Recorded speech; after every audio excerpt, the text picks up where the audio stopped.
Welcome, or just like you would say in Germany, willkommen. I'm glad you found your way to this course.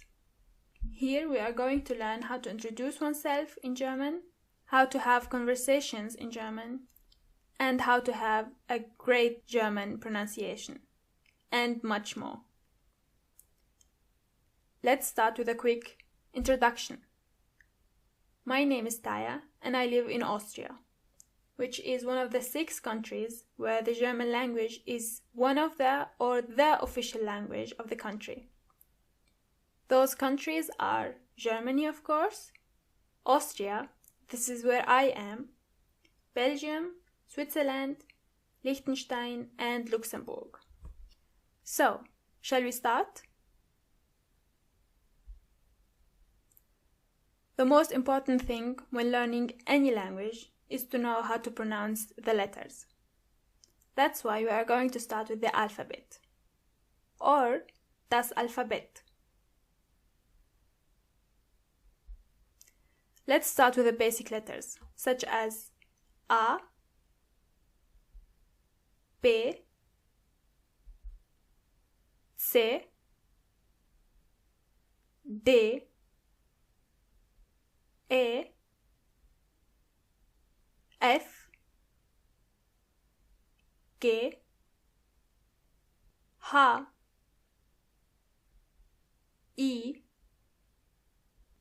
J. J is not pronounced as je, like the English one, but like I. K,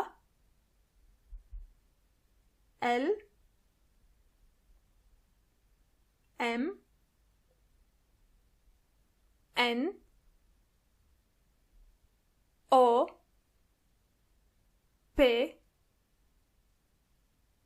Q.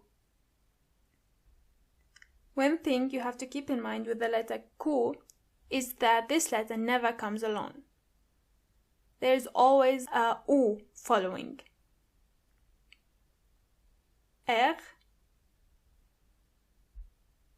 S, T, U. And this is the letter that usually comes after Q. V, the sound this letter makes is F. V, X, Y. The letter Y and the letter J are pretty similar when it comes to the sound they make. Z. Before we continue, let's try to pronounce those words together, just to make sure we've got everything right. Apfel. Apfel. It means apple. Dose. Dose. Can. Vogel. Vogel means bird. Jacke. Jacke is jacket. And this is where you can see that the letter J is pronounced as Y. Jacke. When you see a C and K together, they are pronounced as K. Jacke. The next word is Wolke. Wolke. Cloud. Uhr. Uhr means clock, and the H in this case is silent. Uhr. And finally, yoga, just like the English version of the word. Yoga. Now we are finished with the basic letters. I want to talk more about the letters that make the German language more special. Those letters are called Umlaut. The first one is A umlaut. It's the same shape as the letter A, but with 2 points above. The sound it makes is A. A. It's like an A, but softer, much softer. A. Those are some words that use this letter. März. März. Männer. Männer means men. Häuser. Häuser means houses. As you can hear, when the letter A umlaut comes before the letter U, together they are pronounced Oi. Häuser. The second letter is O umlaut, a normal O with 2 points above. The sound it makes is Ö. Ö. Start with an O and then try to make your lips a bit closer to each other. Ö. Ö. Öl. Öl means oil. Löwe. Löwe means lion. And öffnen. Öffnen means open. The last letter of the umlauts is U umlaut. This letter is pronounced Ü. To get the sound, start with a normal U and then make your lips even closer to each other. Ü. Ü. Try to pronounce those words with me. Tür. Tür means door. Müll. Müll means trash. And finally, fünf. Fünf means 5. Ü. So altogether we have E, Ö, Ü. Together, E, Ö, Ü. The last letter we have that makes the German language really special is the letter SZ, which could be also described as 2 S's together. SZ. The sound it makes is just S. But you have to be careful, because you might think that some words are written with S, but actually they are written with SZ, even though the pronunciation is completely similar. For example, weiß. Weiß means white. Fußball. Fußball means football. And heiß. Heiß means hot when you are talking, for example, about the weather. When you see the letter E and I together, for example, in the last word, heiß, the sound they make together is I. Heiß. Moving on to some letters that are not specifically special, but they are also important when you want to read in German. The first letter is the letter Sch. Because the German language doesn't have one letter that has the sound Sch, they have to combine 3 letters together, just like the English. But instead of combining S and H, the Germans put a C in the middle. So you have S, C, H. Together they make Sch. For example, schwimmen. Schwimmen means to swim. Schauen. Schauen means to watch. Schön. Schön means beautiful. Do you hear the O umlaut in the middle? The next letter is sp. When you see an S before a P, you have to automatically pronounce the S as sh, even if there is no C or H. The S is pronounced as sh as long as there is a P after it. For example, Spiegel. Spiegel means mirror. Spinne.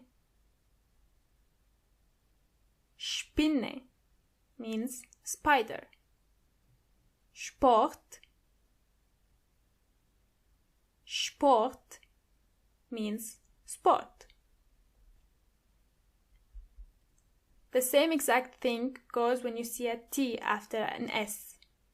Together they are st. For example, Straße.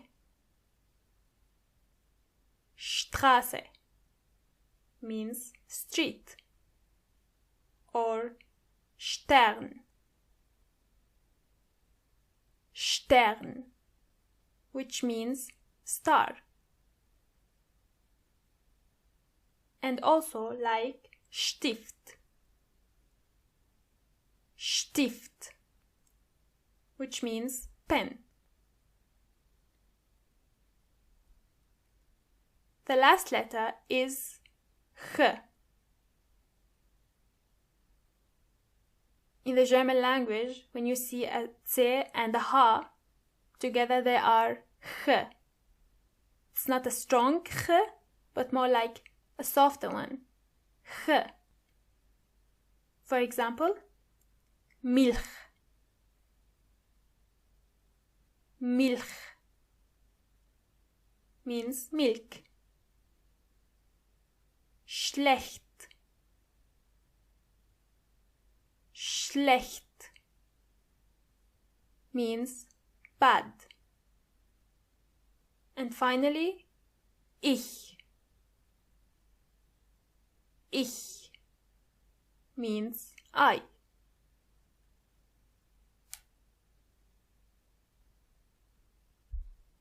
Let's go through the letters one more time together. A, B, C, D, E, F, G, H, I, J, K, L, M, N, O, P, Q, R, S, T, U, V, W, X, Y, Z. E, Ö, Ü, S, Z. Sch, Sp, St, H. Well done. Gratuliere. Congratulations. You have reached the end of our first lesson. I hope to see you next time. And until then, bye-bye.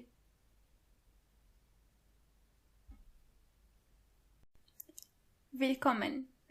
Welcome back to the second lesson of our course. As we all know, the essence of small talks are greetings and the way you introduce yourself. That's why you are going now to learn more about greetings in German, or Begrüßung. Begrüßung.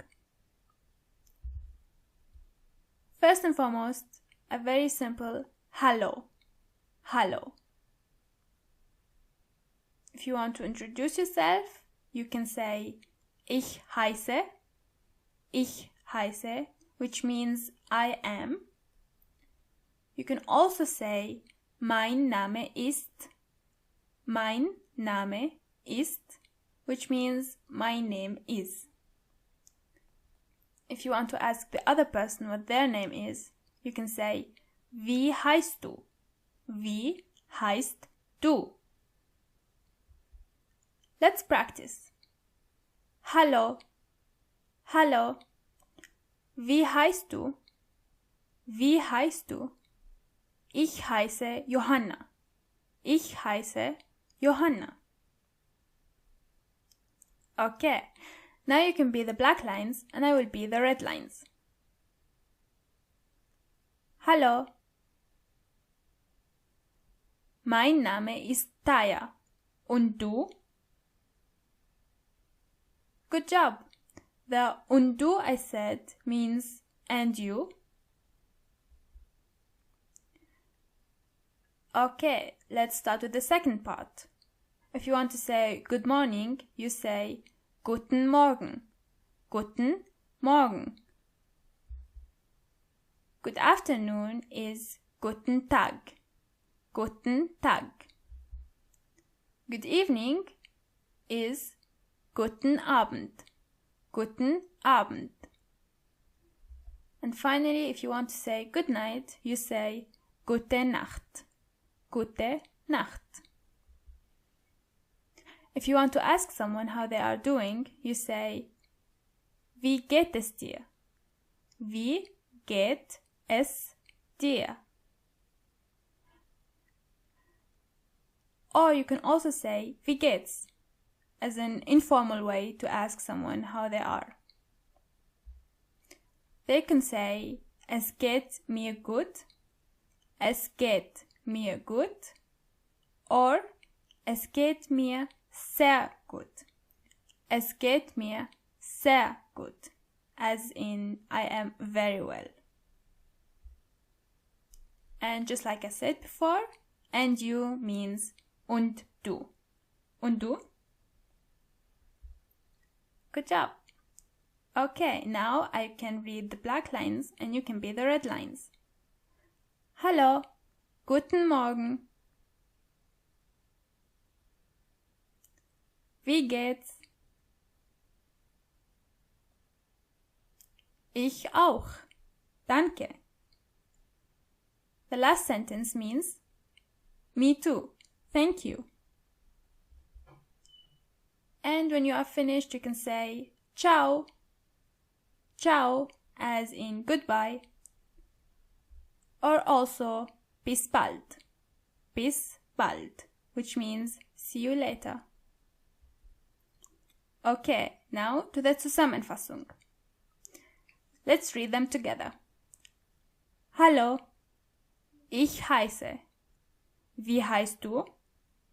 Guten Morgen, guten Tag, guten Abend, gute Nacht. Wie geht es dir? Wie geht's? Es geht mir gut. Und du? Ciao. Bis bald. Hallo. Ich heiße. Wie heißt du? Guten Morgen. Guten Tag. Guten Abend. Gute Nacht. Wie geht es dir? Wie geht's? Es geht mir gut.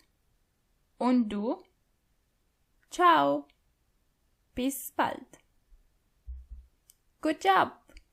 You are finished with the second lesson. I hope to see you soon again. Bye bye. Willkommen. Welcome back to our third lesson. Shall we start? First of all, let's take another look on the words we learned from our last lesson. Let's read them together. Hallo. Hallo. Ich heiße. Ich heiße. Wie heißt du? Wie heißt du? Guten Morgen. Guten Morgen. Guten Tag. Guten Tag. Guten Abend.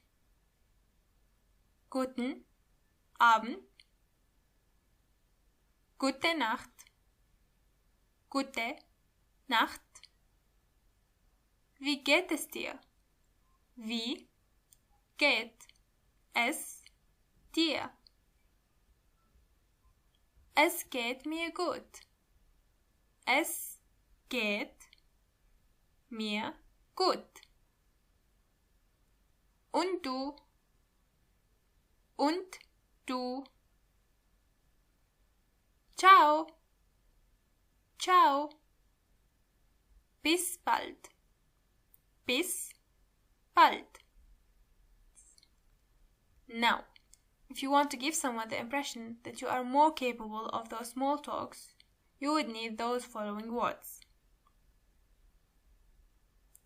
Bitte means please. Bitte. But bitte means also you are welcome.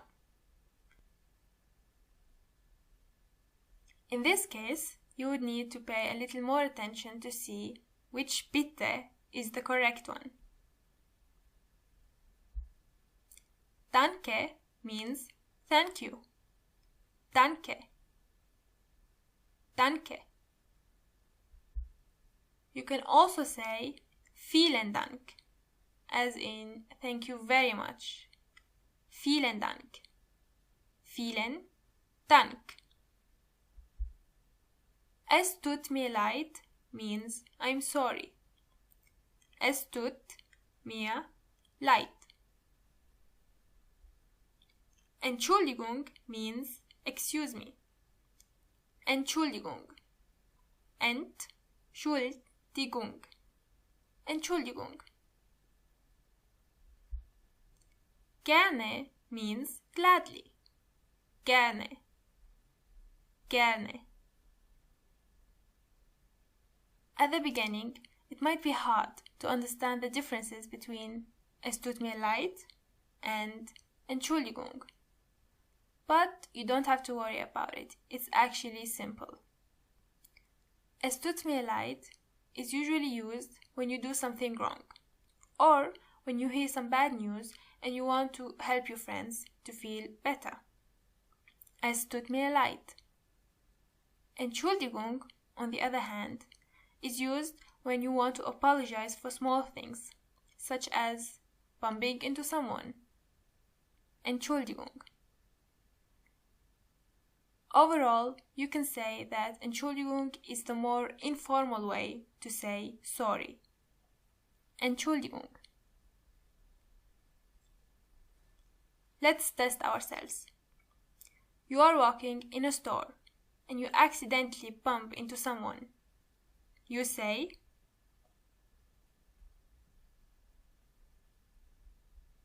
Entschuldigung. Correct. Entschuldigung. You are hungry and you ate your roommate's last cookie. She found out today. You say,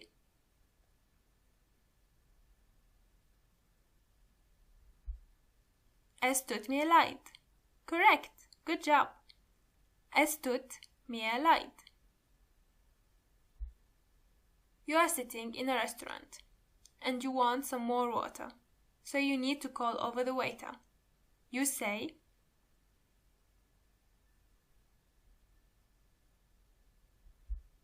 Entschuldigung. Great. Good job. Entschuldigung. Now, how would the waiter answer you? Gerne. That's right. Gerne. Talking about calling over the waiter, you might also need other words if you want to order something else. Der Kaffee means coffee. Der Kaffee. Das Wasser is water. Das Wasser. Das Wasser. Das Bier means beer. Das Bier. Können Sie mir bringen means can you bring me? Können Sie mir bringen? Können Sie mir bringen? Excellent. Now, let's go over the new words we learned for today. Bitte. Bitte. Danke. Danke. Vielen Dank. Vielen Dank. Es tut mir leid. Es tut mir leid. Entschuldigung. Entschuldigung. Entschuldigung. Gerne. Gerne. Das Wasser. Das Wasser. Der Kaffee. Der Kaffee. Das Bier. Das Bier. Können Sie mir bringen? Können Sie mir bringen? Gratuliere. And this is the end of our third lesson. See you next time. Bye bye. Willkommen. Welcome back to a new lesson. Before we start, let's take a look again at the words we learned from our previous lesson. Let's read them together. Bitte. Bitte. Danke. Danke. Vielen Dank. Vielen Dank. Es tut mir leid. Es tut mir leid. Entschuldigung. Entschuldigung. Entschuldigung. Gerne. Gerne. Das Wasser. Das Wasser. Der Kaffee. Der Kaffee. Das Bier. Das Bier. Können Sie mir bringen? Können Sie mir bringen? Können Sie mir bringen? Good job! For today, we are going to learn more about numbers, or Zahlen. Zahlen. The first one is null. Null. Eins. Eins. Zwei. Zwei. Drei. Drei. Vier. Vier. Fünf. Fünf. Sechs. Sechs. Sieben. Sieben. Acht. Acht. 9, 9, 10, 10. Good job. The next one is elf. Elf. Then comes 12. 12. 12. Starting from 13, you are going to have to combine two numbers together. In this case, you are going to use the numbers 3 and 10 in this order. 3, 10. 3, 10. In other words, you are going to have to read the numbers starting from the right to the left. 14, 14. 15, 15. 16, 17.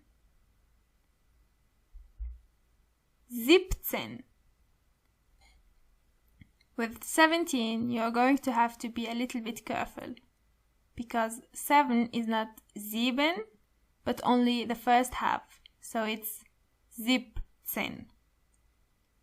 17.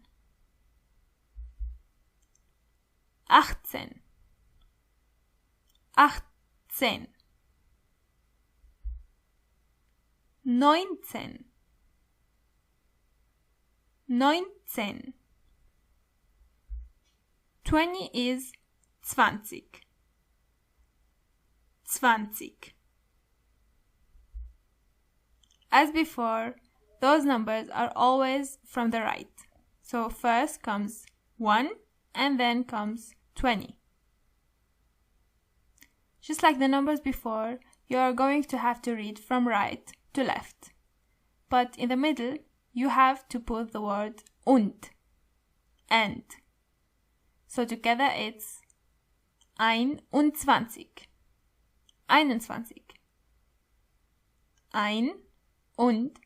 21. 22. 22. 22. 23.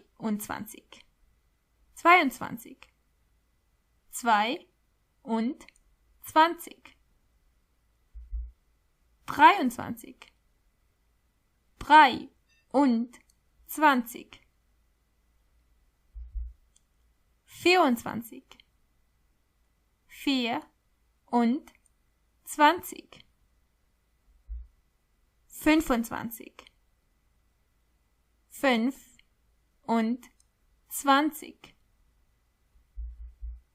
26.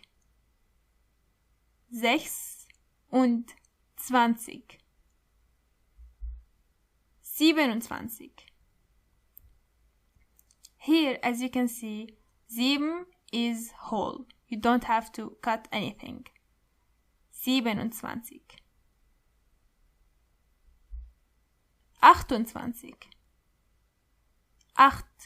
28. 29.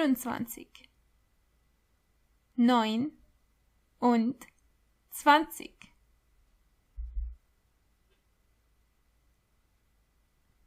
And it goes on like this. 30 is 30. So you say 31, 31, 32,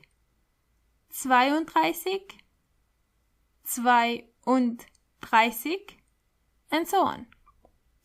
40 is 40. 40.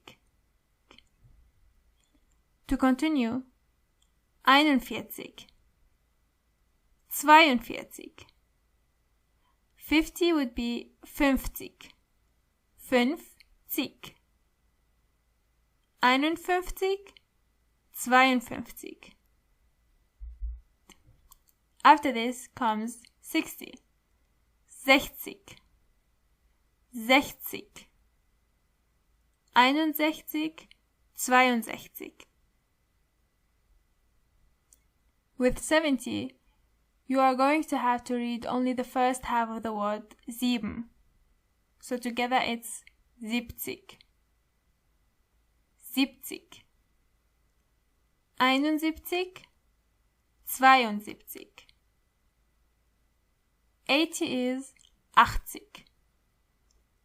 80. 81. 82. 90 is 90. 90.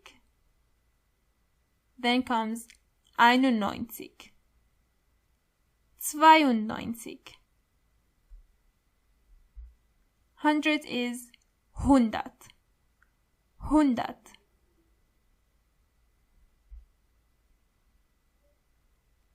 Feel free to return to the beginning of the lesson to practice again. It would take some time, but don't worry about it. And this is the end of our lesson for today. Thank you for coming and see you soon. Bye bye. Welcome back to a new lesson. Willkommen. Today we are going to learn more about colors, or in German, Farben. Farben.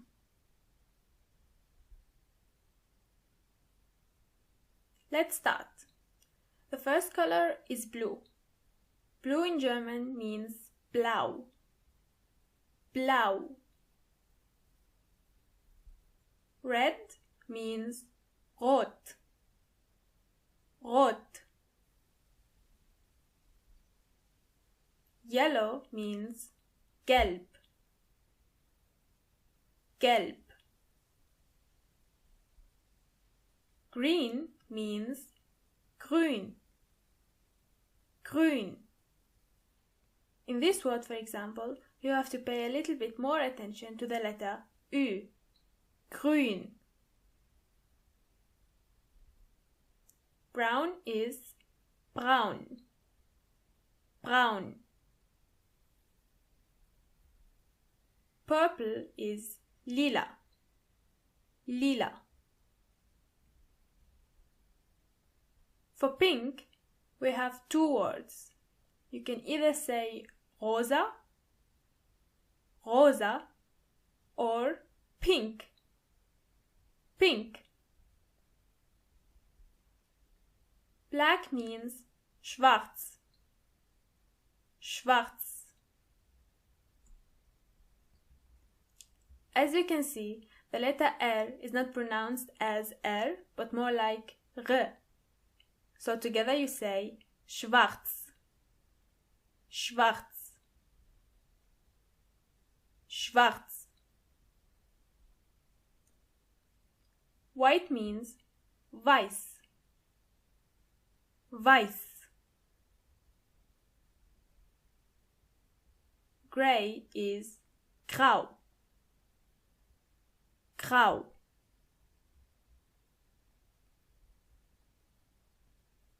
Orange means orange, orange. As you can see, in the German language, the letter R is usually pronounced as R. So you have to pay a little bit attention here. Okay, now we are finished with the colors. Let's practice a bit. Try to repeat the names of the colors you see on your screen.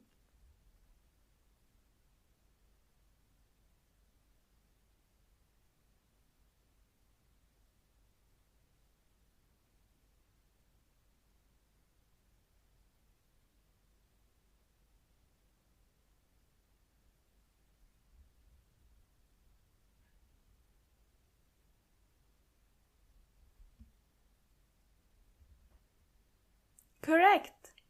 Good job! Let's read them together again, shall we? Blau, blau. Rot, rot. Gelb, gelb. Grün, grün. Rosa, or pink, braun, braun, lila, lila, schwarz, schwarz, grau, grau, orange, orange. Okay, now we are finished with the colors. I think we need some words so that we can describe them. Let's start with the table. Table means Tisch. The table means der Tisch. Der Tisch. Chair means Stuhl. The chair means der Stuhl. Der Stuhl. The bag means die Tasche. Die Tasche. The book is das Buch. Das Buch. The mirror is der Spiegel. Der Spiegel. The pen is der Stift. Der Stift. As you can see, in the German language, we have 3 different articles. Instead of the, we can say either der, die, or das. If you have a masculine word, you say der. If the word is feminine, you say die. The third case is when the word is neutral. Here you say das. Das. And when the word is plural, you have to only say die, regardless of the gender of the word. Die. Sadly, there isn't a way to know what the gender of the word is. You simply have to learn the word with its article. But don't worry about it, you will get used to it with time. Now, let's practice our colors again to make sure we can use them in sentences. The names of those colors are hidden. Try to say the sentence out loud with the correct color.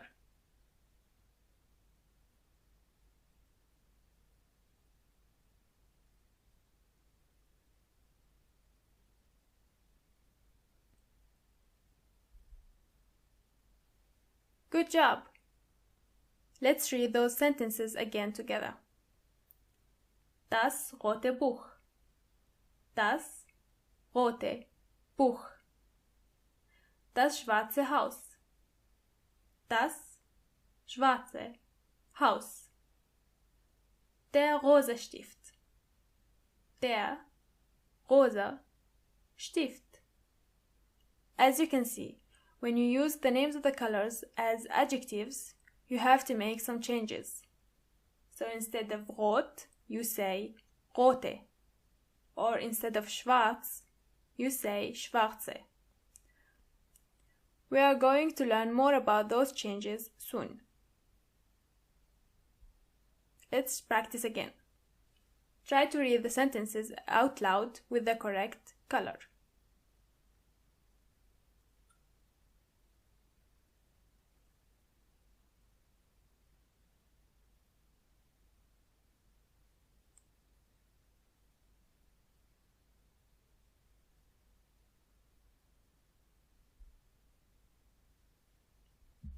Excellent. Let's read them together. Die gelbe Tasche. Die gelbe Tasche. Der blaue Spiegel. Der blaue Spiegel.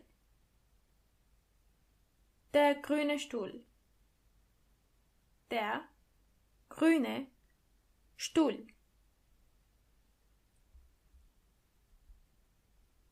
Well done! And now let's go through the words we learned for today again to make sure our pronunciation is correct. Blau, Rot, Gelb, Grün, Braun, Lila, Rosa, Schwarz, Weiß, Grau, Orange. Der Tisch, der Tisch, der Stuhl, der Stuhl, die Tasche, die Tasche, das Buch,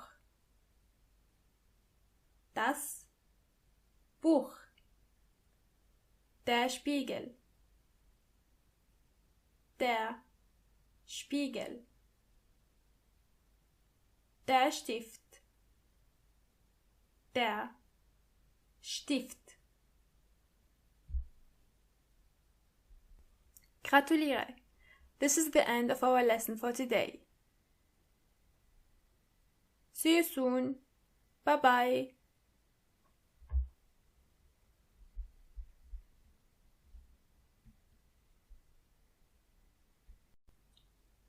Welcome back. Before we start, I would love to go through the words we learned from our previous lesson one more time with you. Shall we? Blau, Rot, Gelb, Grün, Braun, Lila, Rosa, Schwarz, Weiß, Grau, Orange, der Tisch, der Tisch, der Stuhl, der Stuhl, die Tasche, die Tasche, das Buch, das Buch, der Spiegel, der Spiegel, der Stift, der Stift. Our lesson for today is about food, or in German, das Essen. Das Essen. Let's start with bread. Bread in German means das Brot. Das Brot. Rice means der Reis. Der Reis. Egg means das Ei. Das Ei. Meat means das Fleisch. Das Fleisch. Pork means das Schweinefleisch, which is translated into the meat of the pig. Das Schweinefleisch. Chicken means das Huhn. Das Huhn. Beef is das Rindfleisch. Das Rindfleisch. Fish means der Fisch. Der Fisch. Vegetables in general means die Gemüse. Die Gemüse. Try to practice the pronunciation of this word a couple of times. to make sure you are pronouncing the umlaut correctly. Die Gemüse. Lettuce is der Kopfsalat or simply der Salat. Der Kopfsalat. Der Kopfsalat. Onion means die Zwiebel. Die Zwiebel. Garlic is der Knoblauch. Der Knoblauch. Side note, Germans love to use Knoblauch sauce in their kitchen, which is garlic sauce. Pepper is die Paprika. Die Paprika. Carrot is die Karotte. Die Karotte. Tomato is die Tomate. Die Tomate. Fruits are die Obst. Die Obst. Apple is der Apfel. Der Apfel. Banana is die Banane. Die Banane. Pineapple is die Ananas. Die Ananas. Strawberry is die Erdbeere. Die Erdbeere, which is translated into the berry of the earth. Grape means die Traube. Die Traube. A drink is das Getränk. Das Getränk. Milk means die Milch. Die Milch. Tea is der Tee. Der Tee. Sugar is Zucker. Zucker doesn't have an article because just like English, you don't say the sugar, but simply sugar. Zucker. Honey means der Honig. Der Honig. If you want to say I want, you say ich möchte. Ich möchte. With means mit. Mit. Now, let's try to build some sentences.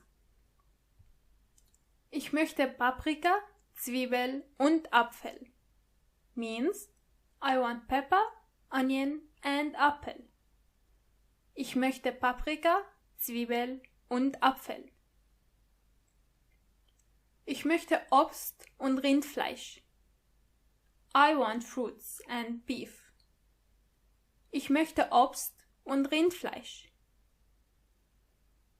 Try to read them on your own.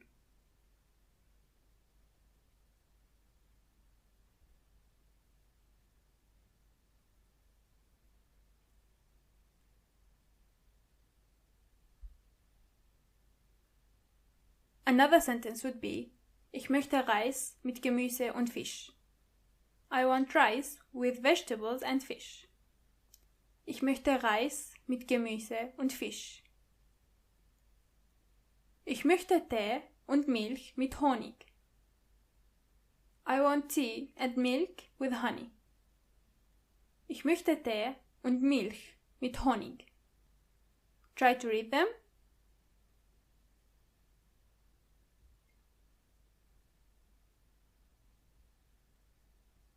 Let's go through the new words one more time. Das Essen. Das Brot. Der Reis. das Ei, das Fleisch,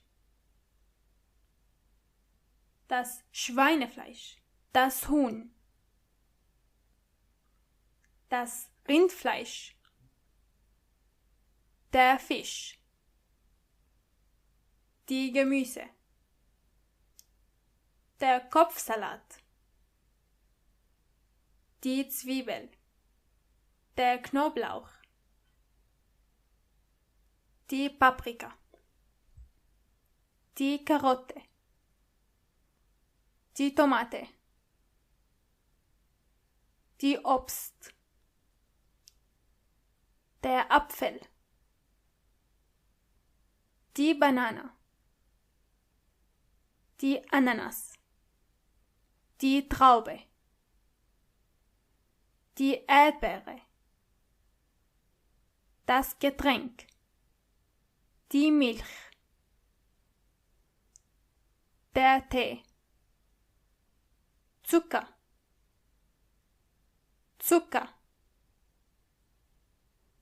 der Honig. Ich möchte. Mit. As you can see, there are plenty of der, das, and die.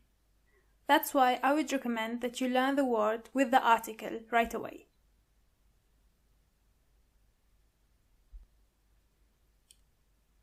And this is the end of our lesson for today.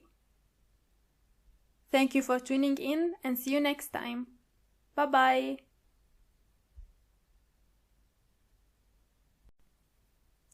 Willkommen. Welcome back to a new lesson. Just like always, let's start with a summary of the new words we learned from our last lesson. Shall we? Das Essen, das Brot, der Reis, das Ei, das Fleisch, das Schweinefleisch, das Huhn, das Rindfleisch, der Fisch, die Gemüse, der Kopfsalat, die Zwiebel, der Knoblauch, die Paprika, die Karotte, die Tomate, die Obst,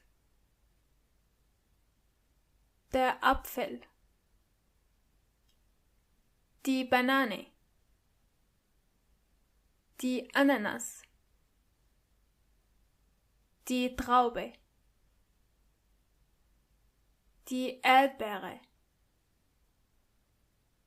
das Getränk, die Milch, der Tee, Zucker, der Honig.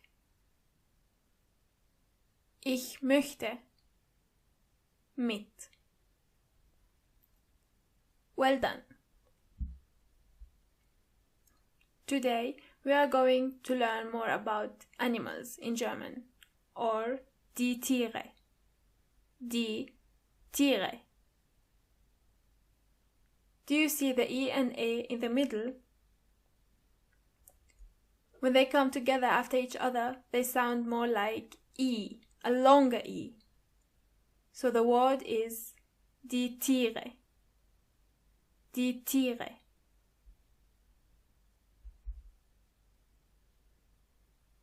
Our first word is cat. Die Katze. Die Katze. Dog is der Hund. Der Hund. Bird is der Vogel. Der Vogel. Elephant is der Elefant. Der Elefant. Lion is der Löwe. Der Löwe. Bär is der Bär. Der Bär.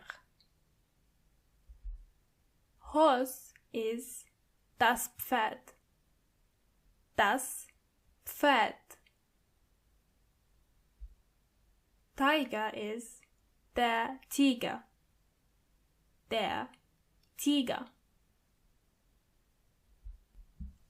Bull is der Stier. Der Stier. A turtle is die Schildkröte. Die Schildkröte. Die Schildkröte.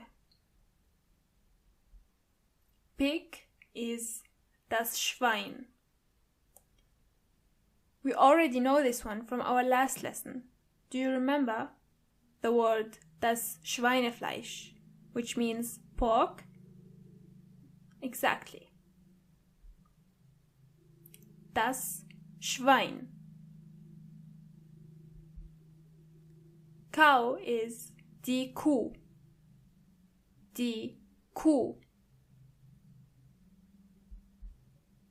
Sheep is die Schafe. Die Schafe. Duck is die Ente. Die Ente. Now we are finished with our animals. Let's learn some verbs. To run means rennen. Rennen.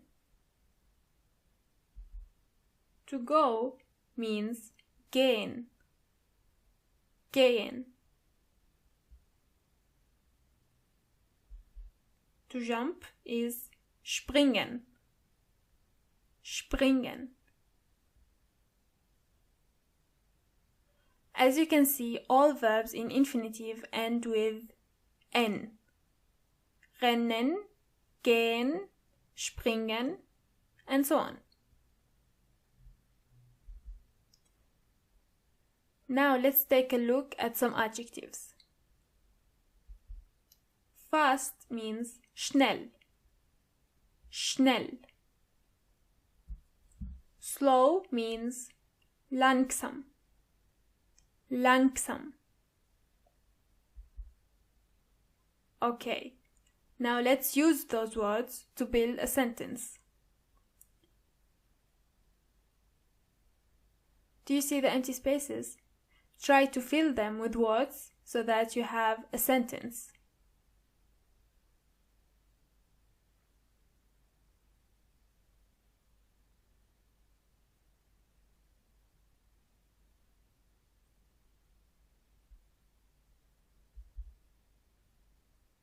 Okay, now let's read them together. Die Kuh geht langsam. Die Kuh geht langsam. Der Hund rennt schnell. Der Hund rennt schnell. Das Schwein springt. Das Schwein springt. If you used other words, don't worry about it. This is only one of the possible answers.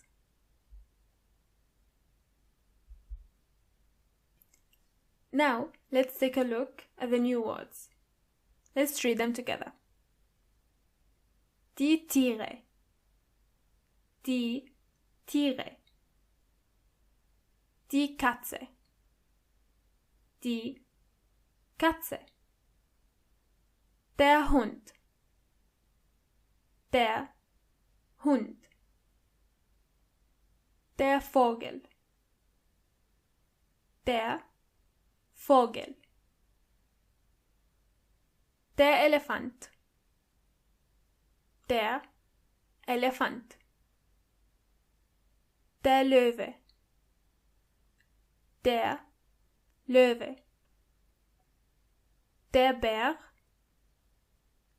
Der Bär. Das Pferd. Das Pferd. Der Tiger. Der Tiger. Der Stier. Der Stier. Die Schildkröte. Die Schildkröte. Das Schwein. Das Schwein.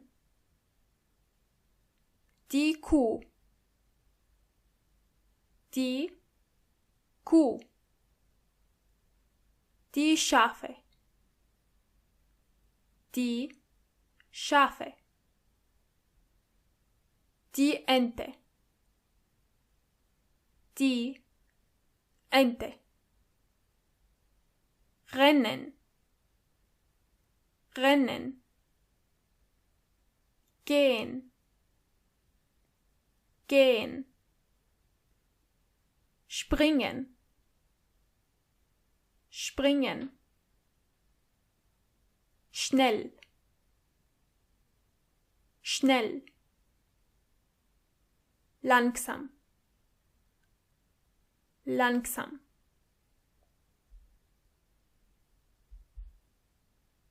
That's it. This is our lesson for today. I hope to see you soon and bye-bye.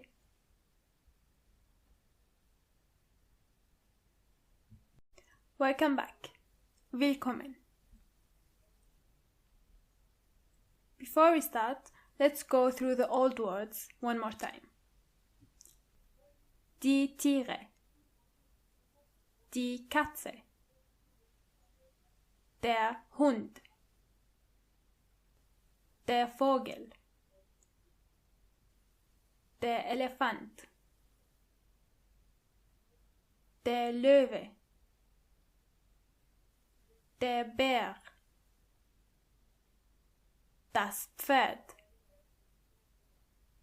Der Tiger. Der Stier. Die Schildkröte. Das Schwein. Die Kuh. Die Schafe. Die Ente. Rennen. Gehen. Springen. Schnell. Langsam. Good job. For our lesson for today, we are going through some verbs and we are going to learn how to use them in our sentences. Our first verb is to go. To go in German means gehen, as you already know. There are actually two words for the verb to run. There is rennen and laufen. We are going to talk about those soon. To jump means springen. To do sports in general, you say Sport machen. Sport machen.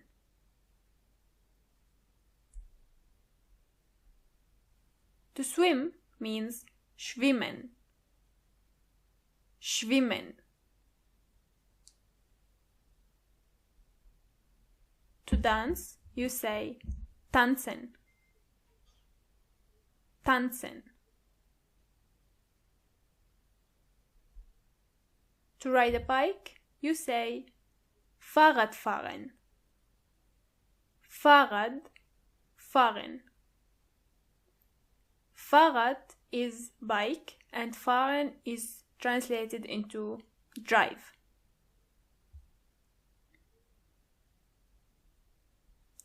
To play, you say spielen. Spielen.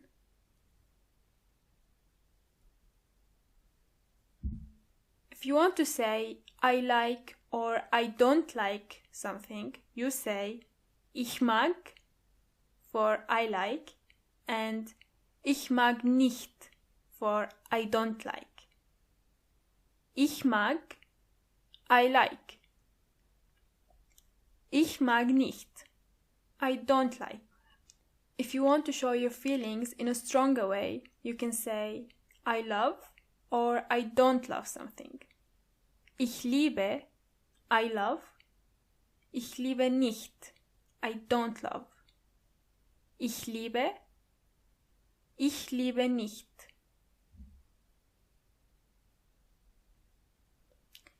Try to complete those sentences by putting a verb at the end.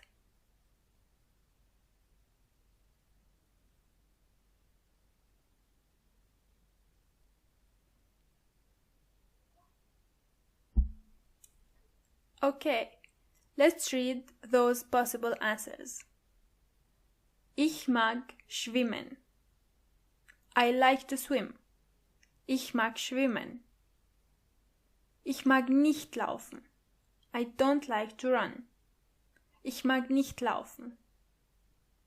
Ich liebe springen. I love to jump. Ich liebe springen.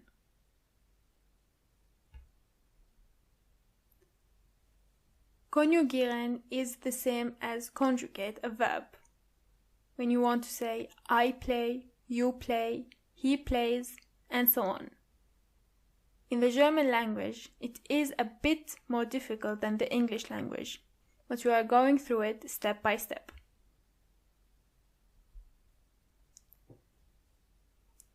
Before we start, let's take a look at the German pronouns. Ich means I. Ich. Du is you. Du. And sie are the same as he and she. Sie. Es is the same as it. So we have sie, es. We means wir. Wir. And you for plural, you say ihr. Ihr. And finally, for they, you say sie. Sie. When you want to use the verb with a specific pronoun, you have to change it a bit. And by change, I mean that you have to add those letters at the end of the verb. For ich, you add e. For du, you add este. But you have to be careful here, because the pronunciation is st. It's not sht. For ses, you put simply a t. For wir, the verb stays the same as in infinitive. For ihr, you put also a t. And finally, for sie, the verb stays also in its infinitive form. Let's start with the verb gehen. I go means ich gehe. In this case, you delete the en at the end of the verb in the infinitive form and you only put an e at the end. So it's ich gehe. I go. You go is du gehst. Du gehst. Ses geht. Wir gehen. You can see the verb stays the same here. Wir gehen. Ihr geht. Ihr geht. And finally, sie gehen. Just like wir gehen. Again, now let's try with the verb springen. Ich springe. Du springst. Ses springt. Wir springen. Ihr springt. Sie springen. The same goes here for machen. Ich mache. Du machst. ICS macht. Wir machen. Ihr macht. Sie machen. And so on. And now let's try again with schwimmen. Ich schwimme. Du schwimmst. ICS schwimmt. Wir schwimmen. Ihr schwimmt. Sie schwimmen. With spielen, it's ich spiele. Du spielst. ICS spielt. Wir spielen. Ihr spielt. And sie spielen. With laufen, it's a bit different. You say that laufen is nicht regelmäßig. It's not regular. But don't worry, the only differences are with du and ICS, and that's it. Ich laufe. Du läufst. As you can see, we have to change the A into an E. So it's läufst. Läufst. The same goes for ICS. Läuft. Other than that, the verb stays exactly the same. Wir laufen. Ihr lauft. Sie laufen.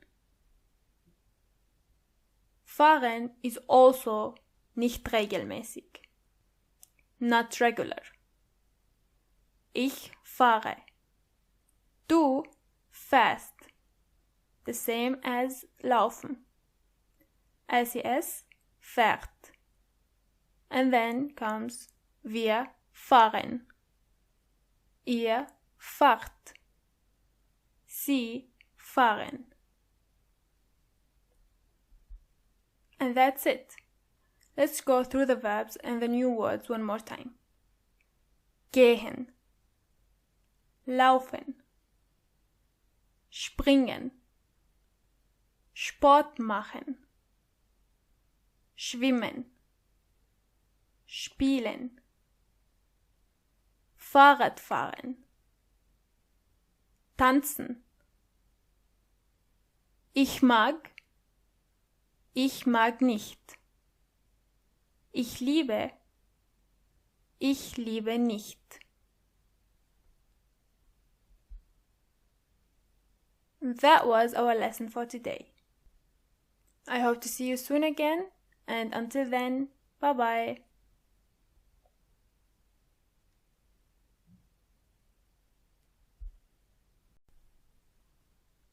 Willkommen to a new lesson.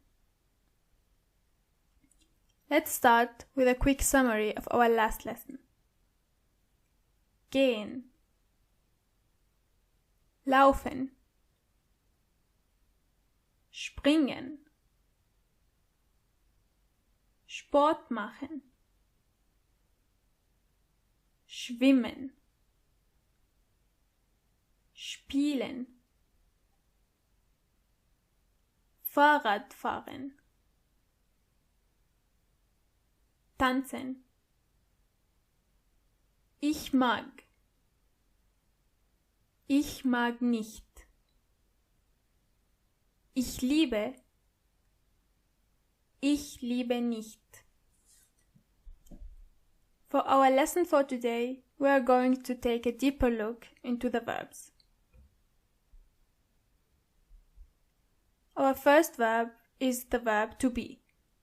I am, you are, he is, and so on. The German verb is sein. Sein. To have means haben. Haben. To be able to or can means können. Können. To talk with someone, you say reden. Reden. If you want to say, I speak German, you use the verb sprechen. Sprechen. To see is sehen. Sehen. As you can see, the letter S is not pronounced as S, but more like Z. So you say sehen. Sehen. Okay, now let's see how we can use those verbs. The verb sein, just like the English verb to be, is not regular. Nicht regelmäßig. In German you say ich bin. Ich bin. Du bist. Du bist. A, sie and es ist. A, sie, es ist. Wir sind. Wir sind. Ihr seid. Ihr seid. Sie sind. Sie sind. The verb haben goes like this. Ich habe. Ich habe. Du hast. Du hast. Er, sie, es hat. Er, sie, es hat. Wir haben.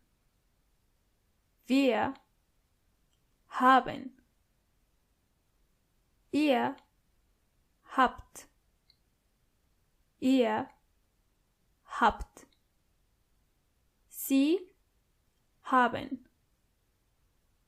Sie haben. As you can see, the only change you have to make is with du and ses. Other than that, everything stays the same, just like we learned from our last lesson. Reden is completely normal. So it goes like this. Ich rede. Du redest.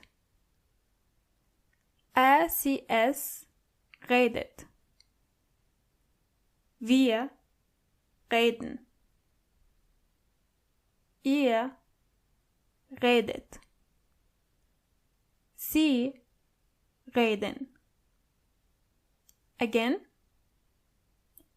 Ich rede.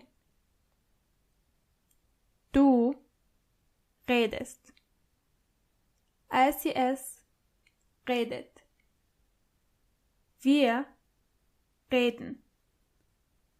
Ihr redet. Sie reden. The verb können is not regular as well.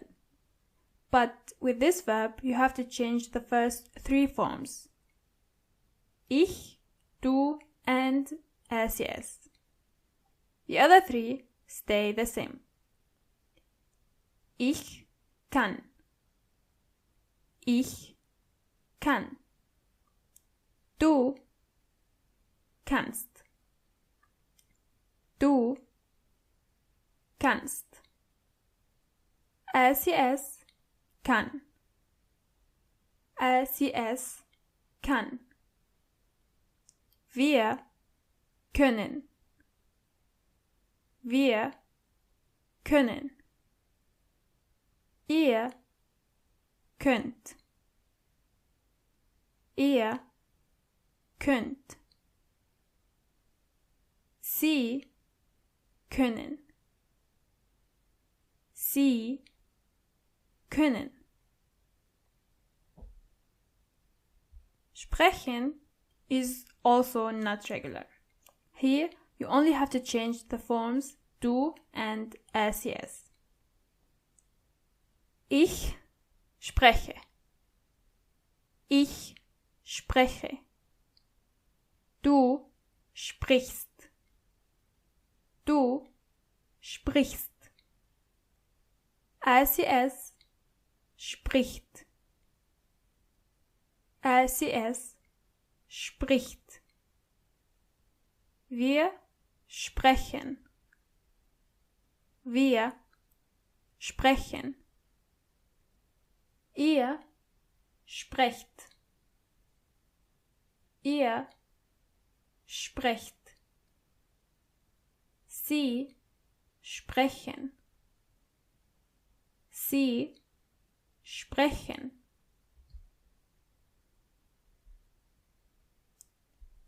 Sehen is also irregular. Ich sehe. Ich sehe. Du siehst. Du siehst. ses sieht. ses sieht. Wir sehen. Wir sehen. Ihr seht. Ihr seht. Sie sehen. Sie sehen. Now, let's try to build some sentences. Take your time to come up with the right answer.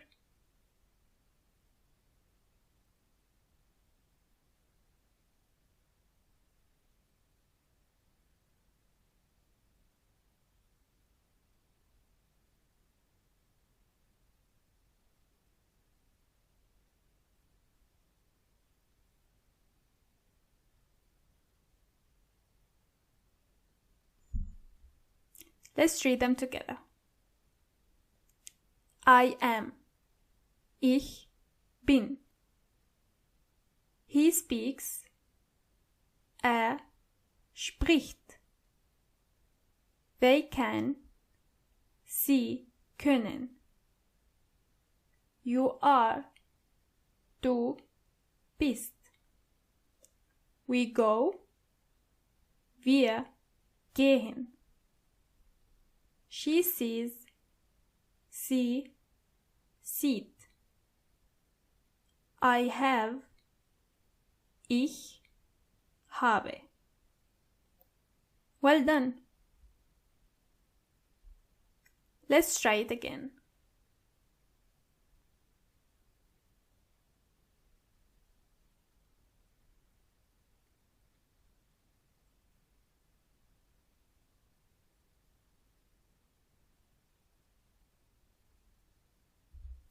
Let's read them together.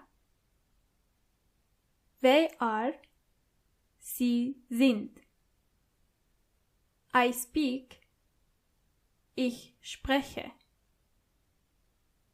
You can. Du kannst. We are. Wir sind. You'll go. Ihr geht. I see. Ich sehe. They have. Sie haben. Excellent.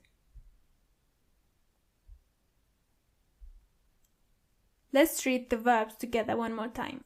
Try to remember at the same time what those verbs mean in English. Sein. Haben. Können. Reden. Sprechen. Sehen.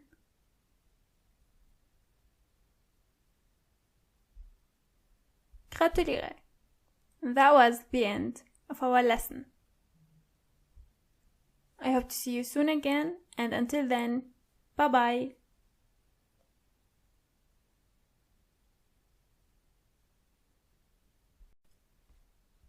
Willkommen to a new lesson. Let's start. The verbs we learned from our previous lesson are sein, haben, können, reden, sprechen, and sehen. Again, together. Sein, haben, können, reden, sprechen, sehen. And for our lesson for today, we are going to continue with more important verbs. The first one is wissen, means to know something. Wissen. Wissen. The second one is when you want to say, I know someone. In this case, you use the verb kennen. Kennen. It is really important to understand the differences between wissen, to know something, and kennen, to know someone. To put means stellen. Stellen. To say means sagen. Sagen. To want something means möchten. Möchten. Do you remember this from our previous lessons? Ich möchte means I want. Exactly. To give means geben. Geben. To eat means essen. Essen. Now, let's start with wissen. Wissen is also not regular, but we are going to go through it step by step. I know means ich weiß. You know means du weißt. Du weißt. He knows, for example, means weiß. Weiß. After that, the verb is completely normal. Wir wissen, ihr wisst, and sie wissen. On the other hand, kennen, to know someone, is completely normal. Ich kenne. Du kennst. Sie kennt. Wir kennen. Ihr kennt. Sie kennen. Make sure that you don't mix between kennen and können. To know someone or to be able to. Kennen, können. Kennen, können. Stellen is also regular. Ich stelle. Du stellst. Sie stellt. Wir stellen. Ihr stellt. Sie stellen. The same thing goes with sagen. Ich sage. Du sagst. Sie sagt. Wir sagen.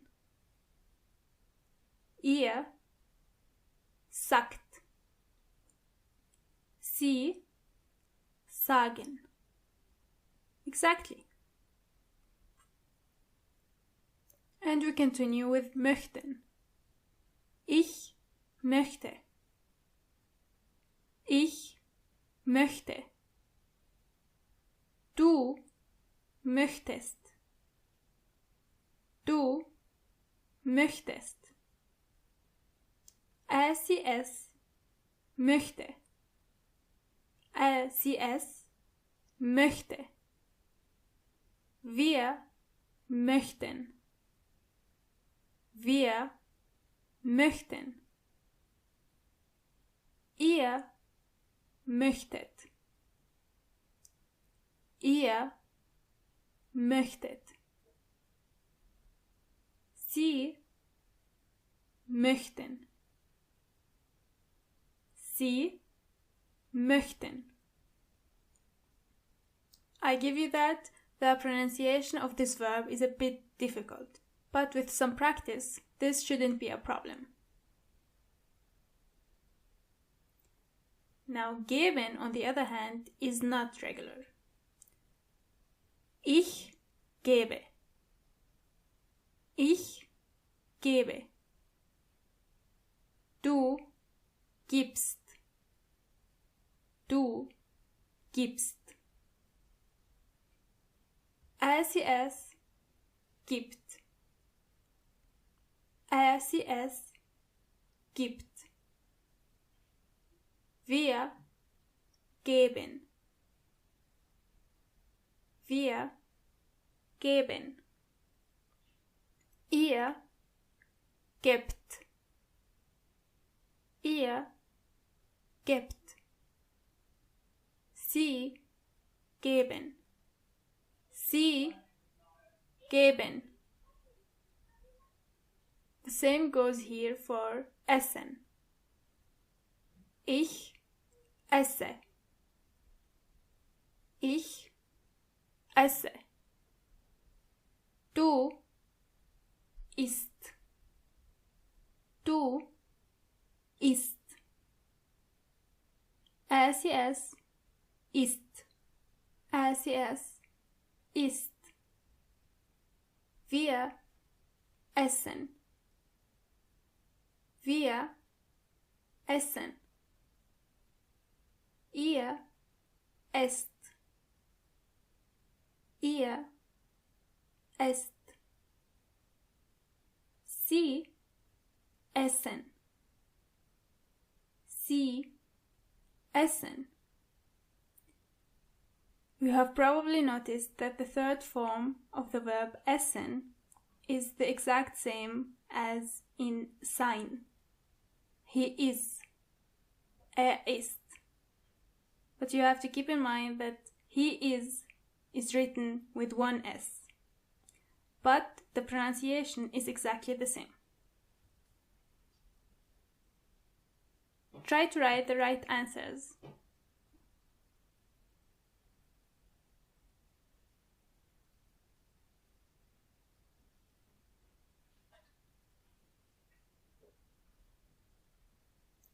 Now let's read them together. I know. Ich weiß. He says. Sagt. They want. Sie möchten. You know. Du kennst. We eat. Wir essen. She gives. sie gibt. I put, ich stelle. Well done. One more time.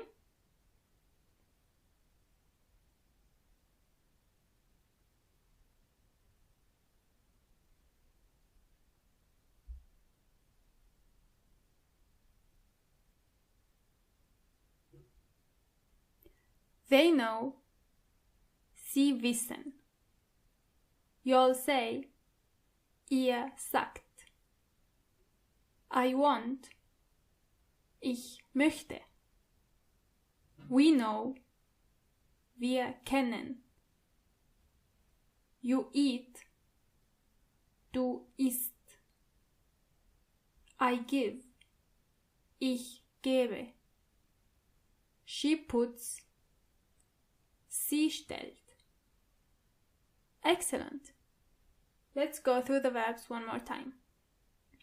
Try to remember at the same time what they mean in English. Wissen, kennen, stellen,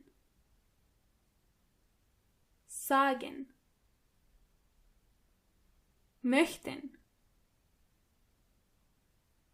geben, essen.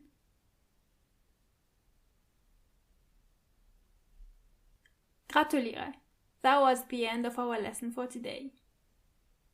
I hope to see you soon again, and until then, bye bye!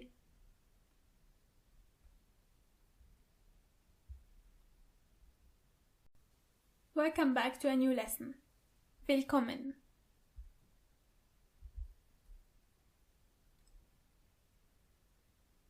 Before we start, let's read the verbs from our last lesson one more time. Wissen, kennen, stellen, sagen, möchten, geben, essen. Good job. For the next couple of lessons, we are going to review the things we learned, and we are also going to practice them even further, to make sure that we can use them without problems. Repeat after me. Hallo.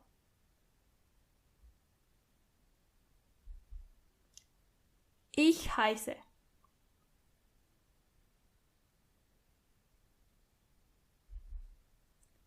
Mein Name ist.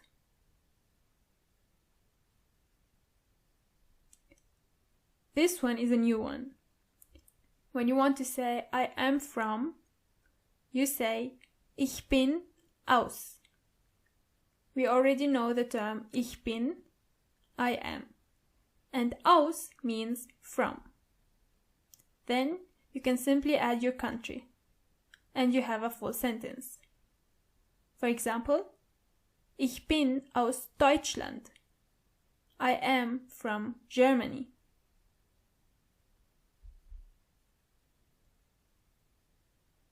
Wie heißt du?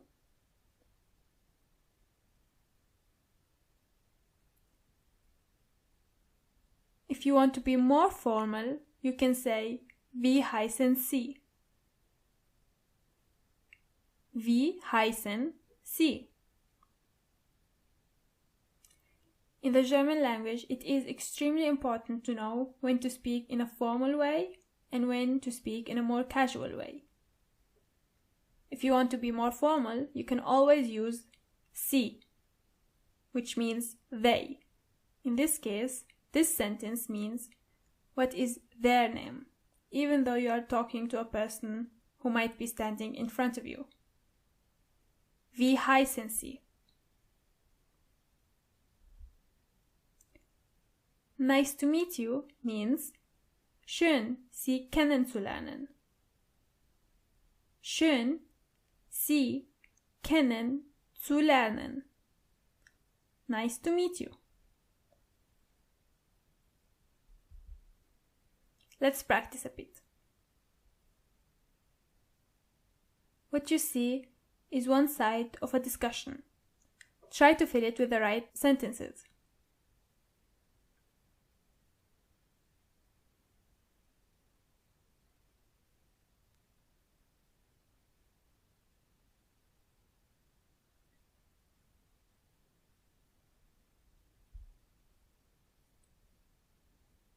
Okay, now I will read the black lines and you can read the red lines. Hallo.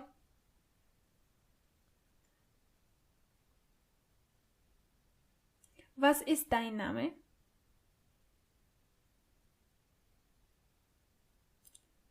Ich heiße Isabella. Schön, Sie kennenzulernen. Excellent.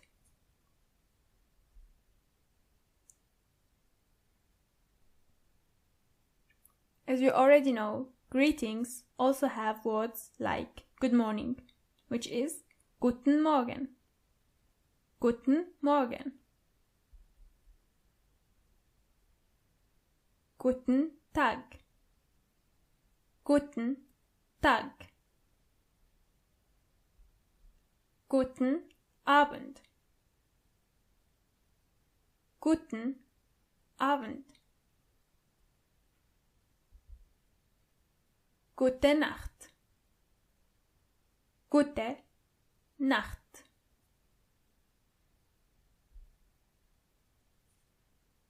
Wie geht es dir? Wie geht es dir?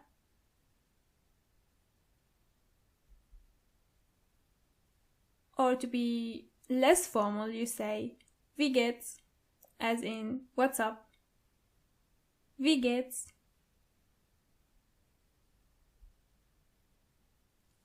The other person might say gut, und du? Gut, und du?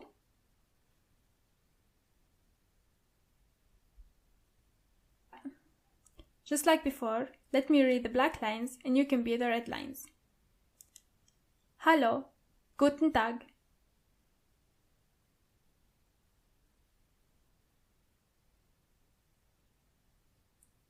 Wie geht's? Gut, danke.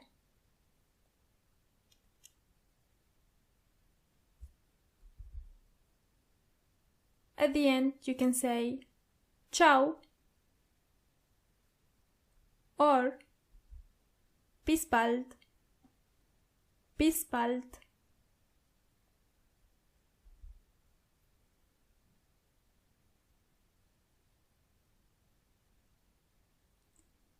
Let's go through them one more time. Ich bin aus. Mein Name ist. Wie heißt du? Schön, Sie kennenzulernen. Wie geht's? Gut. Und du? Excellent.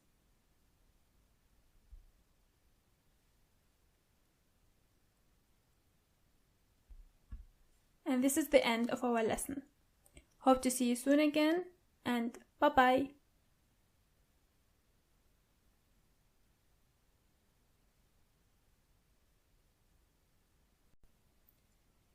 Welcome back again to a new lesson. Willkommen.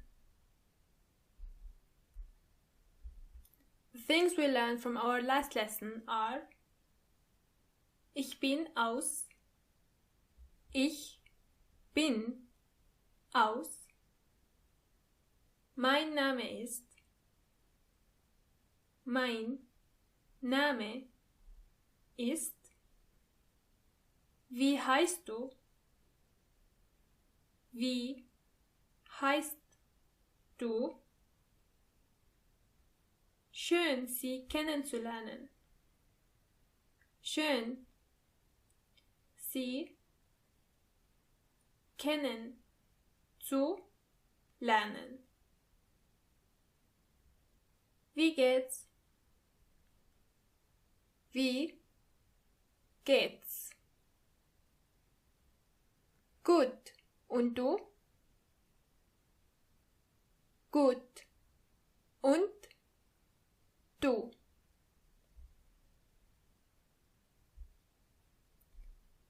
As I said in the last lesson, the next couple of lessons are going to be a review of the things we learned so far.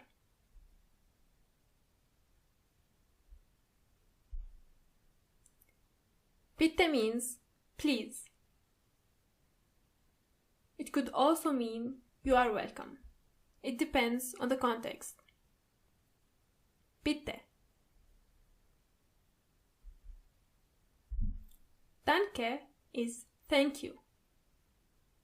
Danke.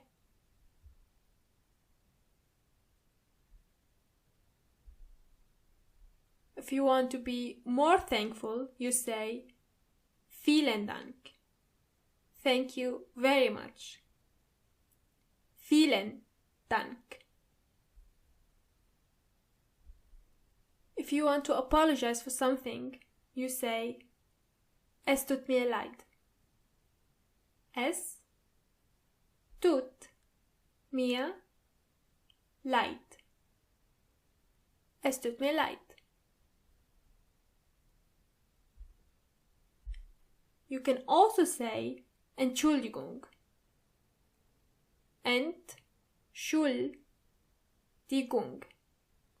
Again, it depends on the conversation you are having. Whether you can say es tut mir leid or Entschuldigung.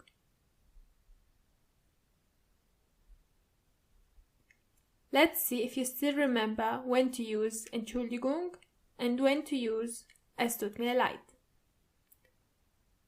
The first situation is you are walking down the street and accidentally bump into a stranger. You say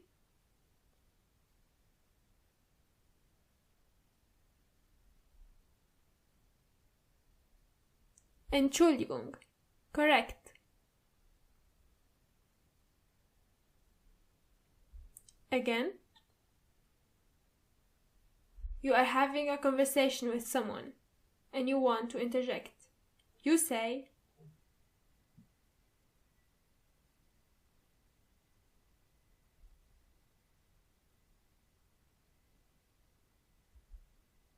Entschuldigung. Correct.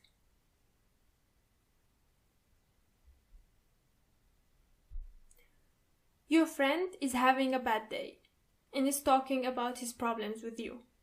In this case, you say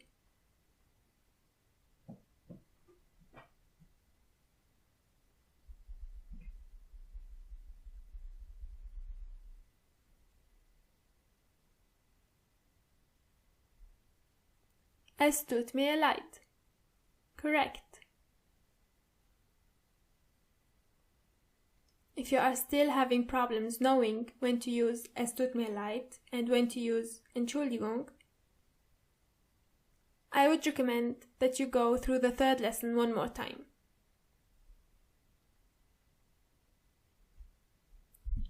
Coffee means der Kaffee. Der Kaffee. Water means das Wasser. Das Wasser.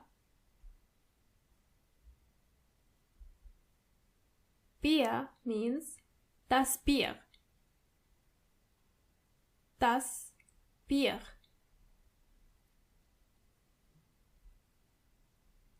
If you want to ask someone to bring you something, you say, können Sie mir bringen? Können Sie mir bringen? As you can see, this question is formal. That's why we use Sie instead of du. Können Sie mir bringen? If you are in a restaurant, you say ich nehme, as in I take or I will take. Ich nehme. Ich nehme. For this exercise, I'm going to read the black lines and you can read the red lines. Take your time.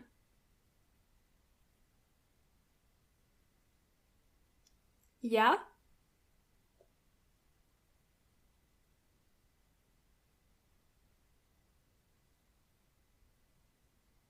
Ja, klar. Gerne.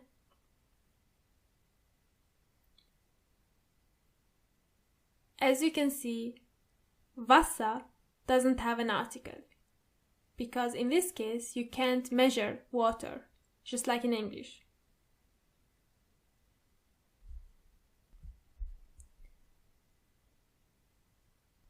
You might be wondering what ein or einen mean. Don't worry about it. We are going to cover this subject soon.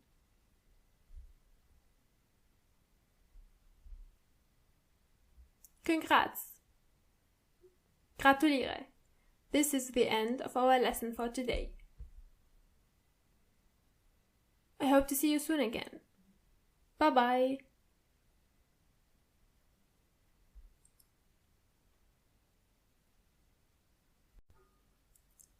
Welcome back to a new lesson.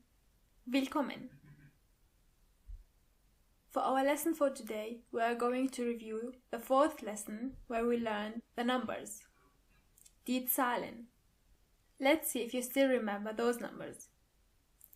0, 1, 2, 3, 4, 5, 6, 7, 8, 9.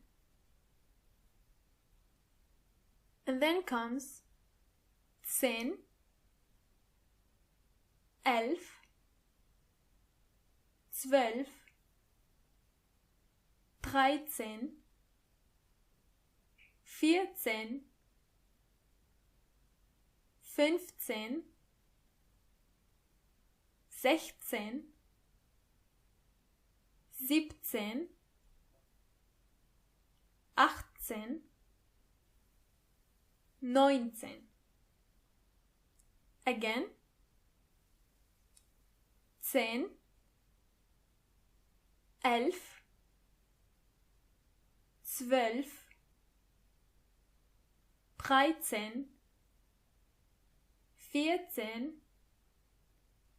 15, 16, 17, 18, 19. Good job. After that comes 20.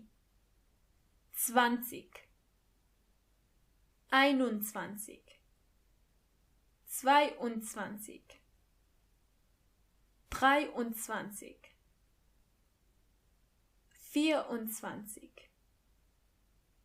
25, 26, 27,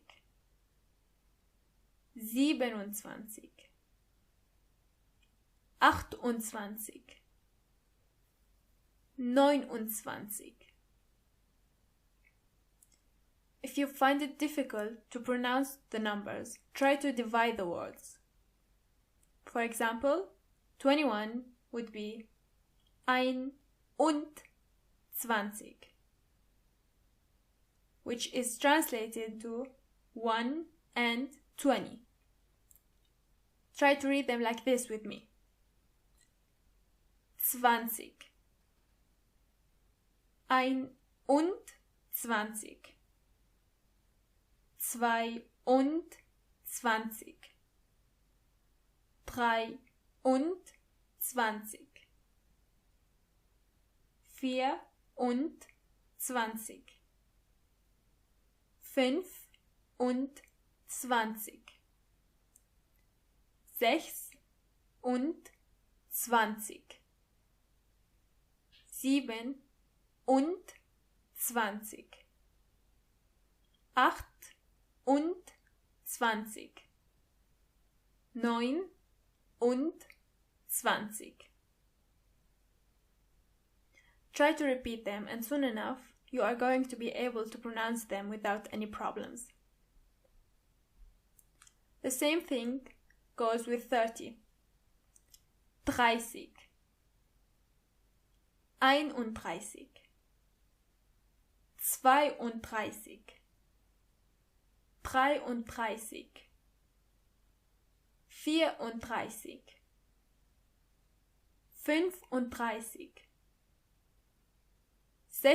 33, 34, 35, 36, 37, 38, 39. If you feel intimidated in the way the numbers are written, don't worry about it.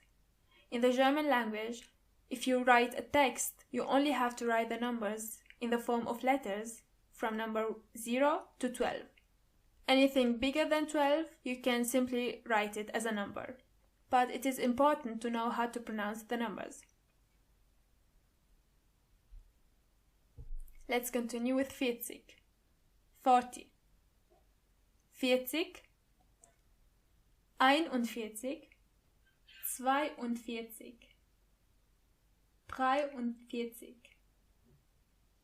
44, 45, 46,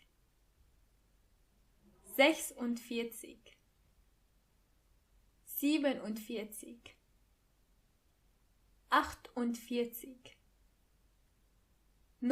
49.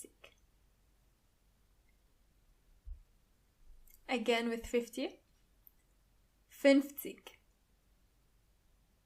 51, 52,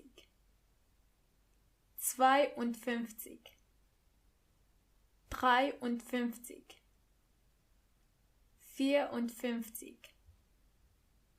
54, 55, 56, 57, 58, 59. As you can see, the numbers 20, 30, 40, 50, and so on are pretty easy. You only have to add zig at the end. 20, 30, 40, 50, and so on. For example, 60 would be 60, 61, 62, 63, 64, 65,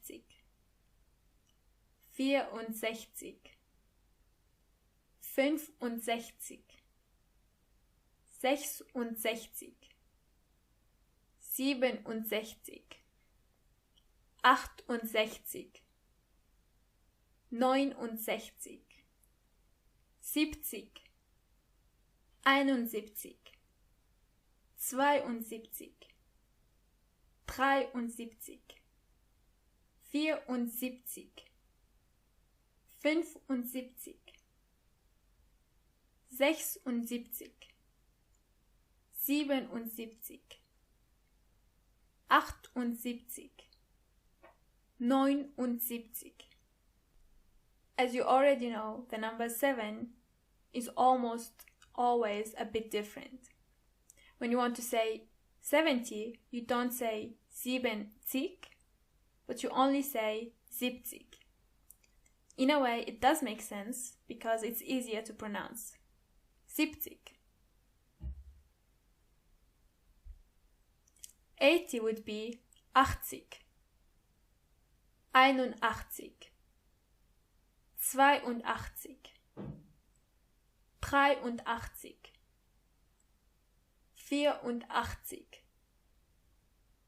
84, 85, 86, 87, 88,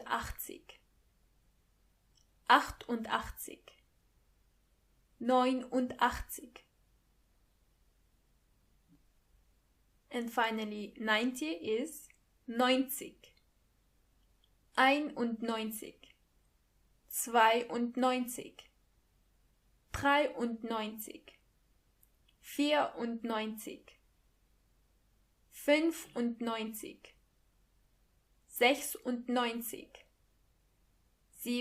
98, 99, 100 is 100. If you want to say anything above 100, you say 101, 101. And don't forget the S at the end. 101, 102. 120 is 120. 120. If you say 2 before 100, this means 200, 200, just like in the English language. 200. 201 is 201. It does make sense, right? 202, 250, 250. 300, 300. 301, 302. 371. In this case, you have to put und between 70 and 1. 371.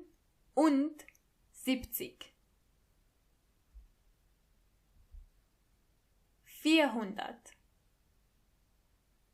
400. 401. 401. 484 is 484. I think it is much easier if you divide the word. 484. Then comes 500. 500. 500. 501. 501. 563 is 563. 563. It might be a little bit complicated because in this case you have to read from the left and then from the right. So you say 563. But with some practice we are going to master it. Don't worry. 563.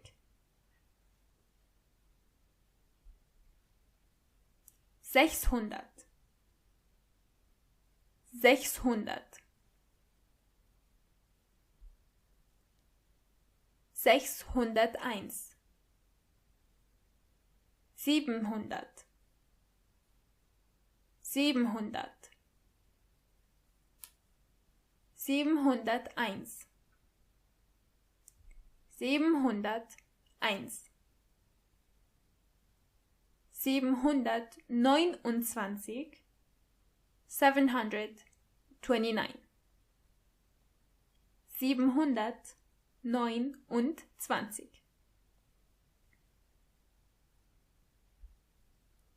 800. 801. 900. 901. And finally comes 1000. 1000. 1000. For this exercise, try to take your time to figure out what those numbers are called in German.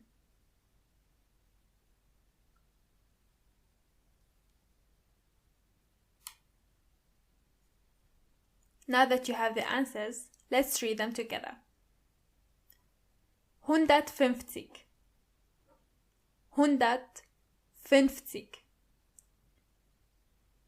290 290 881 881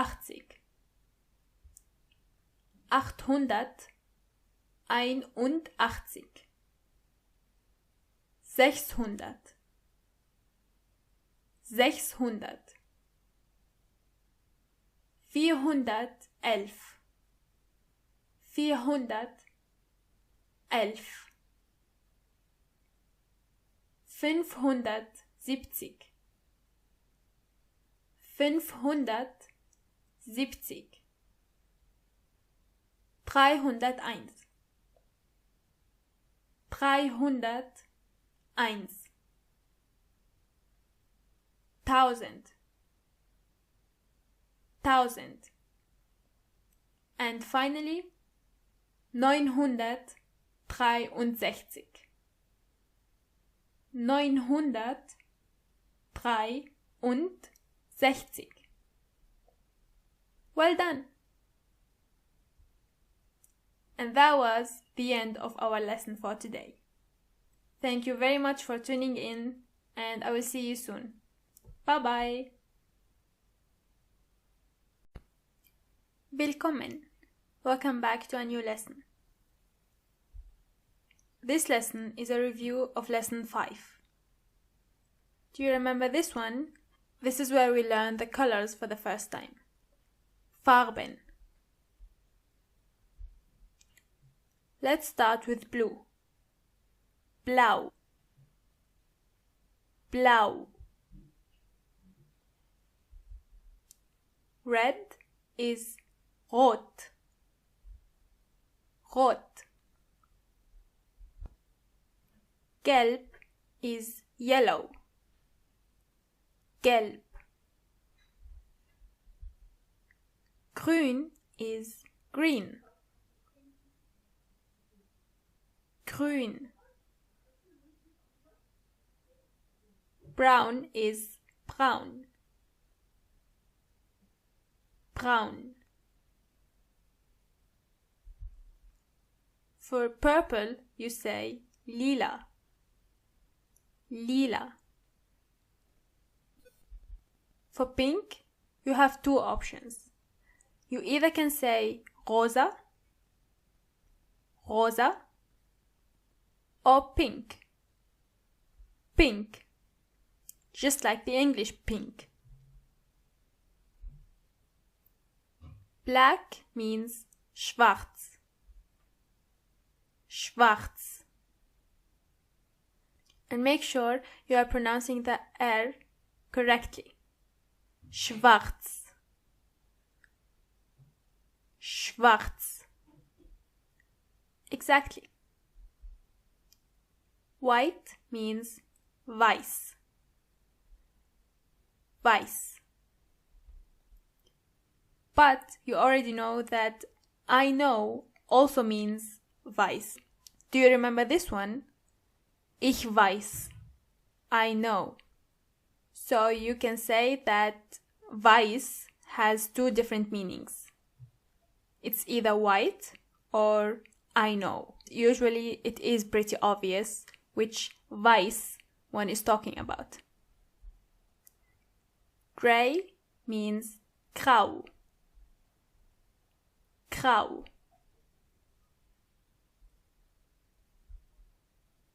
Orange means orange. Orange.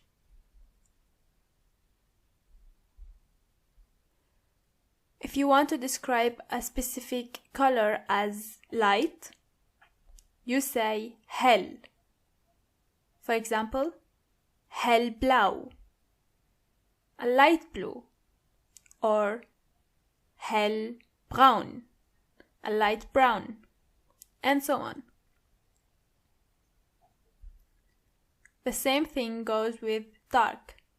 You can say, for example, dunkelrot, dark red, dunkelgrün, dark green, dunkel,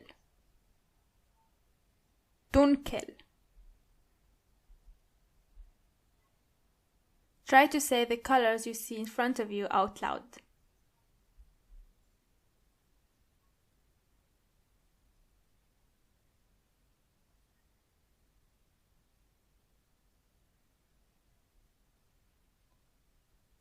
And now, let's read them together. Blau, Rot, Gelb, Grün, Rosa, Pink, Braun, Lila, Schwarz, Grau, Orange. Well done! Let's see if you still remember those words. Table means der Tisch. Der Tisch. Bag means die Tasche. Die Tasche.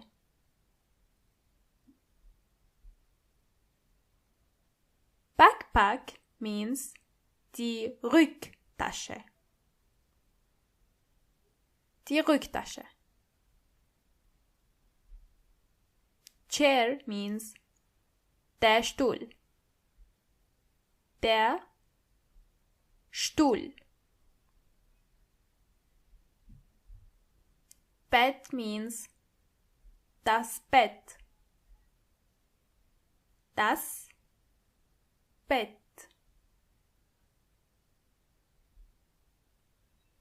A sofa or a couch means das Sofa. Das Sofa. Book means das Buch. Das Buch. Paper is das Papier.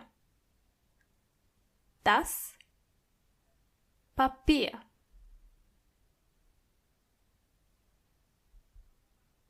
Mirror is der Spiegel. Der Spiegel.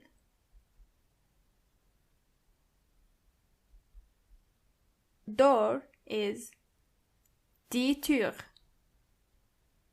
Die Tür. Try to pronounce this word a couple of times. Die Tür.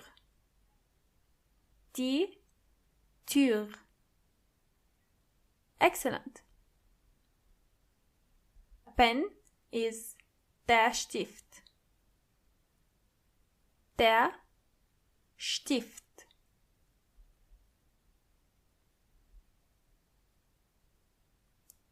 In the German language, if you want to say a book or a bag, for example, you say ein Buch instead of das Buch, or eine Tasche instead of die Tasche. Ein and eine. Try to read those sentences out loud with the correct color.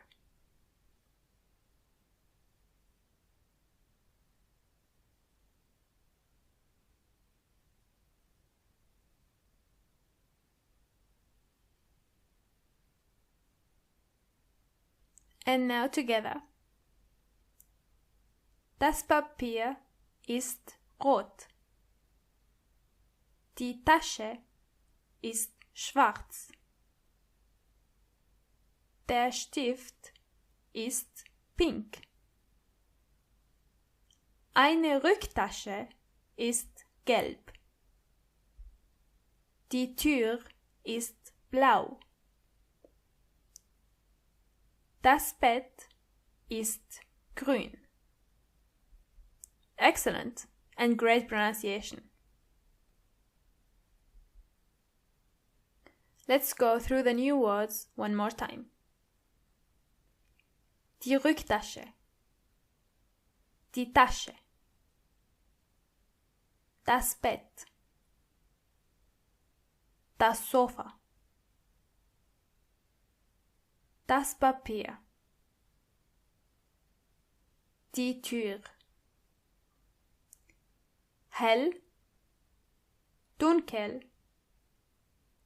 ein or eine. Ein is usually used with words that are either masculine or neutral, and eine is used with words that are feminine.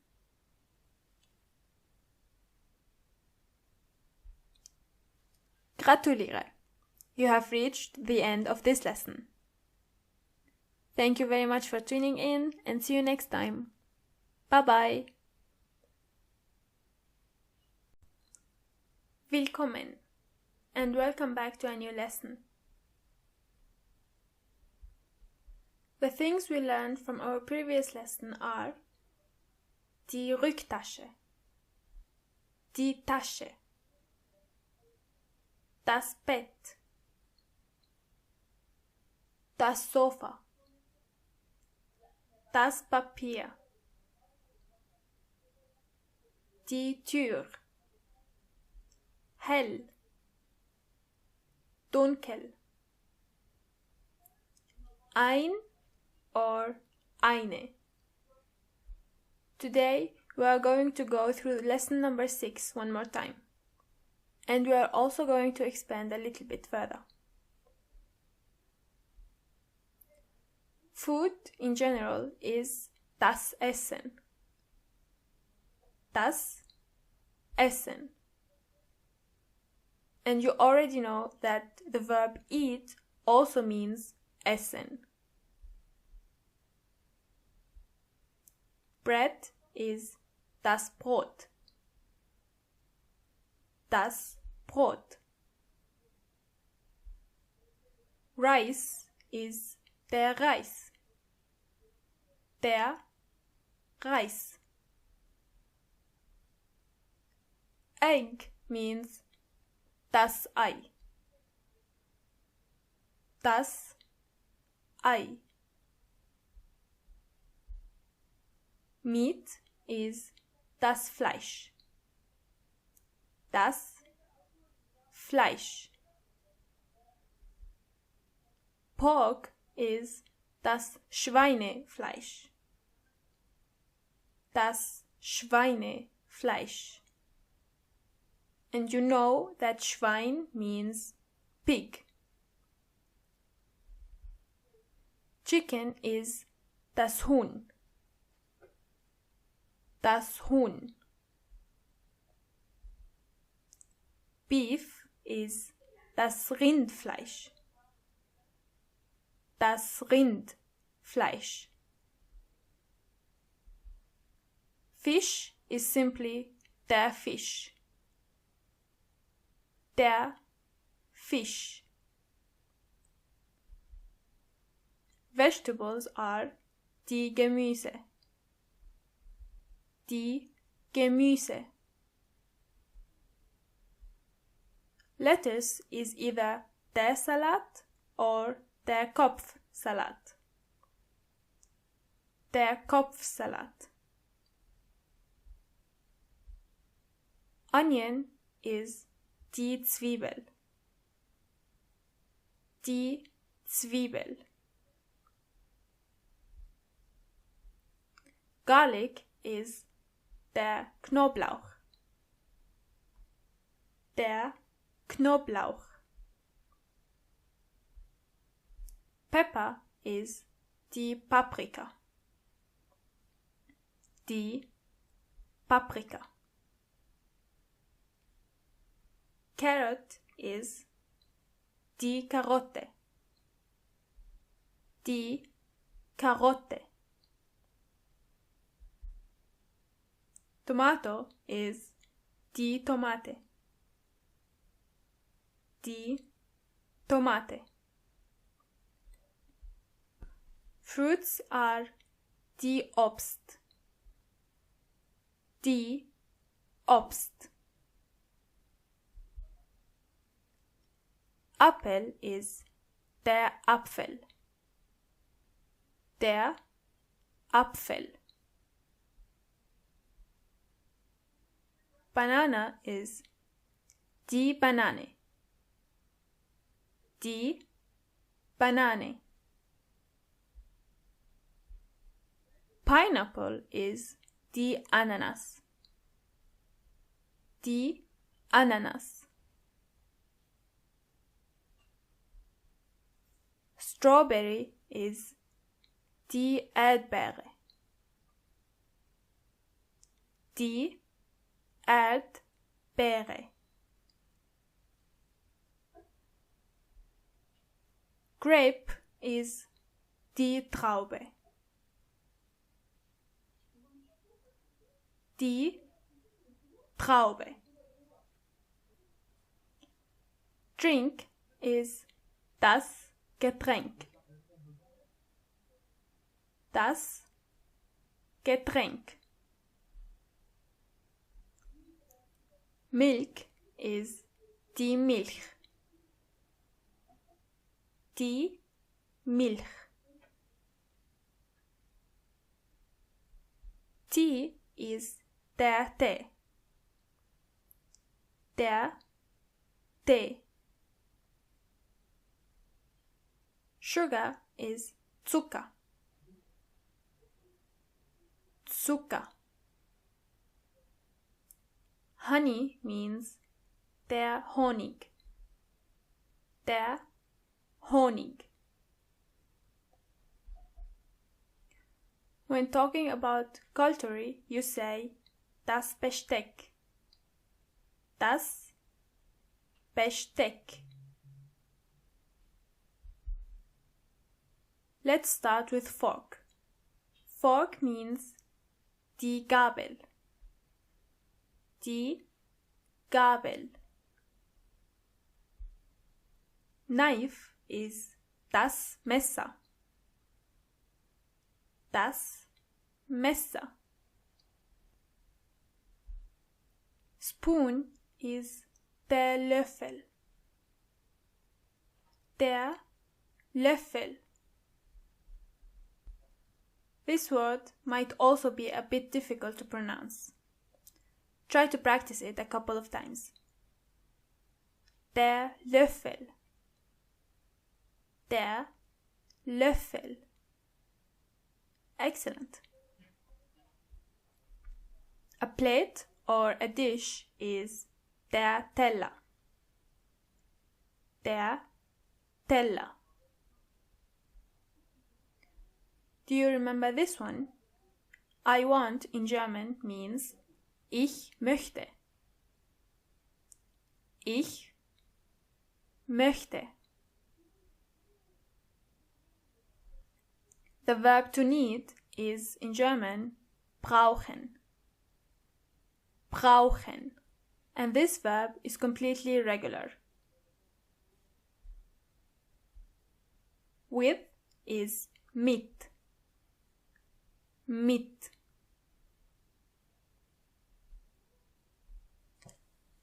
Try to read those sentences out loud with me. Ich möchte Tee mit Milch und Zucker. Ich möchte Tee mit Milch und Zucker.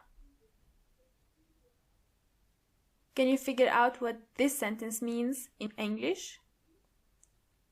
I want tea with milk and sugar. Excellent. The next one is ich möchte Obst und ein Getränk.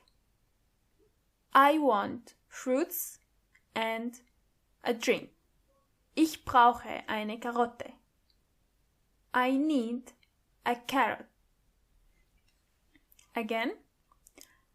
Ich möchte Reis mit Fleisch und Paprika. Ich möchte Reis mit Fleisch und Paprika. I want rice with meat and pepper. Ich brauche Ananas und Traube. Ich brauche Ananas und Traube. I need pineapple and grape. Ich brauche eine Gabel, ein Messer, Löffel oder Teller. Ich brauche eine Gabel, ein Messer, Löffel, Teller. I need a fork, a knife, a spoon or a plate. Excellent! And those are the new words you learned for today. Das Besteck, das Messer, die Gabel, der Löffel, der Teller, brauchen. And gratuliere! This is the end of our lesson for today. See you next time. Bye bye!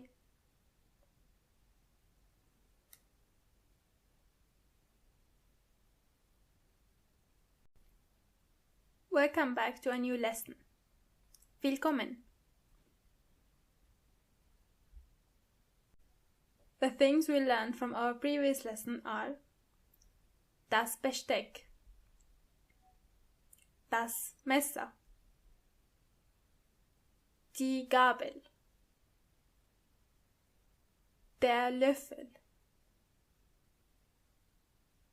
der Teller, brauchen. Today we are going to review lesson number 7.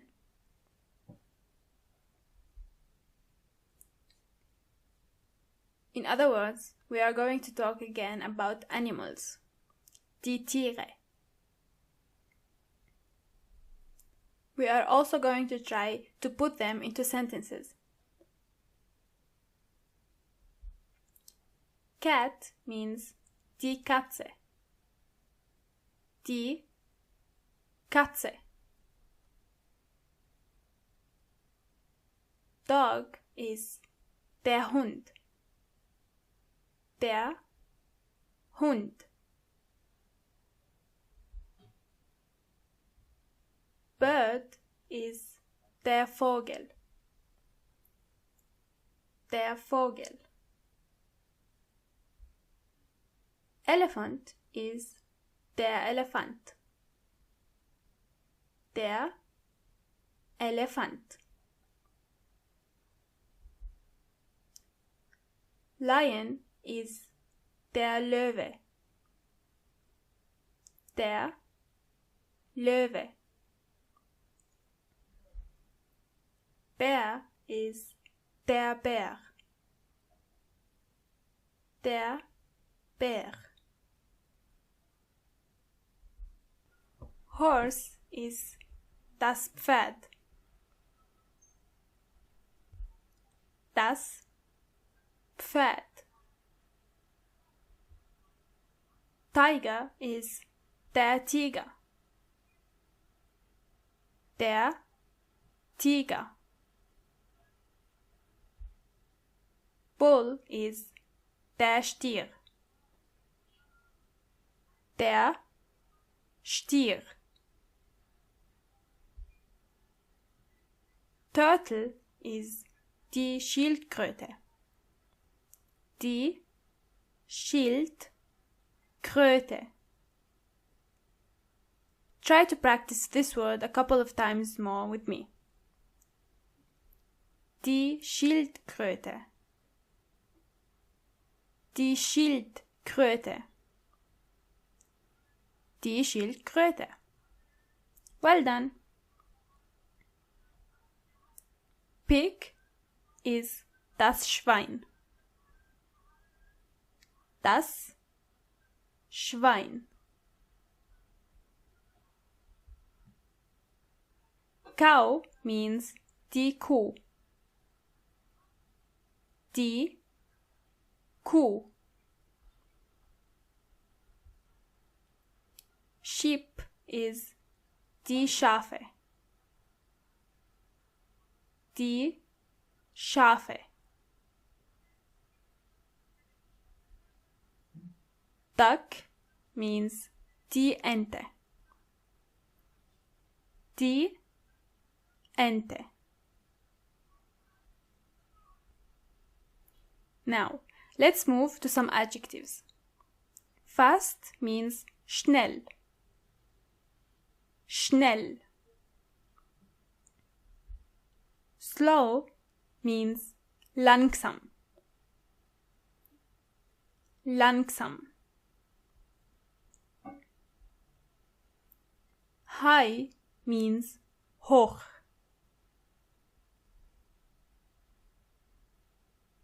Hoch.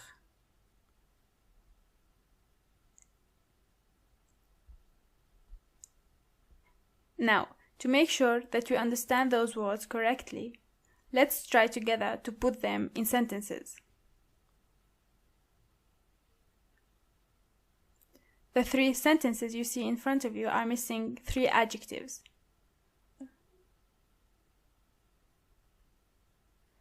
Try to find the correct adjective so that the sentence makes sense.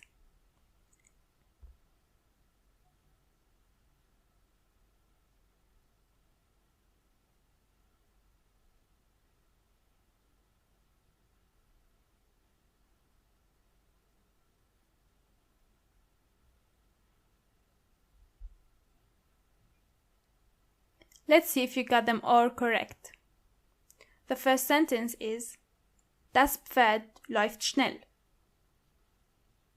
Das Pferd läuft schnell.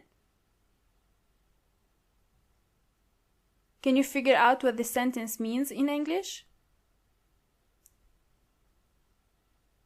The horse runs fast. The second sentence is Die Kuh ist langsam. Die Kuh ist langsam. The cow is slow. The last sentence is Der Tiger springt hoch. Der Tiger springt hoch. The tiger jumps high. And this is the end of this lesson. Gratuliere. See you next time. Bye bye.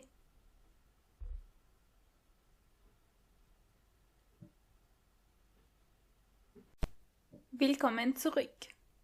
Welcome back.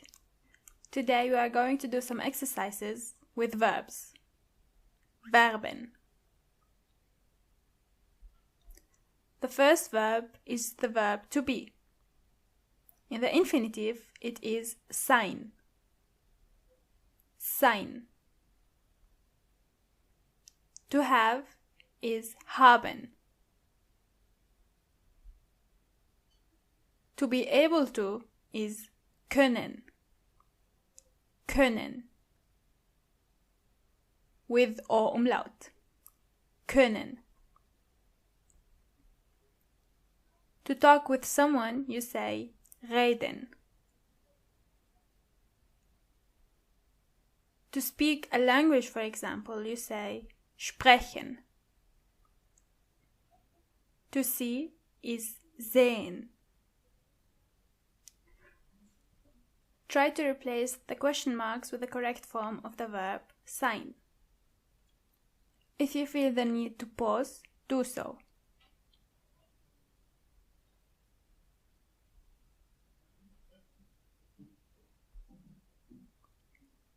Now let's read them together.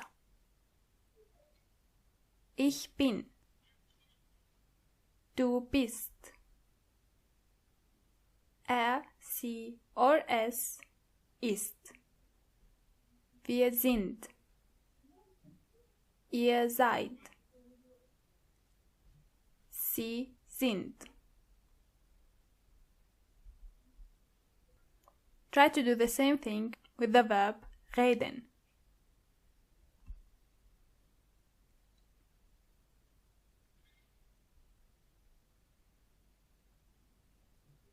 Now let's read them together. Ich rede. Du redest. Er, sie or es redet. Wir reden. Ihr redet.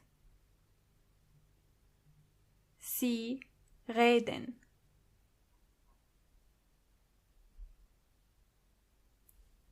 Now let's try with haben.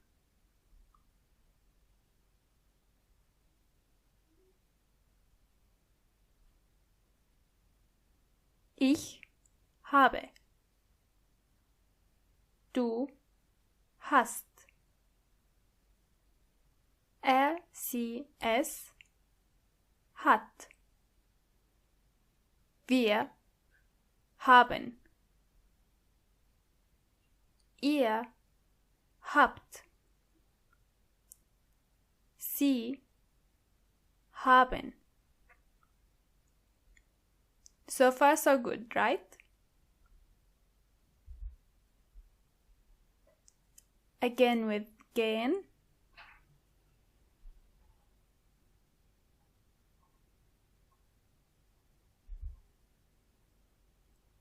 Ich gehe. Du gehst. Er, sie, es geht. Wir gehen. Ihr geht. Sie gehen. And now with können. But keep in mind that können is irregular.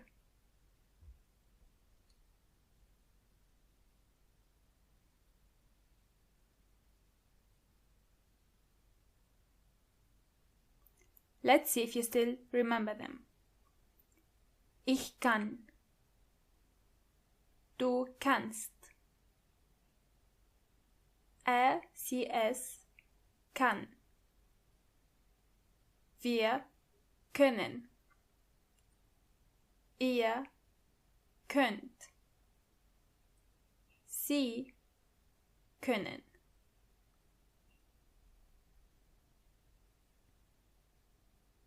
One more time with sehen.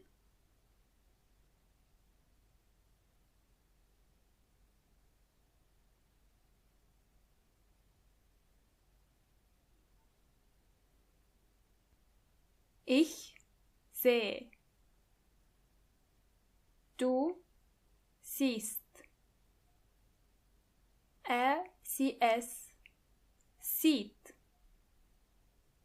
Wir sehen. Ihr seht. Sie sehen. Excellent. And now let's continue with the second part of our verbs for today. To know something means wissen. To know someone means kennen. It is really important to understand the differences between those two verbs. To know something and to know someone. It is also important to understand the differences between to be able to and to know someone. Können and kennen. To put is stellen.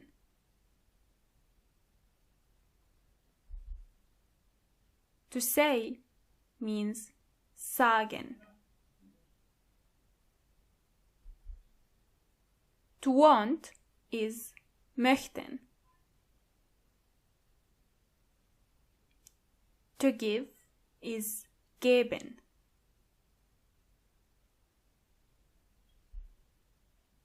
And finally, to eat is essen, just like the word food.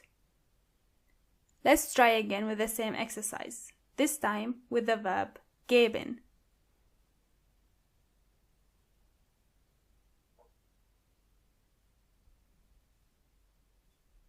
Ich gebe.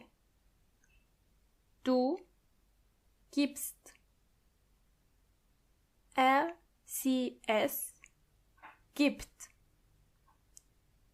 Wir geben. Ihr gebt. Sie geben. One more time with wissen. Keep in mind, this verb is also irregular.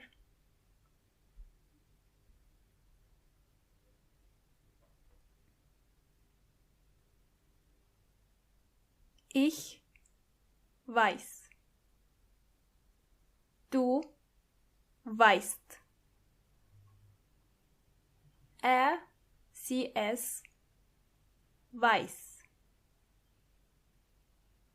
Wir wissen. Ihr wisst. Sie wissen. Kennen is normal. Try to figure out this one.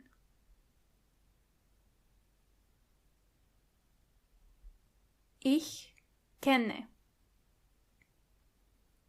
Du kennst. Sie, es kennt. Wir kennen. Ihr kennt.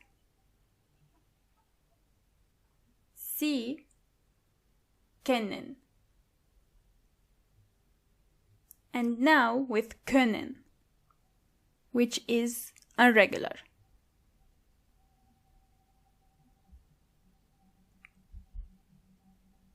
Ich kann. Du kannst. Sie, es kann. Wir können. Ihr könnt. Sie können.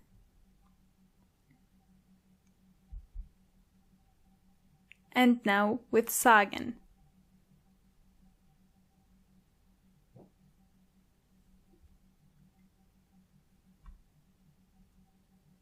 Ich sage. Du sagst. Sie, es sagt. Wir sagen. Ihr sagt. Sie sagen. And we continue with möchten.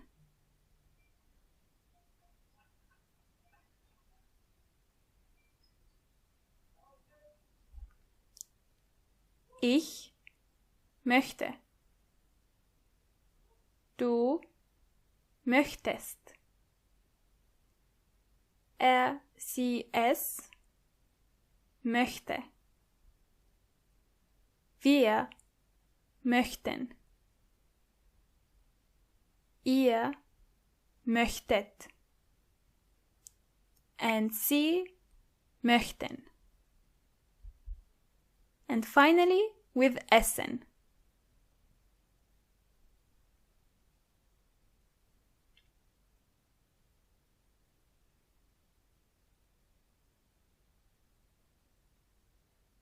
Let's read them together. Ich esse. Du isst. Sie, es isst. Wir essen. Ihr esst. And finally, Sie essen. Good job and great pronunciation. And just like that, you have reached the end of this lesson. See you next time, and bye-bye.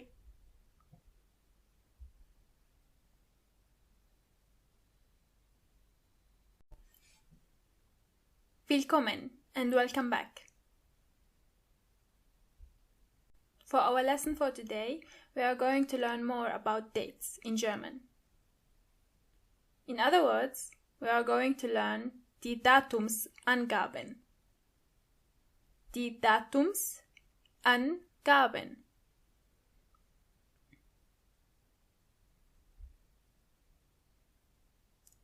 First and foremost, week is die Woche. Die Woche.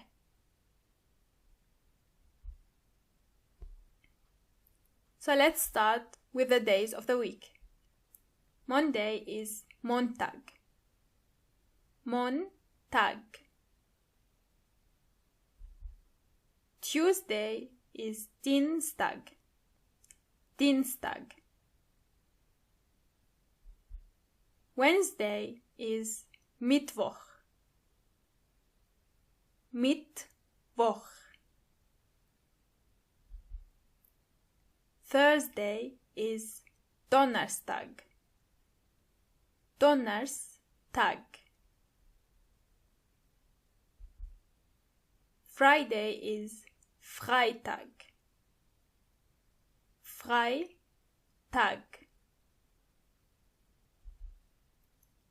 Saturday is Samstag. Samstag.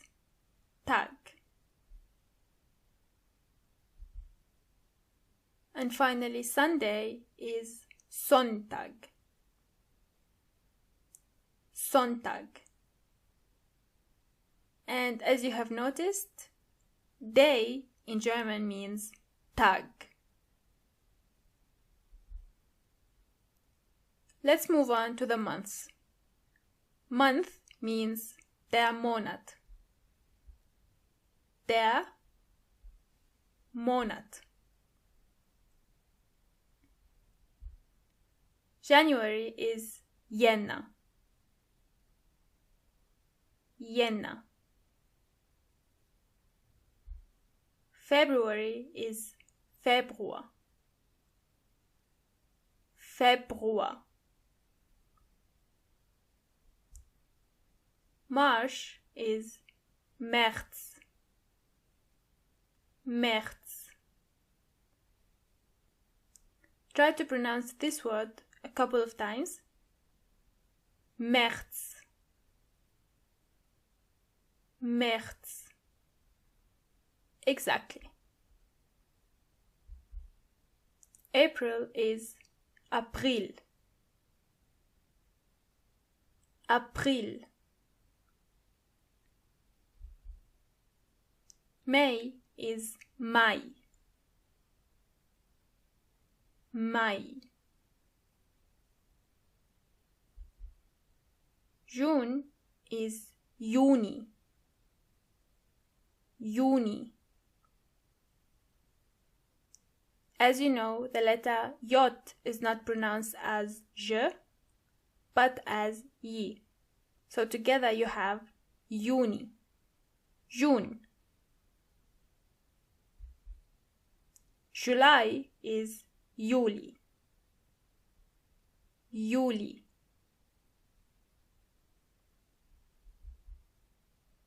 August is August.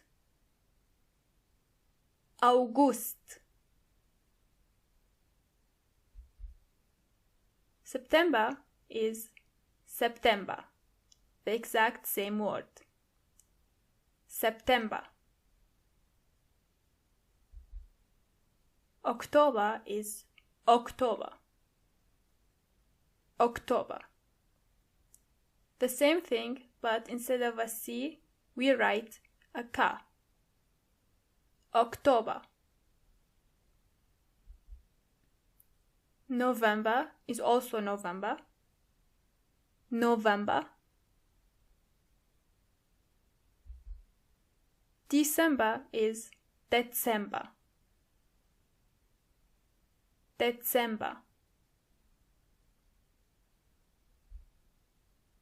And the year in general means das Jahr. Das Jahr.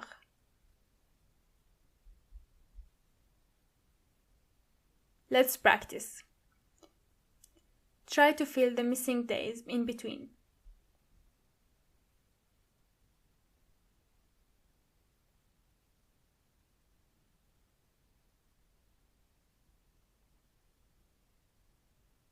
And now let's read them together. Montag, Dienstag,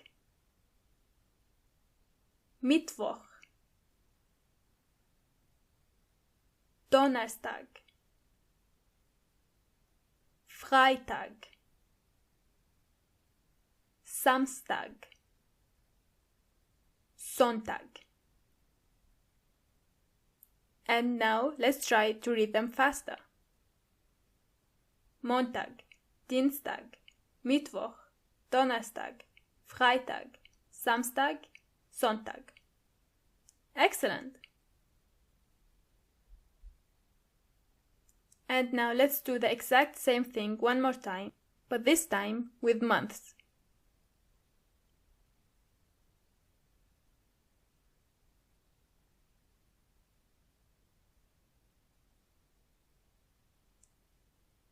And now let's read them together. Jänner, Februar, März, April, Mai, Juni, Juli, August, September, Oktober, November, Dezember. And now a bit faster. Jänner, Februar, März, April, Mai, Juni, Juli, August, September, Oktober, November, Dezember. Good job! And now one more time all together. Montag, Dienstag, Mittwoch, Donnerstag, Freitag, Samstag, Sonntag, Jänner, Februar, März, April, Mai, Juni, Juli, August, September, Oktober, November, Dezember. Das Jahr, die Woche, der Monat. Excellent! Gratuliere! This was the end of our lesson. See you next time. Bye bye.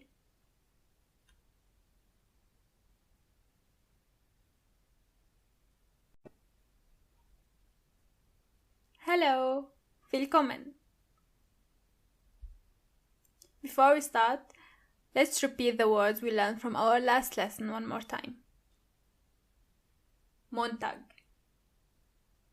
Dienstag, Mittwoch,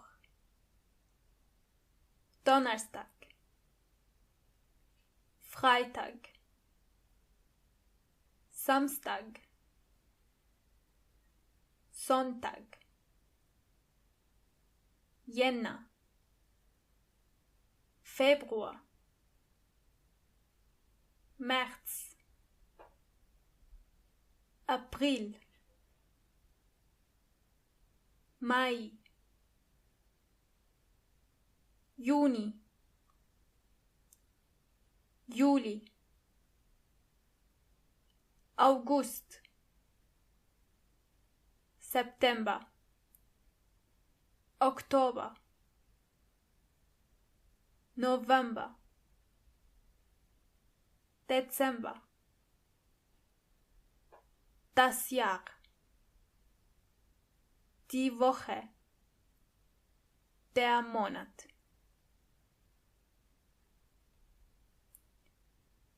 For our lesson for today, we are going to talk more about how to say the time in German. The most important thing is to know how to ask, what time is it? Wie spät ist es? Wie spät ist es? Try to repeat it a bit faster.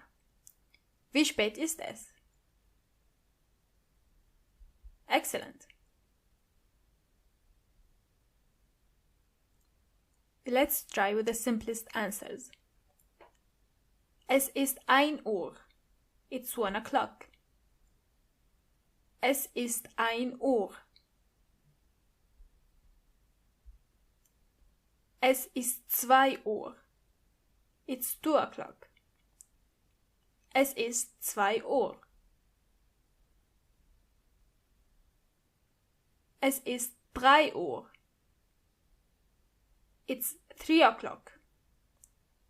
Es ist 3 Uhr.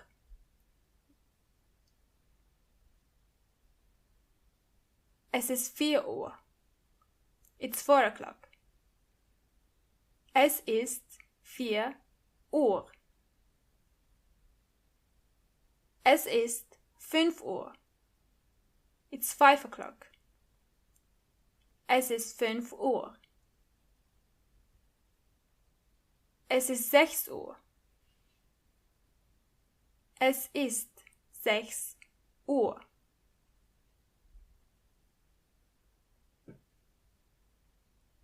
Let's take this into the next step. If you want to say it's 10 past 6, you say es ist 10 nach 6. Es ist 10 nach 6.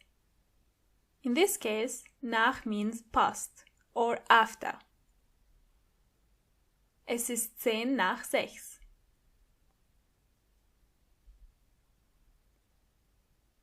The same thing goes with quarter. If you want to say it's 6:15, you say es ist 15 nach 6. And Viertel is a quarter. Es ist 15 nach 6.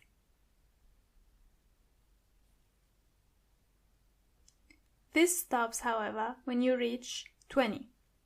If you want to say it's 20 past 6, you say es ist 6:20 Uhr. Es ist 6:20 Uhr. Here, the minutes would be after the hours. Es ist 6:20 Uhr. This is where the German language gets a bit tricky.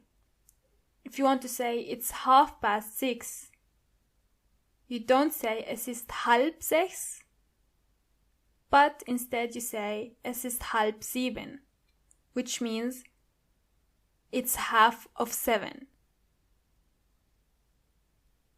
Here you really have to pay attention. It's 6:30.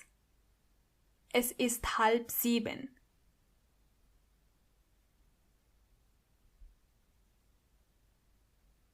And we continue with it's 20 to 7. Es ist 20 vor 7. Vor in this case means before or to. Es ist 20 vor 7.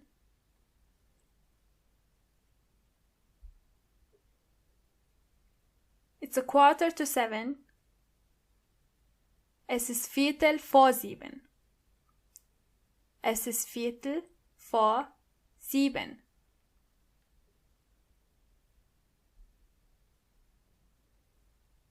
If you want to say it's 6:55, you say es ist 5:07, which means it's 5 till 7 o'clock.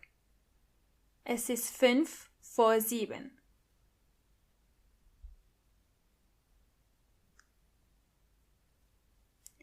Let's see if you can tell the time in German. Wie spät ist es?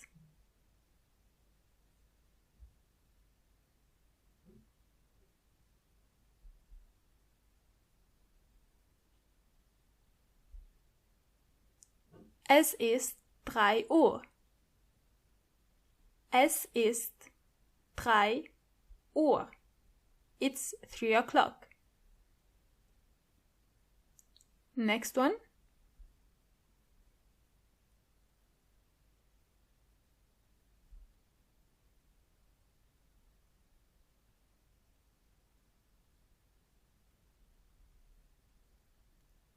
Es ist 7:15. Es ist 7:15. It's 7:15.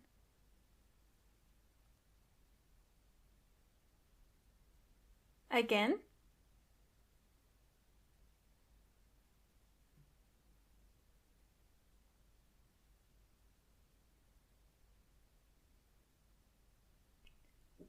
Es ist 1:30. It's not 1:30, but 1:30. It's 1:30.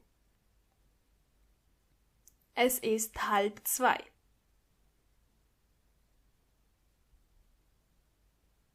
One more time.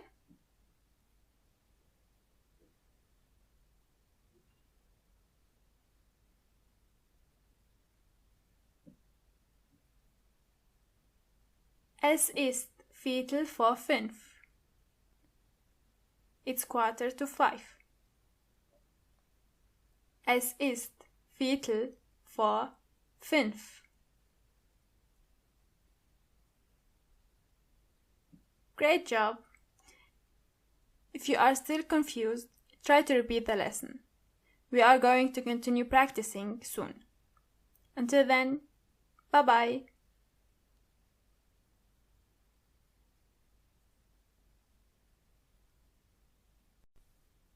Willkommen! Welcome back! Today, we are going to continue with verbs. You already know this one. To run means either rennen or laufen. Rennen, laufen. To go means gehen. Gehen. Springen means to jump.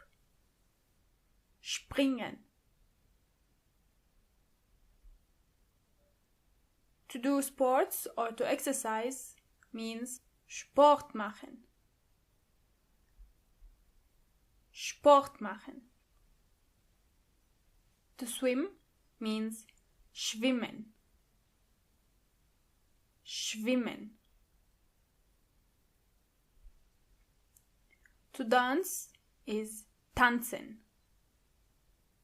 Tanzen. To ride a bike is Fahrradfahren. Fahrrad, fahren. And the verb fahren, when it comes alone, it also means to drive. Fahren. To play means spielen. Spielen.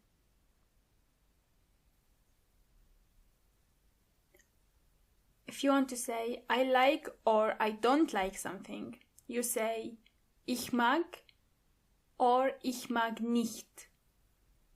Ich mag nicht.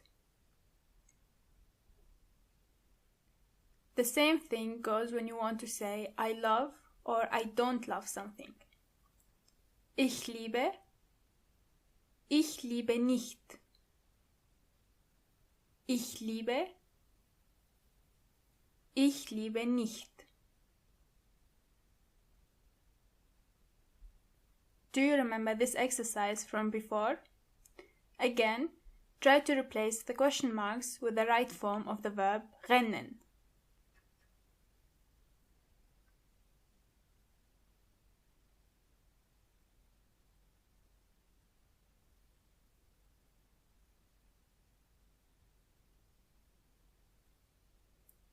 And now let's read them together. Ich renne. Du rennst. Er, sie, es rennt. Wir rennen. Ihr rennt. Sie rennen. Good job. And now with tanzen.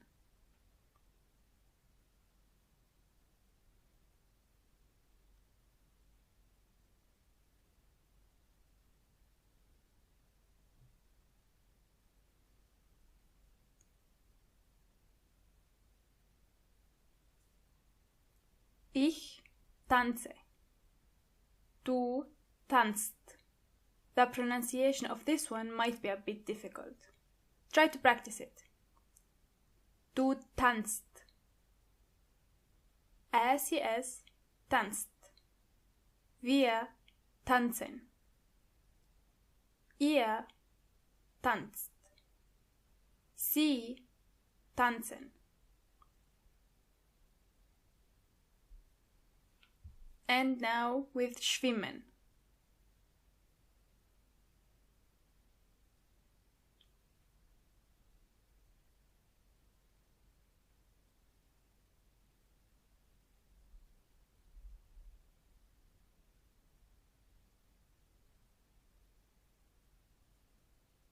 Ich schwimme. Du schwimmst. Er, sie, es schwimmt. Wir schwimmen. Ihr schwimmt. Sie schwimmen.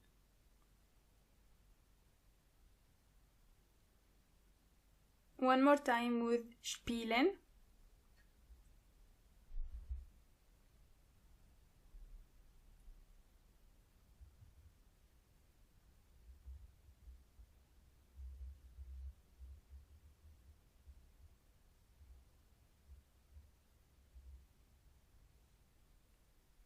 Ich spiele. Du spielst. Er, sie, es spielt. Wir spielen. Ihr spielt. Sie spielen.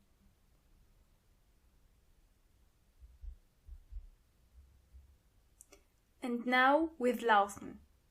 And keep in mind that laufen is not regular.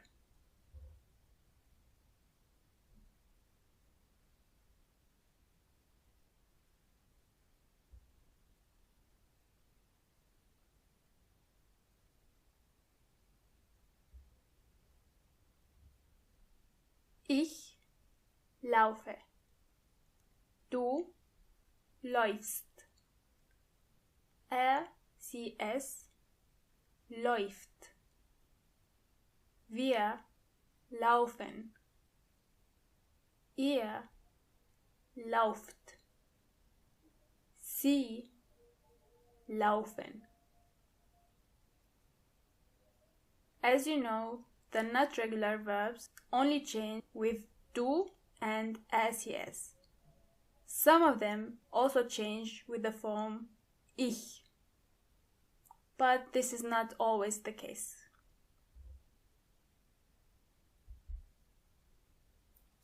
Try again with machen.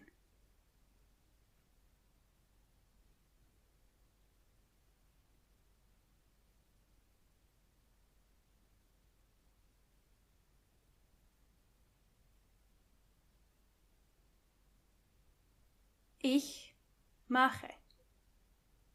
Du machst. Sie, es macht. Wir machen. Ihr macht. Sie machen.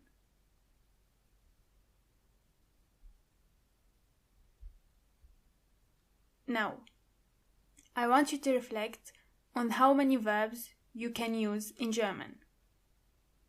There are quite a lot.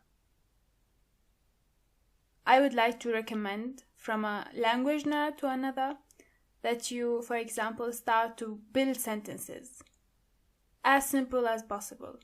By doing so, you are proving to yourself that you are actually able to use those verbs in daily conversations.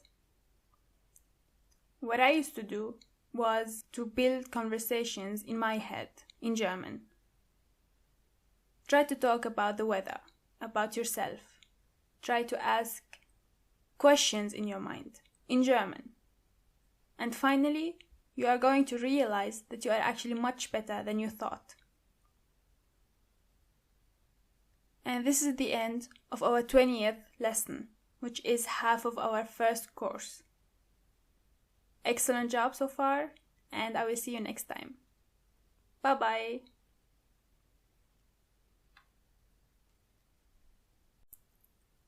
Willkommen and welcome back to a new lesson. For our lesson for today, we are going to learn the question words.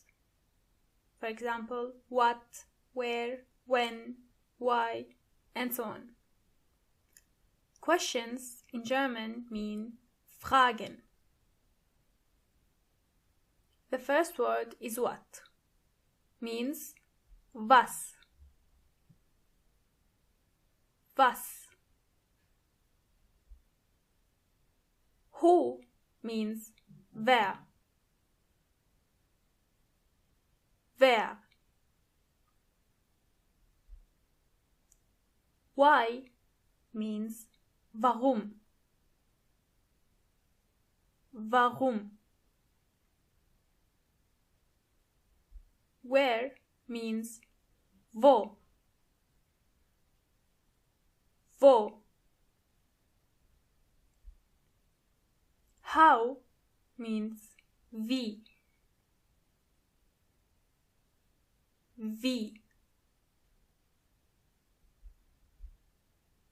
How much, for example, or how many, you say wie viel. Wie viel. Viel alone means very or many. When means wann. Wann. If you want to answer the question why, warum, you say weil. Weil means because. Warum? Weil.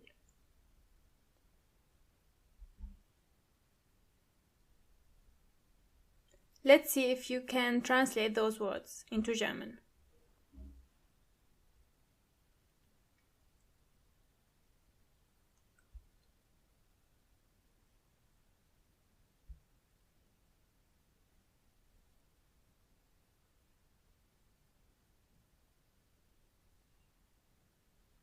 Let's read them together to see if you got everything right. Who, wer. What, was. When, wann. Where, wo. Why, warum. How, wie. How many, wie viel. Wie viel. Excellent. A couple of lessons ago, we learned how to say the time in German. And now we are going to practice even more, to make sure we got everything covered. Try to figure out what the time is in German. If you feel the need to repeat the lesson, feel free to do so.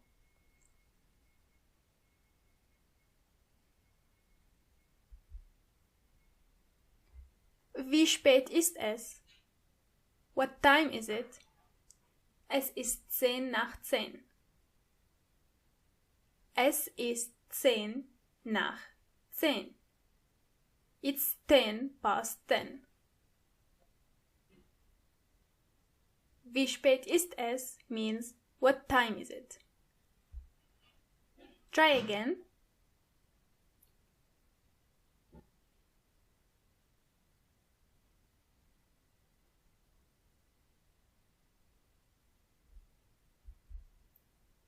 Wie spät ist es?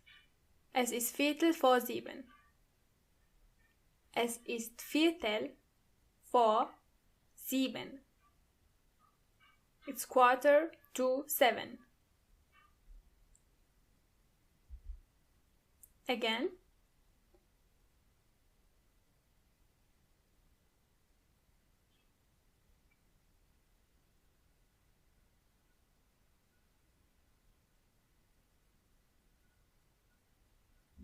Wie spät ist es? Es ist 9:30. Es ist 9:30. It's 9:30. But, as you already know, in the German language it's a bit different. It's 9:30 means es ist 9:30, which means half of 10. Es ist 9:30. Try again.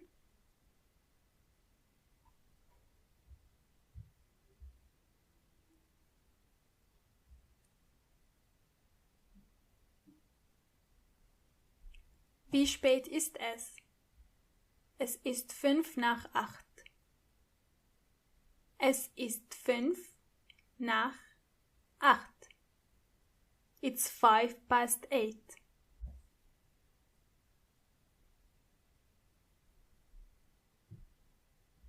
Try again.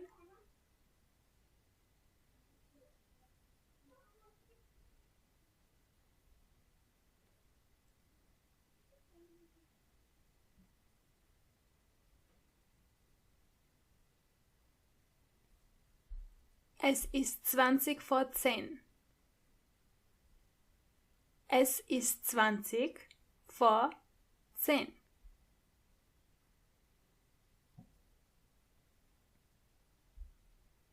One last time. This one might be a bit tricky. Try to think of a possible answer and we will see if it's correct.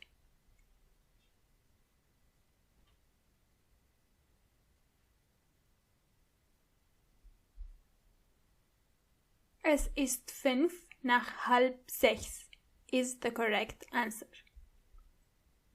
Es ist 5:30, which means it's 5:05. At first you might find those times a bit complicated, but don't worry. With time you're going to master it. Some side notes that might be helpful if you are going to live in a German-speaking country. Most people don't use the terms 1 p.m., 2 p.m., 3 p.m., and so on. Instead, they say 13 o'clock, 14 o'clock, 15 o'clock, which means after 12 o'clock, they just continue with the numbers.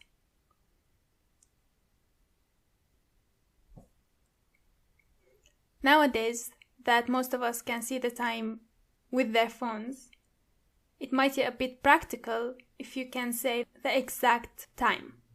For example, if it's 15:38, you can simply say, es ist 15:38, which means it's 15 o'clock 38. You just have to read the numbers as they are. But don't forget to add the Uhr in the middle after the hours. The second example is 21:23. Es ist 21:23 Uhr. Es ist 21:23 Uhr. The last one is 9:16. Es ist 9:16 Uhr. Es ist 9:16 Uhr.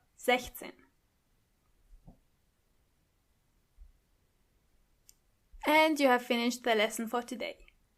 See you next time. Bye bye.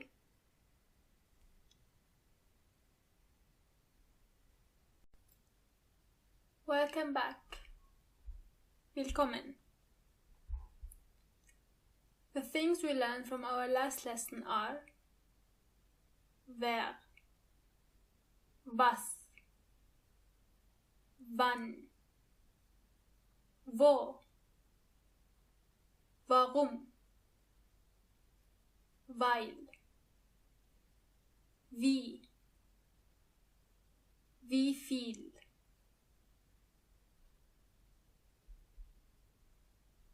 And for our lesson for today, we are going to learn more about family and family members.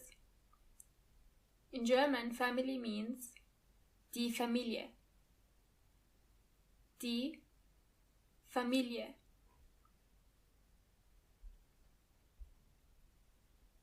The first word is parents. Die Eltern. Die Eltern. Die Mutter is mother. Die Mutter. Kid is das Kind. Das Kind. Father is der Vater. Der Vater. Relatives in general are die Verwandten. Die Verwandten.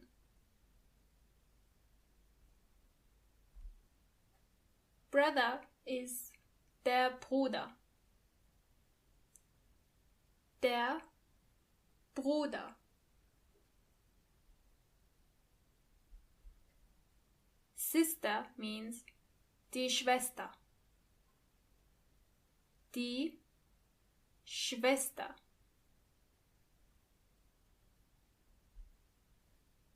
Siblings, regardless of the gender, are die Geschwister.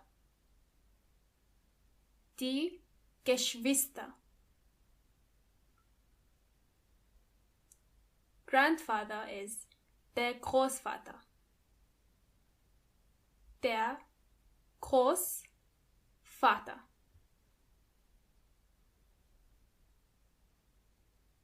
The same thing goes with grandmother. Die Großmutter. Die Großmutter. Grandparents are die Großeltern. Die Großeltern.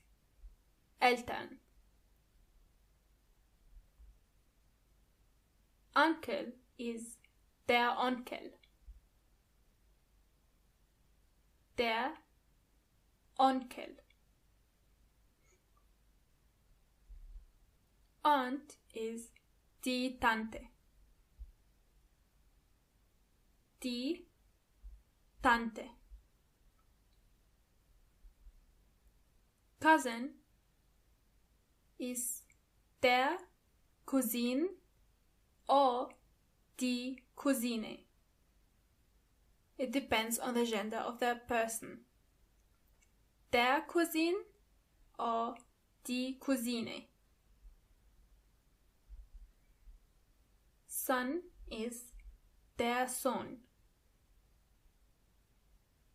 Der Sohn.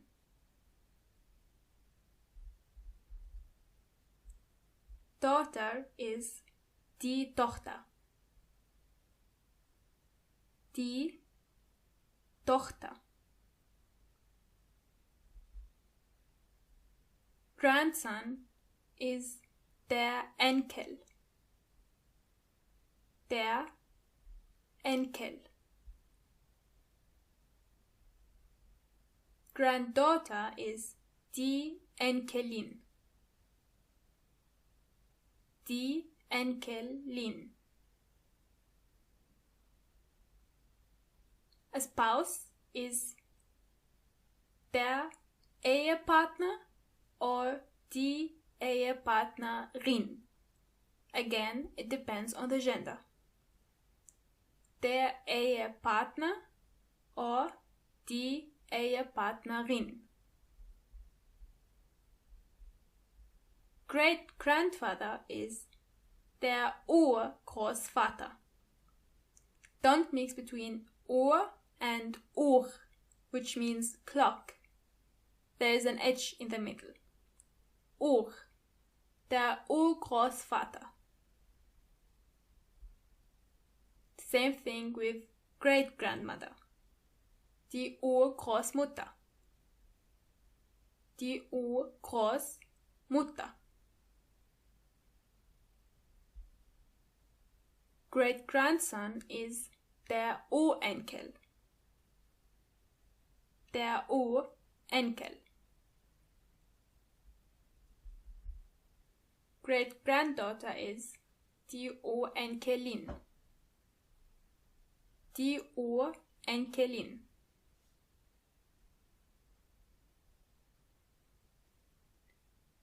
In meiner Familie habe ich. Can you figure out what this sentence means? In meiner Familie habe ich. Exactly. In my family, I have. The second sentence is die Familie von meinem Partner hat.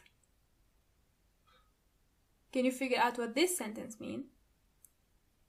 Die Familie von meinem Partner hat. Correct. The family of my partner or my spouse has. And now that you know what those sentences mean, try to fill them.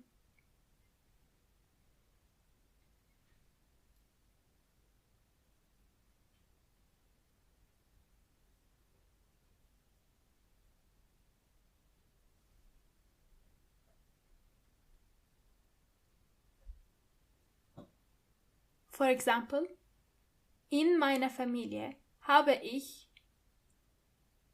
eine Mutter, einen Vater, 4 Großeltern, 7 Onkel und Tanten, 9 Cousins. Do you hear the pronunciation of the last word? Cousin in plural, you have to add a French pronunciation to it. Cousin. Die Familie von meinem Partner hat eine Mutter, einen Bruder, 10 Onkel und 25 Cousins. Correct.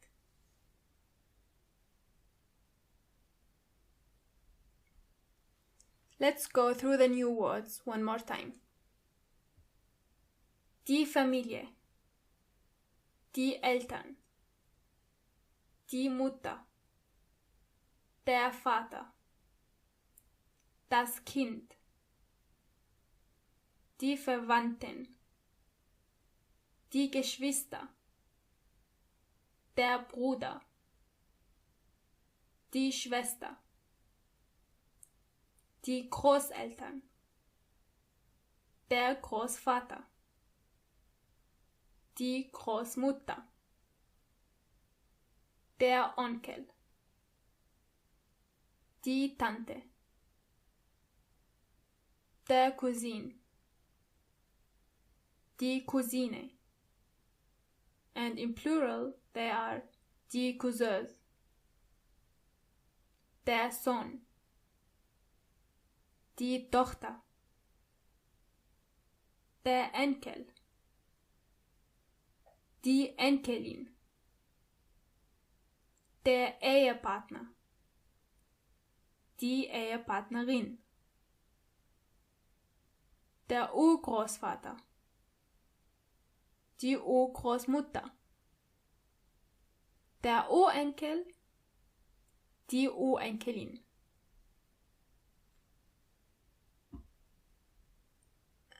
And this was the end of our lesson for today. See you next time. Bye bye.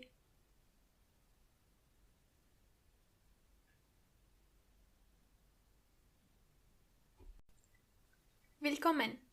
Welcome.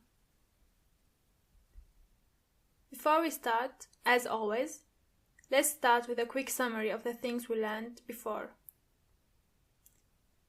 Die Familie.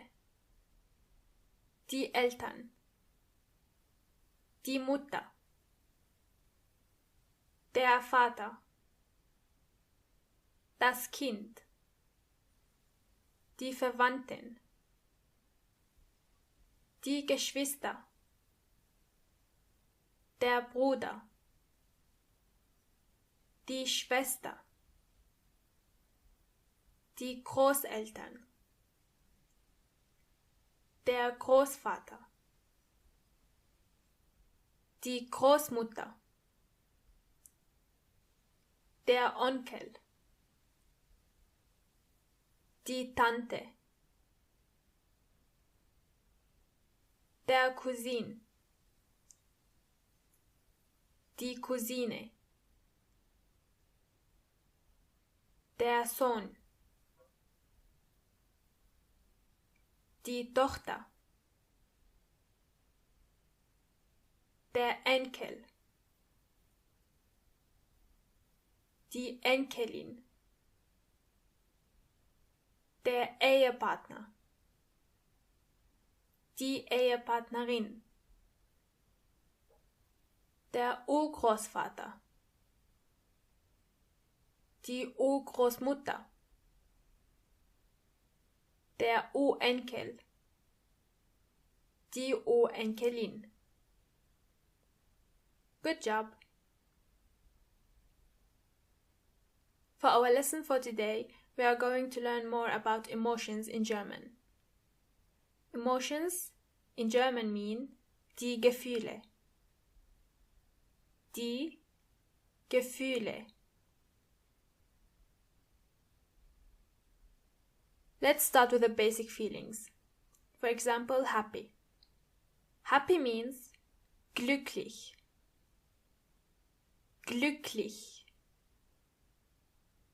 It might be a bit difficult to pronounce this one, so let's practice a couple of times together. Glücklich. Glücklich. Sad means traurig. Traurig.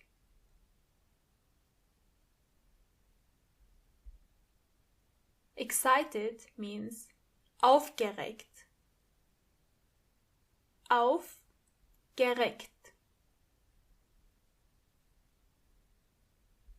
Tired means müde. Müde. For angry, you have two options. You can either say sauer,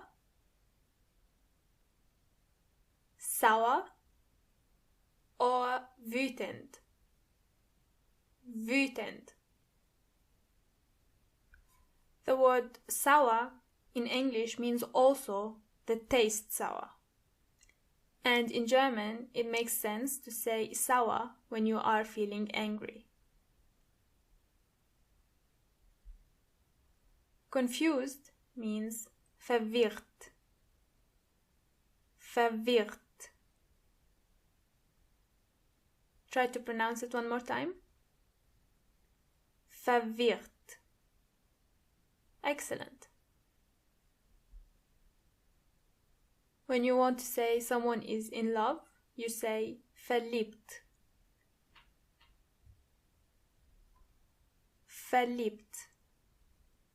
which comes from the verb to love, which is lieben. But you already know this one. Frustrated means frustriert. Frustriert.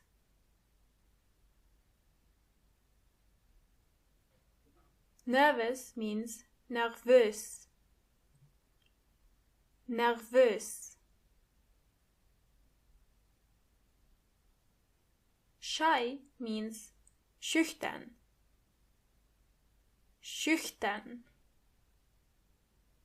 Again, schüchtern. Surprised means überrascht. Überrascht.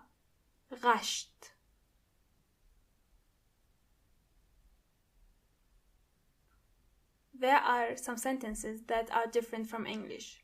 For example, when you want to say I'm worried, you don't say ich bin. Instead, you say ich mache mir Sorgen, which is translated into I make myself worries. It doesn't make sense, but in German, this is the way we say it. Ich mache mir Sorgen. Ich mache mir Sorgen.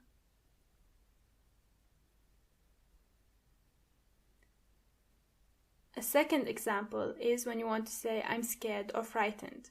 You also don't say ich bin, but ich habe Angst, which means I have fear. Ich habe Angst.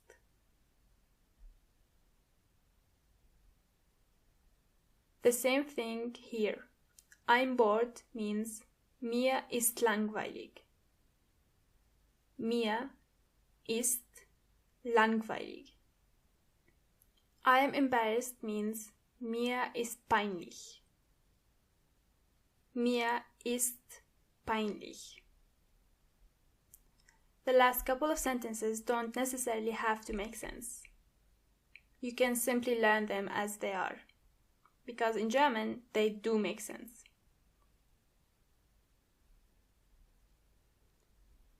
If you want to express your feelings, you can say, for example, I feel uncomfortable or comfortable. You say, ich fühle mich wohl or unwohl. In this case, ich fühle mich means I feel and wohl means comfortable. Or unwohl means uncomfortable. Ich fühle mich wohl.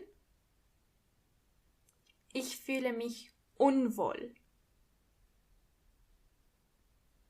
The infinitive of the verb to feel is sich fühlen, which is translated into to feel oneself.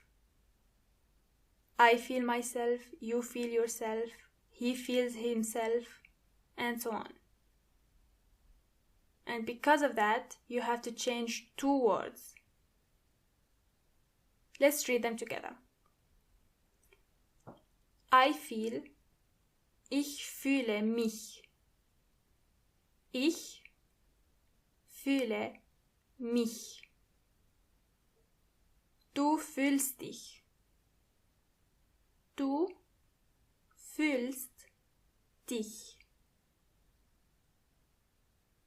Sie, es fühlt sich. Sie, es fühlt sich. Wir fühlen uns.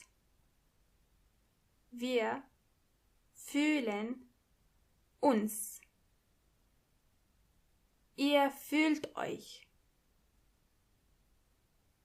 Ihr fühlt euch. Sie fühlen sich. Sie fühlen sich. As you can see, the verb fühlen is normal. But you have to keep in mind how the second word is going to change. If you are confused, think of them like this. Mich means myself. Dich means yourself. Sich, himself or herself. Uns, ourselves. Euch, yourselves.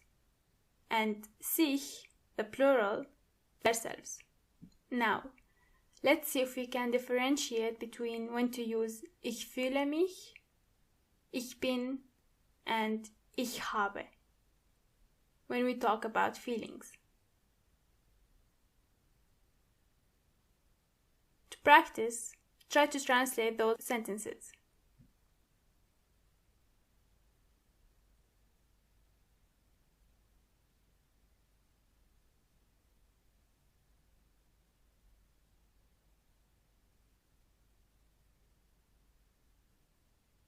I am tired. Ich bin müde.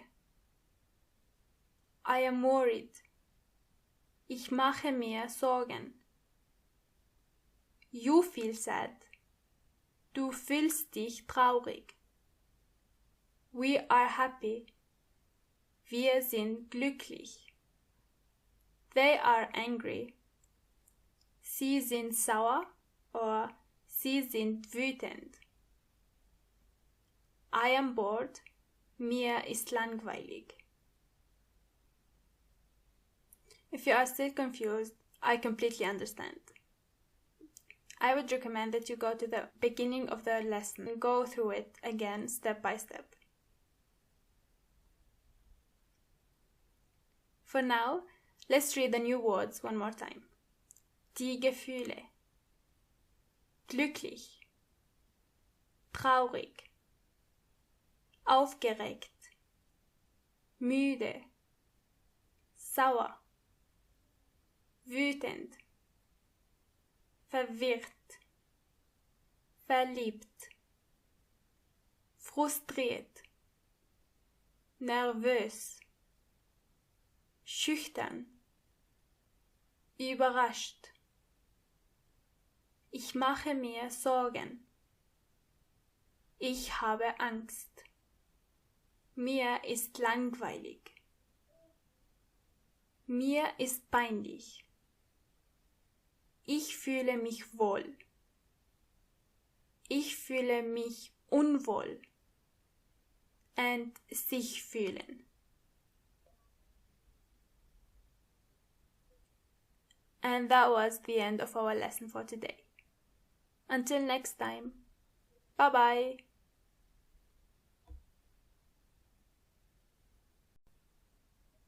Willkommen and welcome back. The words we learned in the previous lesson are die Gefühle, glücklich, traurig, aufgeregt, müde, sauer, wütend, verwirrt, verliebt, frustriert, nervös, schüchtern, überrascht. Ich mache mir Sorgen. Ich habe Angst.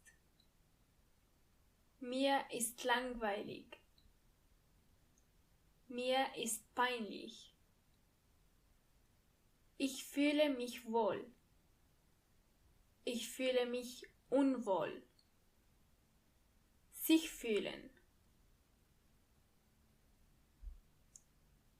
And today we are going to learn more about the body, or der Körper. Der Körper.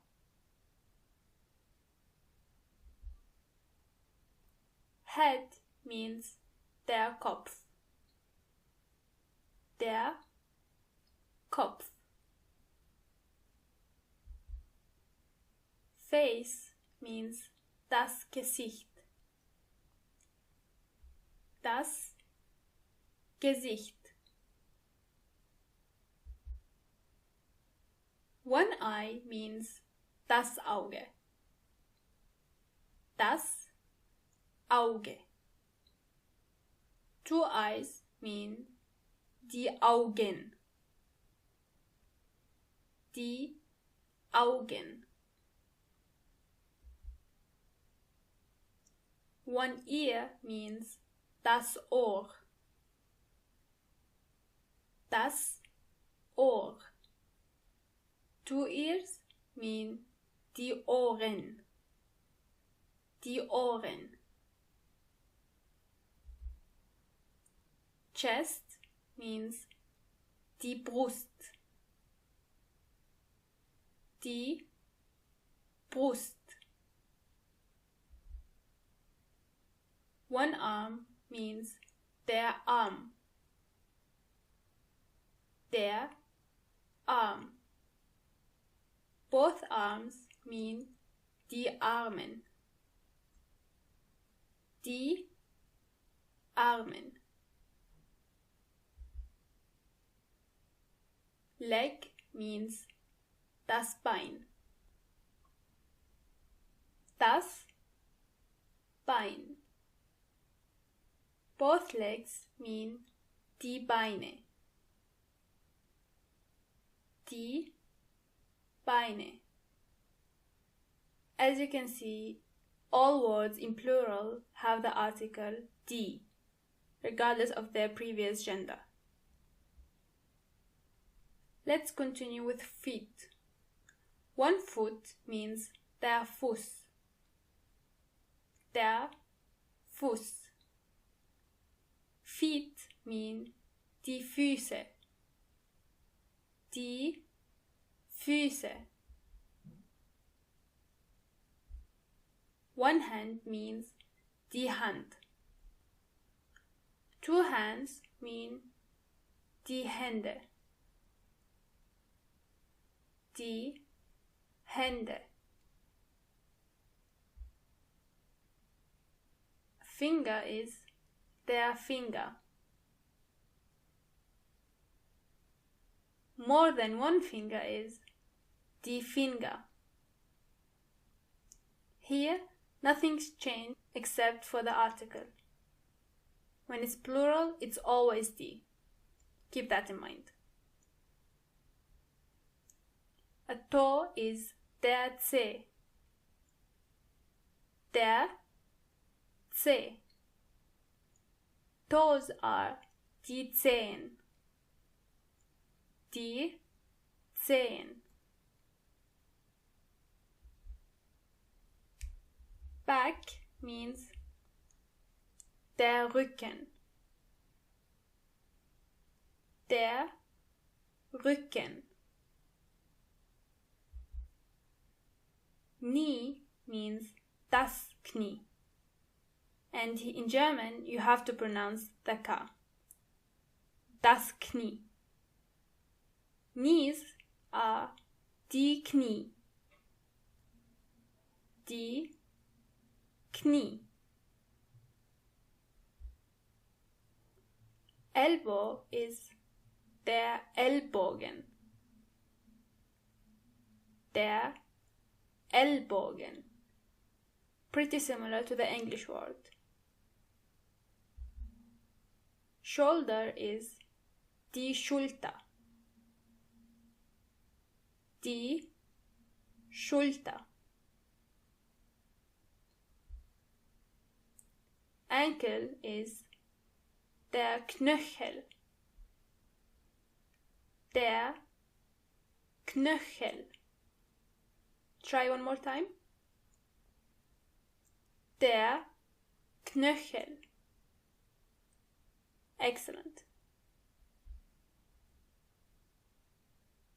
Teeth are die Zähne. Die Zähne. Stomach is der Magen. Der Magen. Hip is die Hüfte. Die Hüfte.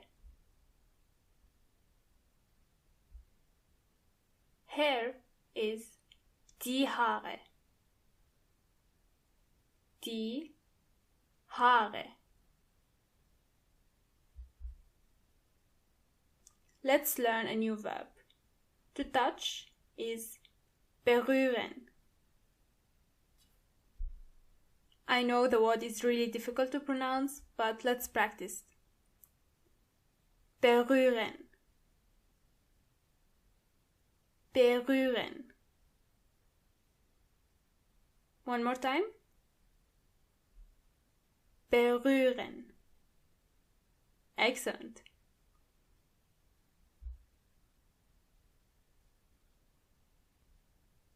Let's read it together. Ich berühre. Du berührst.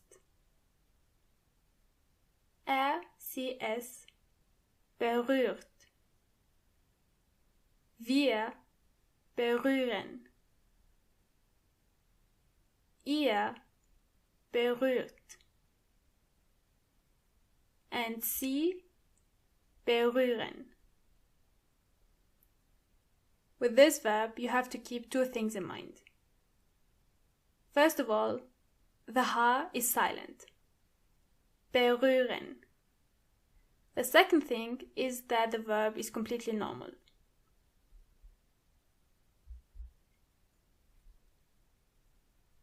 Now let's read the words one more time together. Der Körper. Der Kopf. Das Gesicht. Die Augen. Die Ohren. Die Brust. Die Arme. Die Beine. Die Füße. Die Hände. Die Finger. Die Zehen. Der Rücken. Die Knie. Der Ellbogen. Die Schulter. Der Knöchel. Die Zähne. Der Magen. Die Hüfte. Die Haare. Berühren. At the end, I really want to say that you have to keep in mind the importance of learning the article of each word. Other than that, enjoy the rest of your day and see you next time. Bye bye. Willkommen. Let's go through the words from last lesson one more time. Der Körper. Der Kopf. Das Gesicht. Die Augen.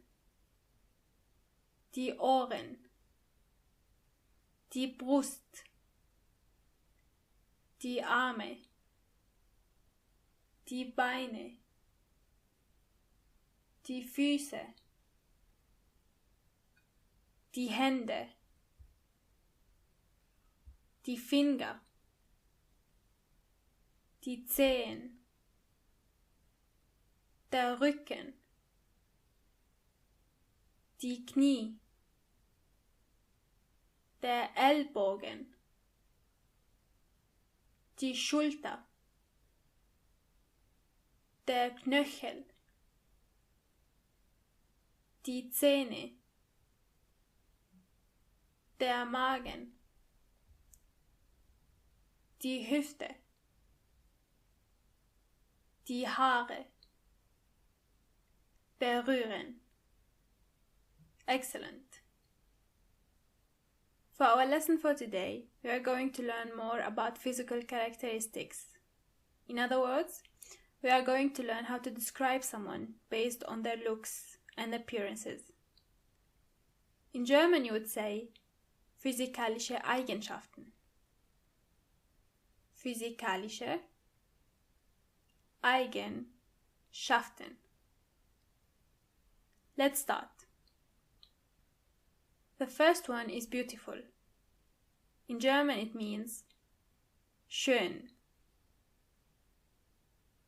Try to ignore the A in the end. We are going to come back to this soon. For now, beautiful means schön. Attractive means attraktiv. Attraktiv. Tall means groß, which also means big. But in the German language, if you want to describe someone as tall, you say big. The same thing goes for short and small. If you want to say that someone is short, you say klein. Klein, which at the same time means small. Thin or skinny means dünn. Dünn. For fat, you can either say fett, fett, or dick, dick. Pretty, handsome, or gorgeous, you say hübsch, hübsch. Ugly, you say hässlich, hässlich. Muscular means muskulös, muskulös. Good looking in general, you say gut aussehend, gut aussehend. One more time. Gut aussehend. Brunette is brünette. Just add an O-umlaut in the middle. Brünette. Blonde is blond. Blond. Grey hair is graue Haare. Graue Haare. Graue Haare. For red hair, rote Haare. Rote Haare.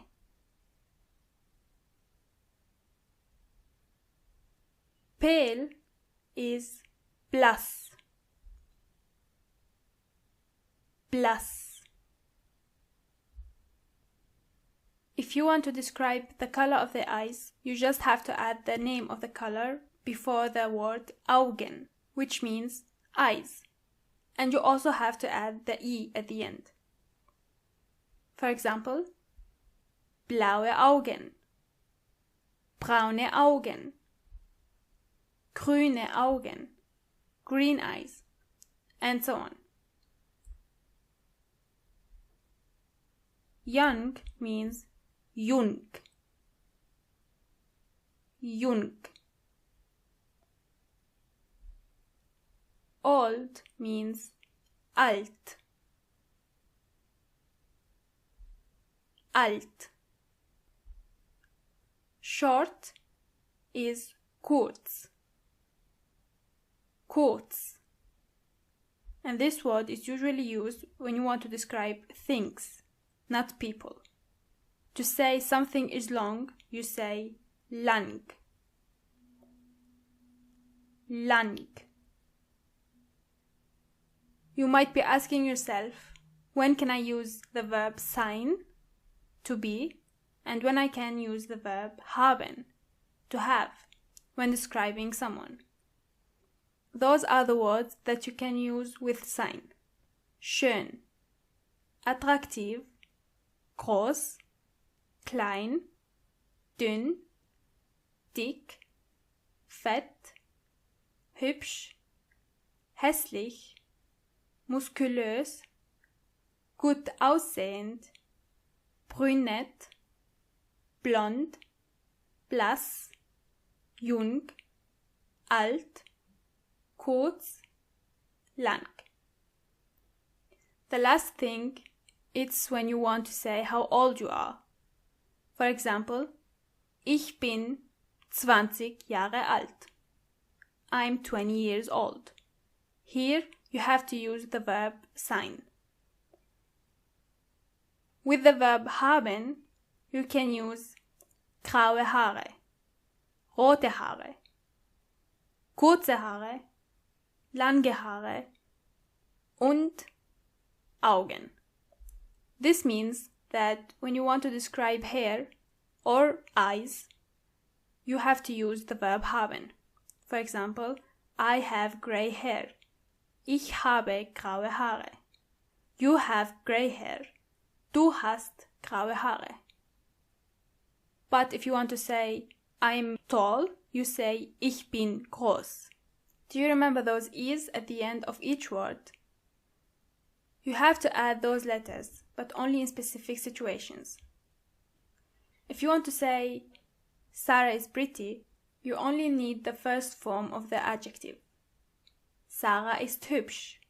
You don't have to add anything. But if you want to say the pretty Sarah, you say die hübsche Sarah. Can you see the difference? Sarah is pretty, the pretty Sarah. The first one, you don't have to change the word. The second one, you have to add an E. Same thing when you are talking about a boy, or a man, or a masculine thing. Lukas ist groß. Lukas ist tall. Der große Lukas. The tall Lukas. First one without any changes. Second one with an E.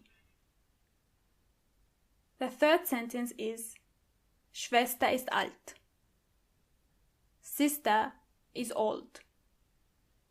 Die alte Schwester. The old sister. Schwester ist alt. Die alte Schwester. If the adjective comes after the name, then you don't have to change anything. But if the adjective comes before the name, then you have to add an E. Let's read those examples. Die Augen sind blau. Ich habe blaue Augen. Die Augen sind blau. Here you don't have to change anything because blau comes after the name Augen. The second sentence, however, you have to add an E because blaue comes before the name Augen. The eyes are blue. I have blue eyes. Die Haare sind kurz. Ich habe kurze Haare. The hair is short. I have short hair. And now it's practice time. Try to say your name, your age, and try to describe yourself.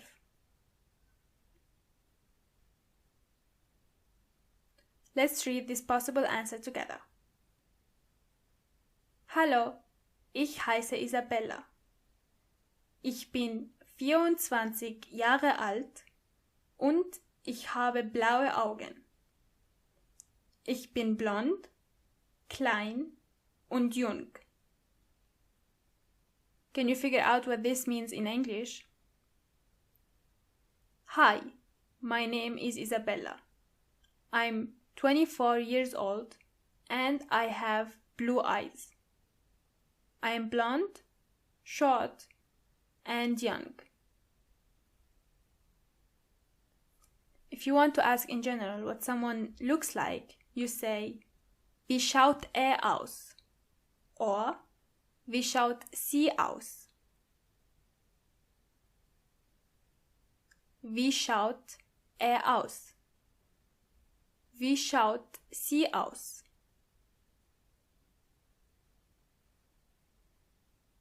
Try to translate this with me. Hallo, heißt Peter. Ist 21 Jahre alt und hat braune Augen. Ist brünett, groß, hübsch und blass. And now in English. Hi, his name is Peter. He is 21 years old and he has brown eyes. He is brunette, tall, pretty, and pale. Excellent. And now through the words one more time. Schön, attraktiv, groß, klein, dünn, dick, fett, hübsch, hässlich, muskulös, gut aussehend, brünett, blond, graue Haare, rote Haare, blass. For example, blaue Augen, jung, alt, kurz, lang. Wie schaut aus? Wie schaut sie aus? And that was the end of our lesson for today. Thank you very much for tuning in and see you next time.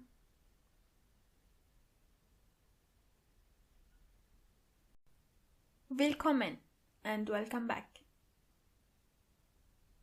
Before we start, let's read the words we learned from our last lesson one more time.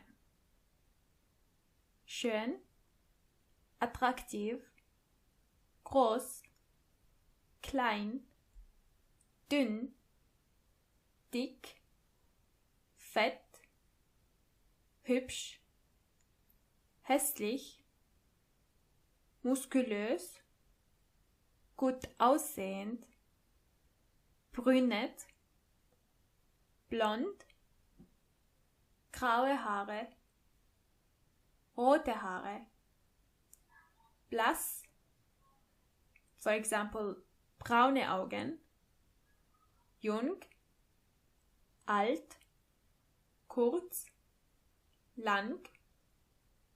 Wie schaut aus? Wie schaut sie aus? In the last lesson, we learned how to describe someone based on their looks and appearances. Today, we are going to learn how to describe someone based on their attitude and personalities. The first question you can ask is, who are you? Wer bist du? Wer bist du? And just like in the English language, the verb would come before the pronoun if the sentence is a question. That's why it's bist before du. Personality in general means Persönlichkeit. Persönlichkeit. Again. Persönlichkeit. Nett means kind. Nett. Brave means mutig. Mutig.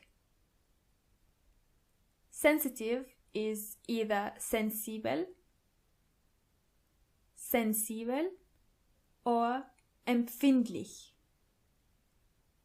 Empfindlich. Horrible is schrecklich. Schrecklich. Try it one more time. schrecklich.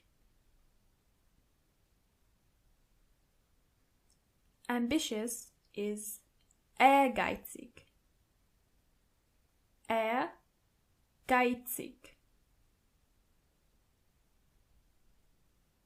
Passionate is passioniert. Passioniert.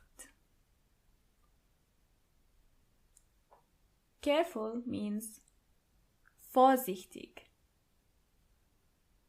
Vorsichtig.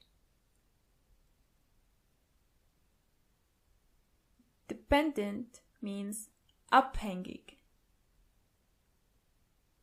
Abhängig. Independent, unabhängig. Unabhängig.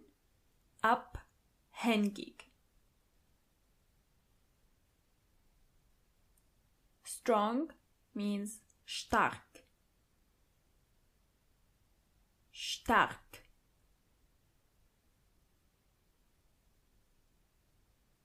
Fun in general means Spaß. Spaß. But if you want to say someone is funny, you say lustig. Lustig.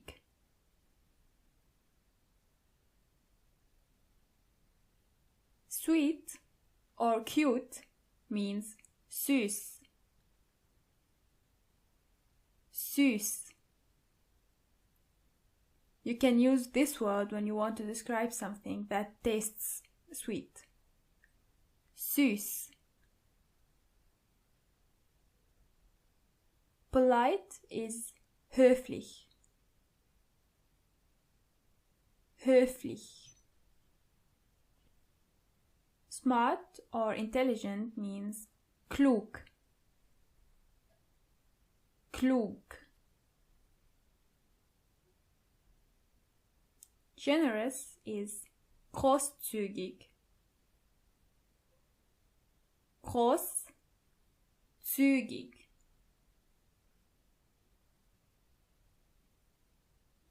Patient means geduldig. Geduldig. Impatient means ungeduldig. Ungeduldig.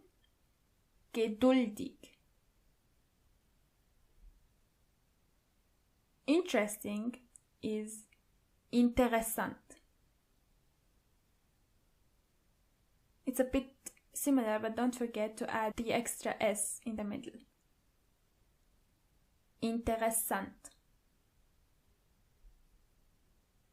Bad means schlecht. Schlecht. And you already know that good means gut.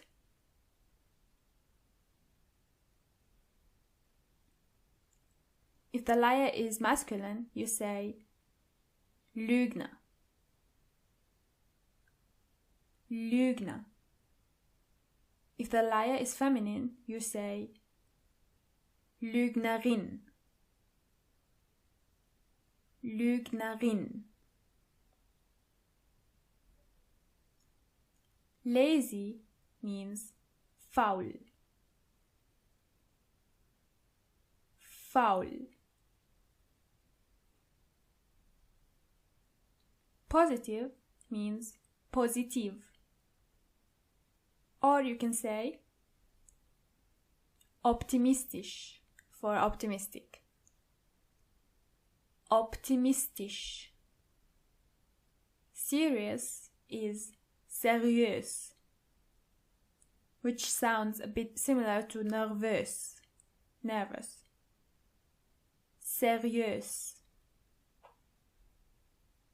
Talented is talentiert. Talentiert. If you want to ask what someone is like, you say, wie bist du? Wie bist du?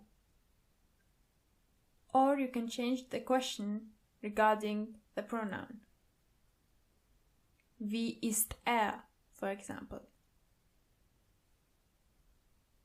Rede über deine Persönlichkeit. Talk about your personality. Ich bin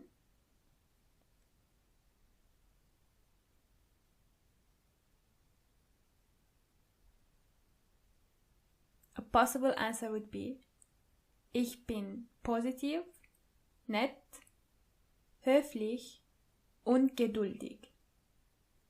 I am positive, nice, polite, and patient. And now, a similar exercise. Rede über die Persönlichkeit deiner Mutter. Talk about the personality of your mother.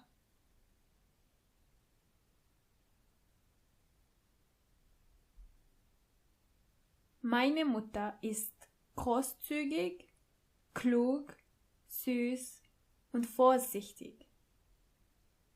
My mother is generous, smart, sweet, and careful. Just like our last lesson, there are some differences between nett and nette. And it is really important to understand when to use the adjective in its normal form and when to add an E.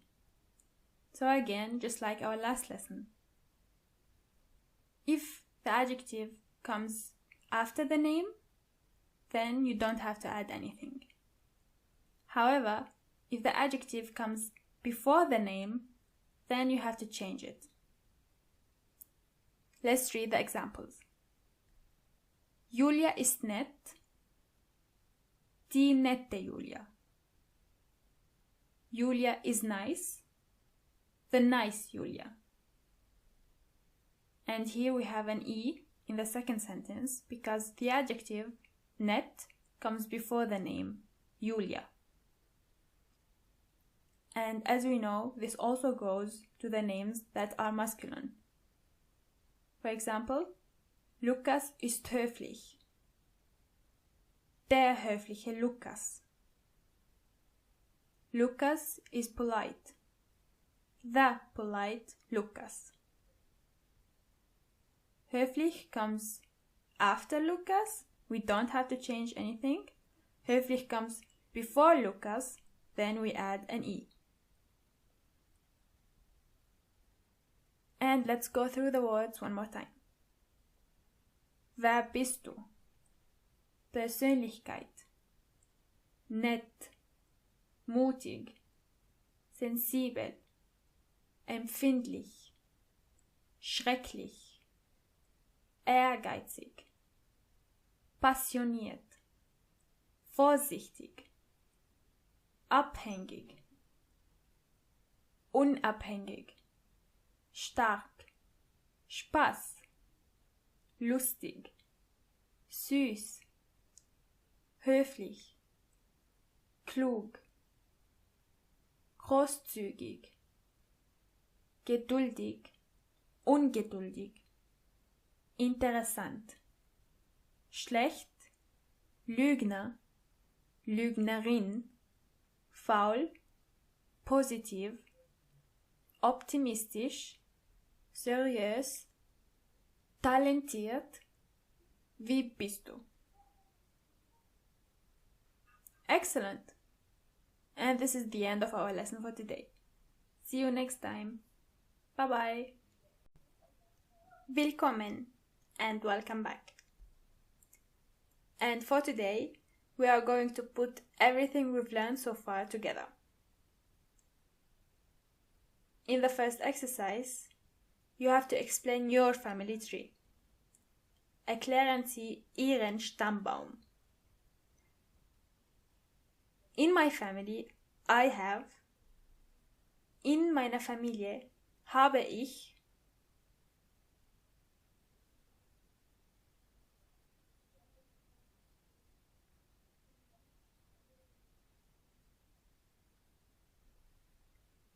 A possible answer would be: in meiner Familie habe ich 2 Eltern, 0 Geschwister, 4 Großeltern, 0 Urgroßeltern, 7 Onkel und Tanten, 9 Cousins. Do you have a similar family tree? For the second exercise, you have to explain the family tree of your mother. In der Familie meiner Mutter hat sie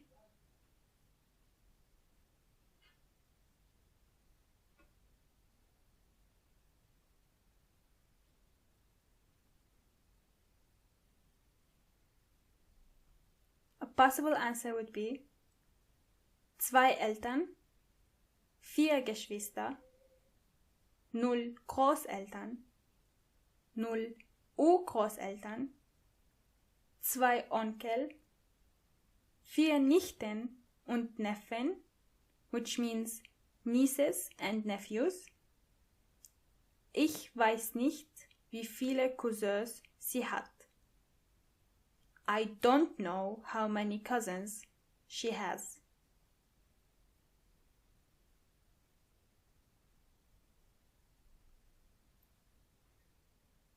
How are you doing? Wie geht es dir? Try to answer this question.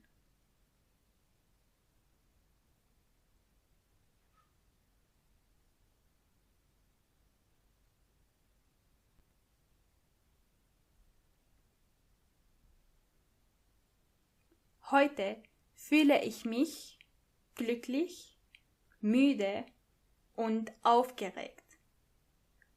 Today, I feel myself happy, tired, and excited.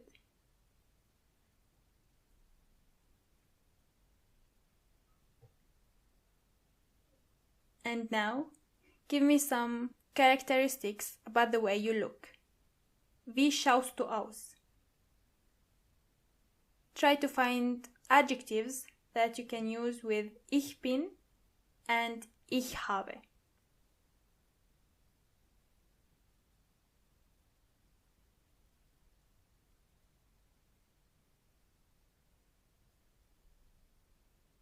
For example, ich bin klein, blond, dünn und ich bin 24 Jahre alt. But ich habe blonde Haare, braune Augen und ich habe lange Haare.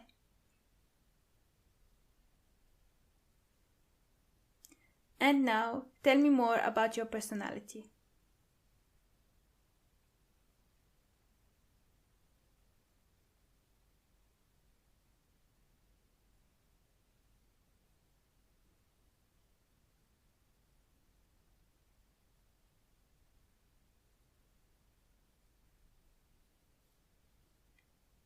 Wie bist du? Ich bin nett, optimistisch und ehrgeizig. I am nice, optimistic, and ambitious. So far, so good?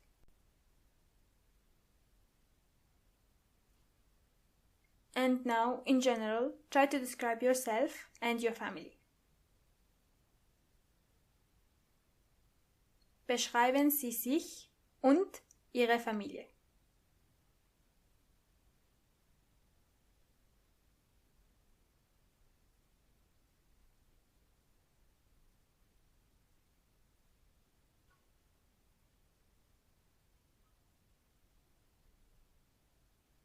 Let's read the answer together. And try to translate what you are hearing at the same time. Mein Name ist Isabella und ich bin 24 Jahre alt, mit blauen Augen.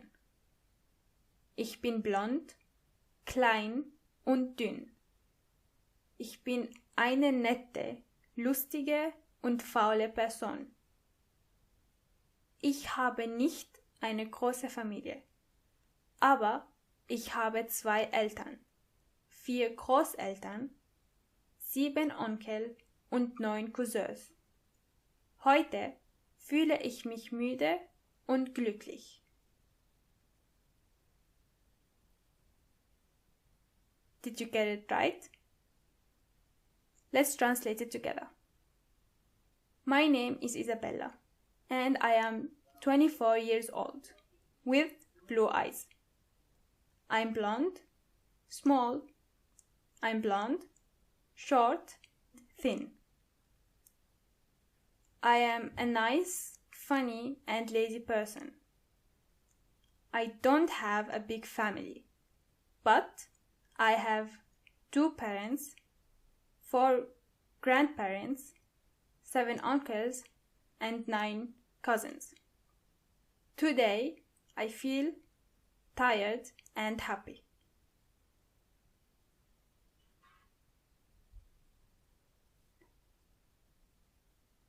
Let's try to have a conversation. I'm going to ask you the questions and you're going to read the answers. Hallo. Wie heißt du? Wie alt bist du?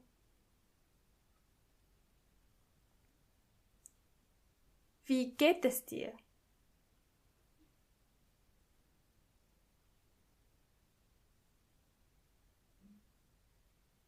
Mir geht es gut is another way of saying I'm doing fine.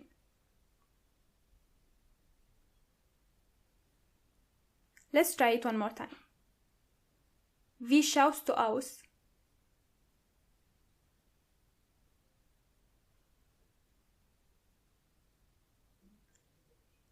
Hast du eine Familie?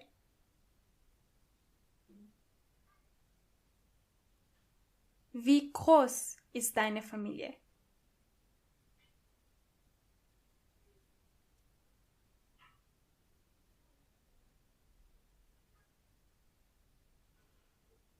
And we are done with our practice for today. Thank you for tuning in and bye-bye.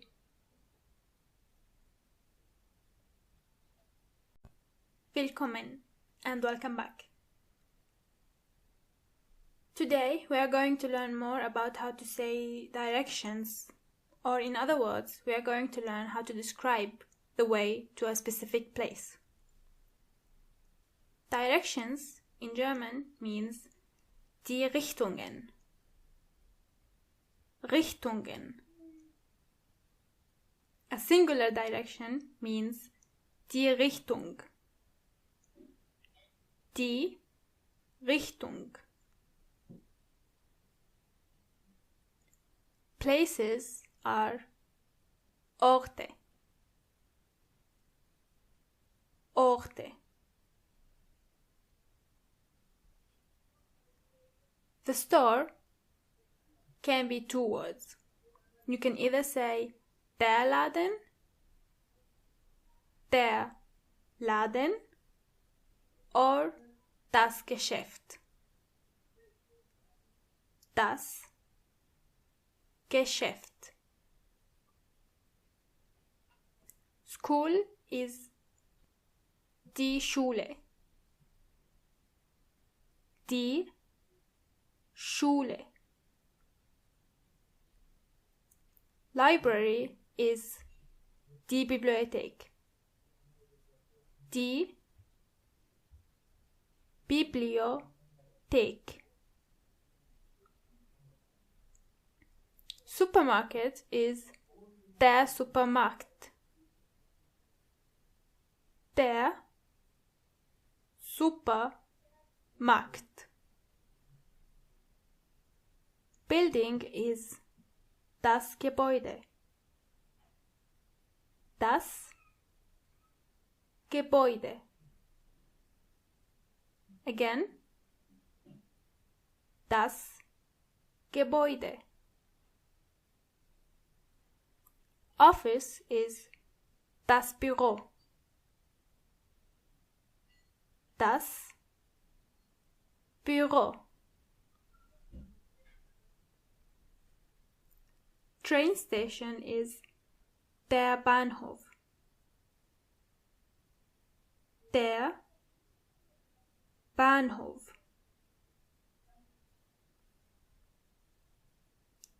Bus station is die Bushaltestelle.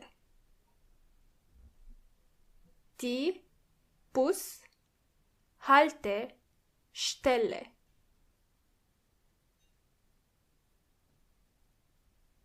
Beach is der Strand. Der Strand. Restaurant is das Restaurant.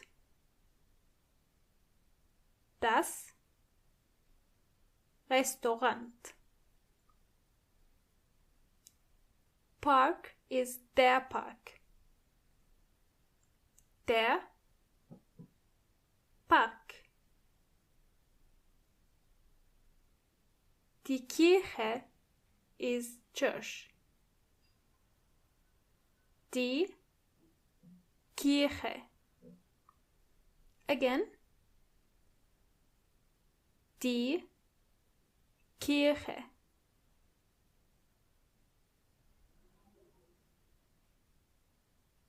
Cinema is das Kino. Das Kino. Post office is das Postamt. Das Postamt.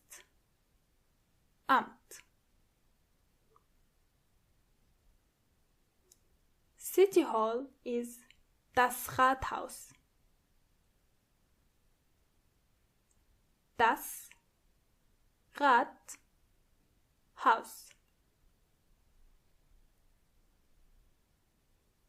The market square is der Marktplatz.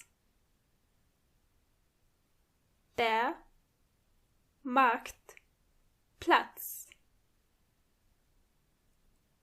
Almost every German or Austrian city has a market square and a city hall, so it's important to know those words. Street is die Straße. Die Straße. Corner is die Ecke. Die Ecke. Bridge is die Brücke.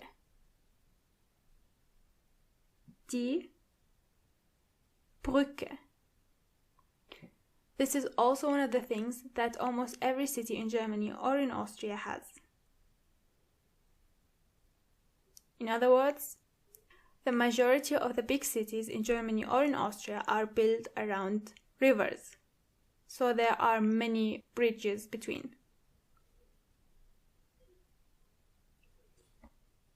And now we are going to learn some words to help us to describe where something is. Neben is next to. Neben. Behind is hinter. Hinter. In front of is vor. Vor. Between is zwischen. Zwischen. Again. Zwischen. To is zu. Zu. Nach is also to. Nach. The differences between zu and nach are a bit complicated for now. That's why we are going to talk about it in the future. In is simply in. Bis has actually more than one meaning. It can either mean up to or until, or it can also mean to. Again, we are going to talk about it in a future lesson. Opposite is gegenüber. Gegenüber.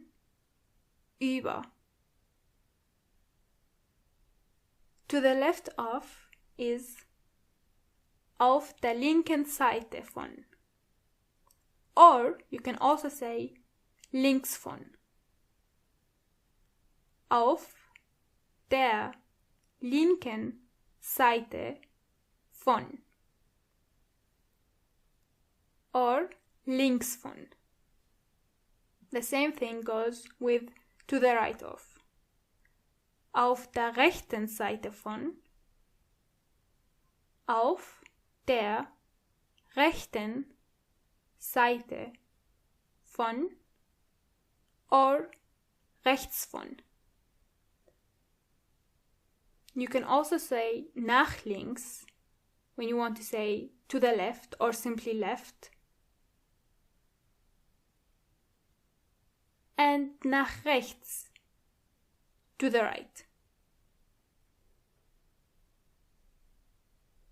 First means zuerst.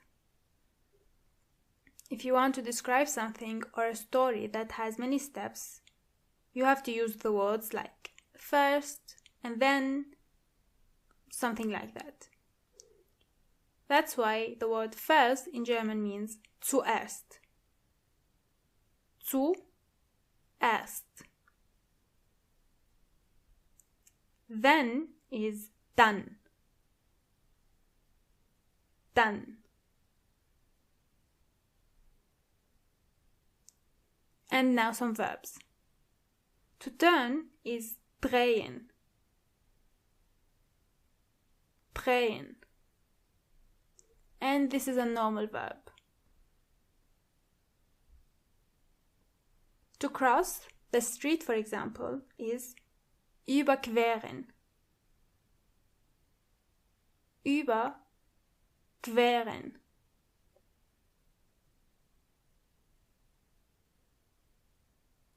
Straight ahead or continue straight is geradeaus. Geradeaus. If you want to ask where is something, you say wo ist die Schule, for example. Where is the school? Wo ist? Wohin gehst du? Where are you going? Wohin gehst du? Now, look at this map and try to identify the small park. Do you see it? Wo ist der kleine Park? Where is the small park? Do you see the red point? That's where you are.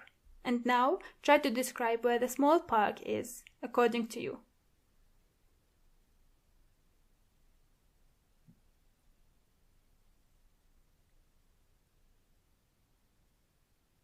There are many correct answers. One of them, and one of the simplest answers, is der Park ist auf der linken Seite. Der Park ist auf der linken Seite.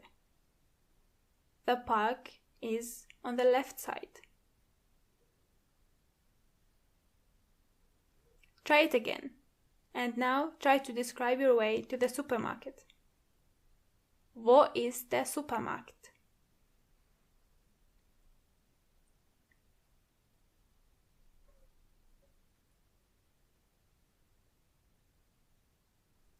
Let's go through it step by step.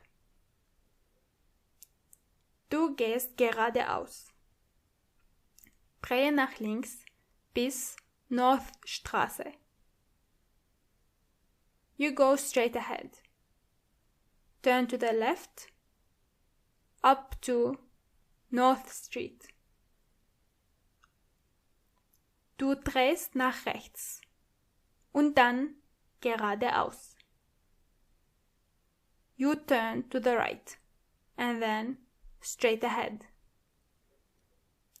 Der Supermarkt ist auf der linken Seite. The supermarket is on the left side.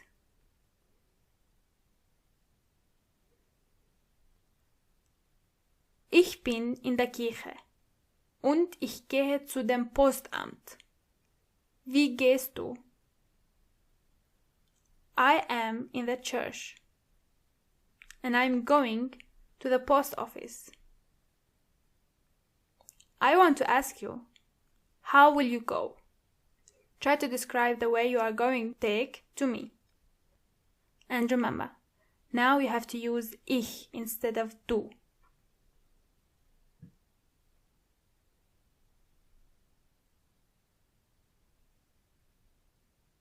Ich gehe geradeaus bis Blackwell-Straße. I go straight ahead to Blackwell Street. Ich drehe nach links und überquere die Brücke. I turn to the left and I cross the bridge. Das Postamt ist auf der rechten Seite. The post office is on the right side. And now let's go through the words one more time. Die Richtungen, Orte, das Geschäft, die Schule, die Bibliothek, der Supermarkt, das Gebäude, das Büro, der Bahnhof, die Bushaltestelle, der Strand, das Restaurant, der Park, die Kirche, das Kino,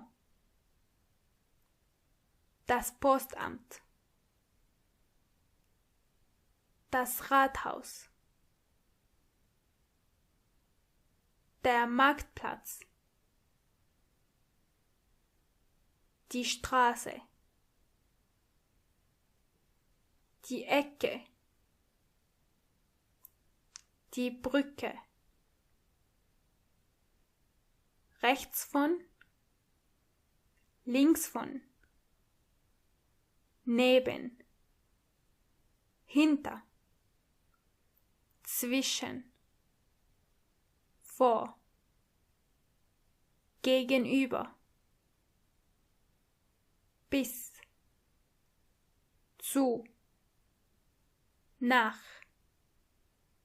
zuerst, dann, drehen, überqueren, geradeaus. Gratuliere. That was the end of our lesson for today. See you next time. Bye bye.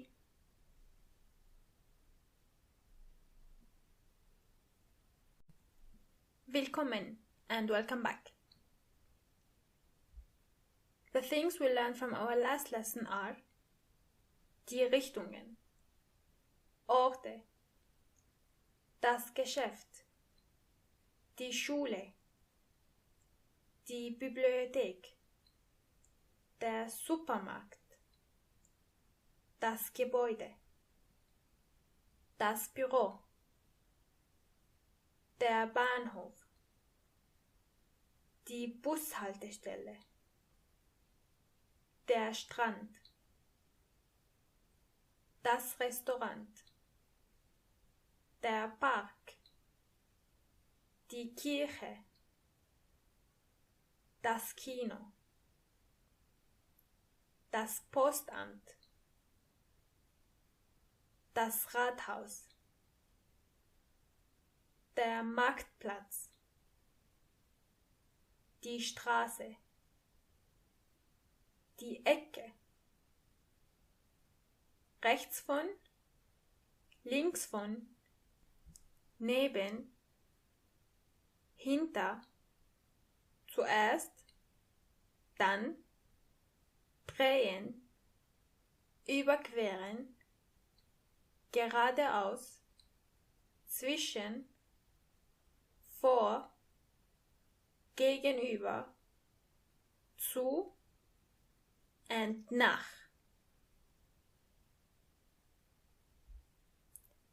Today we are going to continue by being more specific about the things that one can find in the supermarket. Der Supermarkt. Price is der Preis. Der Preis. A discount or a sale is der Rabatt. Der Rabatt. Plastic bag is die Plastiktüte. Die Plastiktüte. Tüte means bag. A paper bag is die Papiertüte. Die Papiertüte.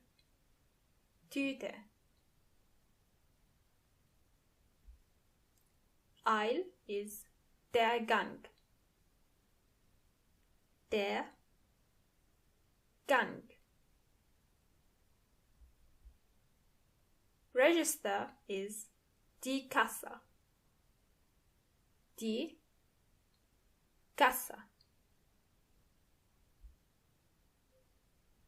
A cart is der Einkaufswagen. Der Einkaufswagen. One more time. Der Einkaufswagen. Fruits and vegetables are, as you already know, Obst und Gemüse. Obst und Gemüse. Meat is das Fleisch. Dairy products are die Milchprodukte. Die Milchprodukte. For pasta, you can either say die Nudel, or die Pasta. Bread is das Brot. Das Brot. Sweets are die Süßigkeiten. Do you remember the word süß from 2 lessons before? Die Süßigkeiten. Die Süßigkeiten. The verb to buy means kaufen. Kaufen. And you can use it in the following way. Ich kaufe. Du kaufst. Sie, es kauft. Wir kaufen. Ihr kauft. Sie kaufen. It's a normal verb, just like we are used to.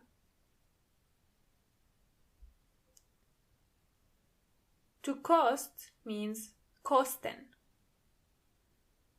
Kosten. And usually you only use this verb to describe something in the third form. It costs. You never say I cost or you cost, for example. That's why you only need to learn one form of this verb. Kostet. For example, das Brot kostet or es kostet. There is or there are is es gibt. Es gibt. And in the German language, you can use this one for singular words or plural. It always stays the same. Es gibt. Okay, now you can read the black lines and I will read the red lines.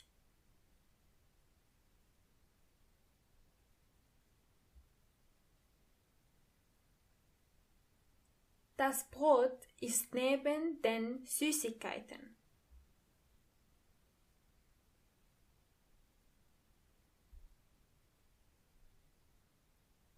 Ja, es ist zwischen dem normalen Brot und den Süßigkeiten.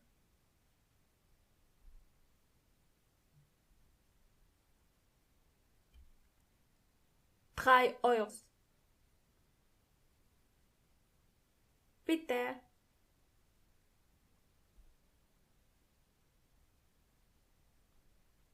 Let's go through the words one more time. Der Supermarkt. Der Preis. Der Rabatt. Die Plastiktüte. Die Papiertüte. Der Gang. Die Kasse. Der Einkaufswagen. Obst und Gemüse. Das Fleisch. Die Milchprodukte. Die Nudel. Das Brot. Die Süßigkeiten. Kaufen. Kosten. Es kostet. Es gibt.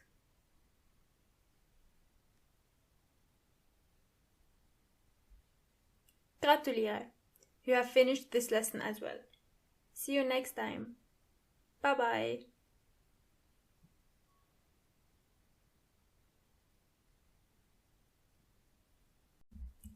Willkommen and welcome back. The words we learned from our last lesson are der Supermarkt, der Preis, der Rabatt, die Plastiktüte, die Papiertüte, der Gang, die Kasse, der Einkaufswagen, Obst und Gemüse, das Fleisch, die Milchprodukte, die Nudel, das Brot, die Süßigkeiten, kaufen, kosten, es kostet, es gibt. Today we are going to learn more about the house. The house in German means das Haus. Das Haus. When it comes to pronunciation, it's the same as in English, but you have to keep in mind how the word house is written. H-A-U-S. Kitchen is die Küche. Die Küche. Again, die Küche. Living room is das Wohnzimmer. Das Wohnzimmer.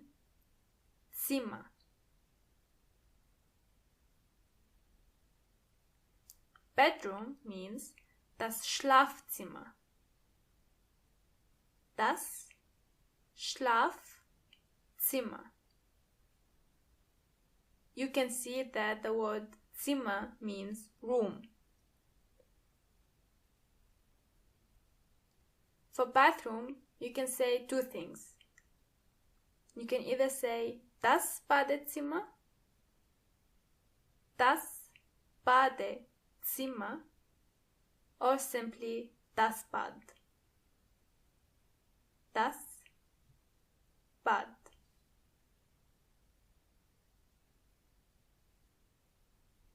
If you have a basement, you say der Keller. Der Keller. For stairs, you say die Treppe. Die Treppe.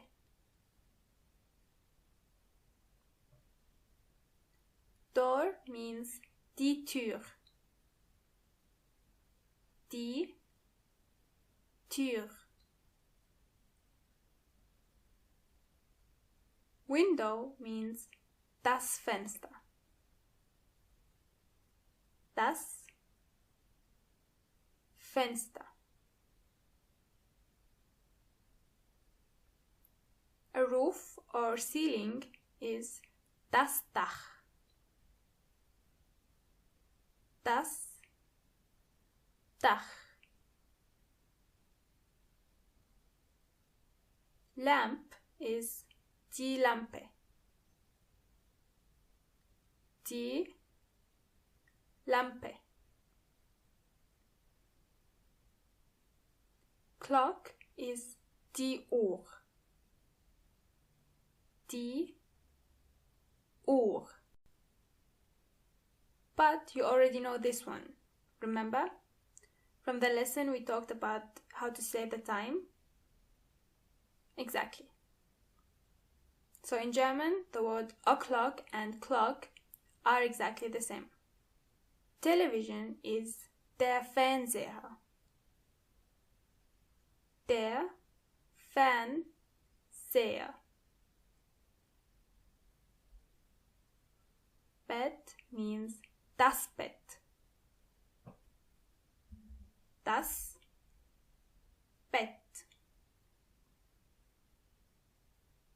A closet, for example, is der Schrank. Der Schrank.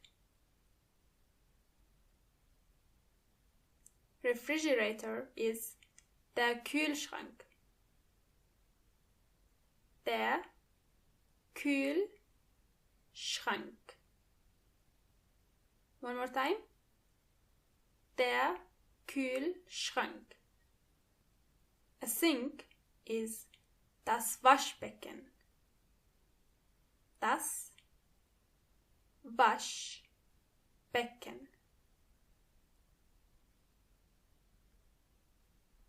To clean in general means putzen. Putzen. Let's see how we can use this verb. Let's read it together. Ich putze, du putzt, sie, es putzt, wir putzen, ihr putzt, sie putzen. As you can see, du, sie, es, and ihr share the same form. The reason for this is how complicated the pronunciation would be if the verb were completely normal. To wash means waschen. Waschen.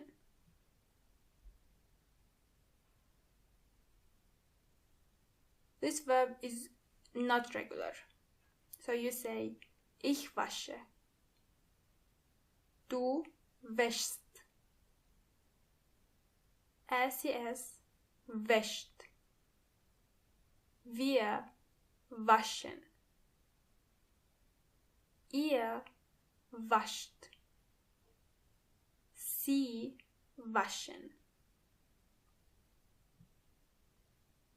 Here you have to pay attention on the form with du and ses. Do you remember what this room is called in German?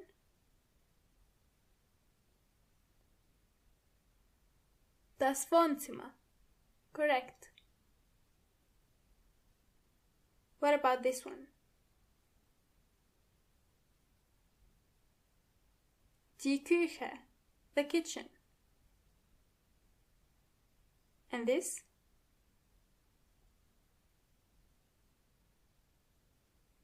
Das Bad or das Badezimmer.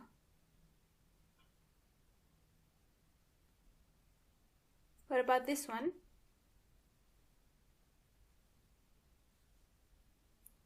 The bedroom. Das Schlafzimmer. Excellent. Let's read those 3 sentences, and together we are going to see what are the differences between them. Ich muss die Küche putzen. I have to clean the kitchen. Ich muss die Küche putzen. Muss in this case would mean have to. Ich werde die Küche putzen. I will clean the kitchen. Ich werde die Küche putzen. Here the word werde means will. And the last sentence is Ich möchte die Küche putzen. And you know this one, right? I want to clean the kitchen. Möchte means want. And it comes from möchten. The words we learned today are das Haus, die Küche, das Wohnzimmer, das Schlafzimmer, das Bad, das Badezimmer, der Keller, die Treppe, die Tür, das Fenster, das Dach, die Lampe, der Fernseher, das Bett, der Schrank, der Kühlschrank, das Waschbecken, putzen, waschen, ich muss, ich werde. And don't worry about the last 2 words. We are going to talk about them soon, in a more precise way. And that was the end of our lesson for today. Thank you very much for tuning in, and see you next time. Bye bye. Willkommen and welcome back. The words we learned from our last lesson are das Haus, die Küche, das Wohnzimmer, das Schlafzimmer, das Bad, das Badezimmer, der Keller, die Treppe, die Tür, das Fenster, das Dach, die Lampe, der Fernseher, das Bett, der Schrank, der Kühlschrank, das Waschbecken, putzen, waschen, ich muss, ich werde. Today, we are going to talk more about the bathroom and the things you can find there. As we know, bathroom means either das Badezimmer, or simply das Bad. The first word is shower. Shower means Die Dusche. Die Dusche. A sink, as we already know, means das Waschbecken. And this goes for the sink in the kitchen or in the bathroom. Mirror, as we already know, means der Spiegel. Der Spiegel. A brush, die Bürste. Die Bürste. And remember, you don't pronounce the R as R, but more like R. So the word is die Bürste. Try it again. Die Bürste. Toothbrush is die Zahnbürste, which is literally translated into toothbrush. Tooth means Zahn and brush means Bürste. So you say die Zahnbürste.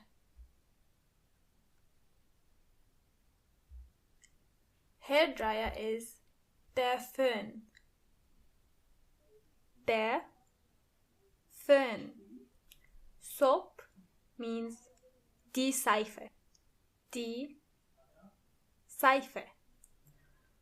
But shampoo is das Shampoo. Das Shampoo. Toothpaste is die Zahnpasta. Die Zahnpasta.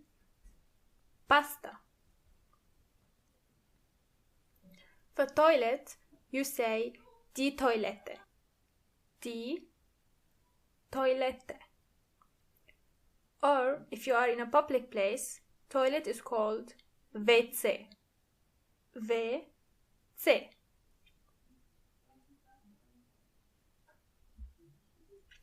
Sponge is der Schwamm. Der Schwamm. Toilet paper is das Toilettenpapier. Das Toilettenpapier. A towel is das Handtuch. Das Handtuch. When you want to say that you do something on a regular basis, you say normally, right? And normally in German means normalerweise. Normalerweise.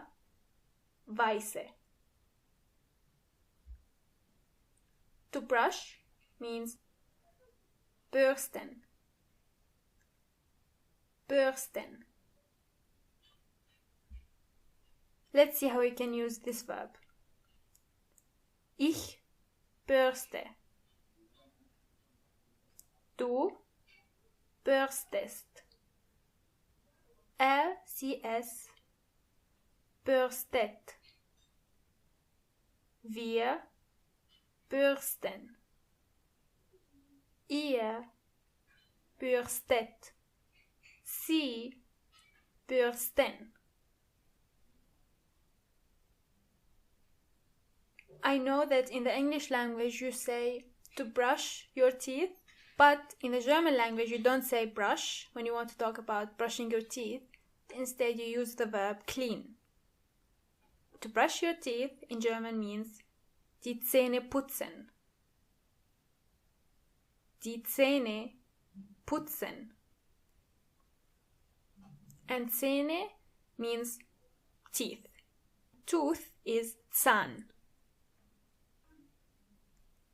To shower is duschen. Duschen. And it's a normal verb. Ich dusche. Du duschst. Sie, es duscht. Wir duschen. Ihr duscht and sie duschen.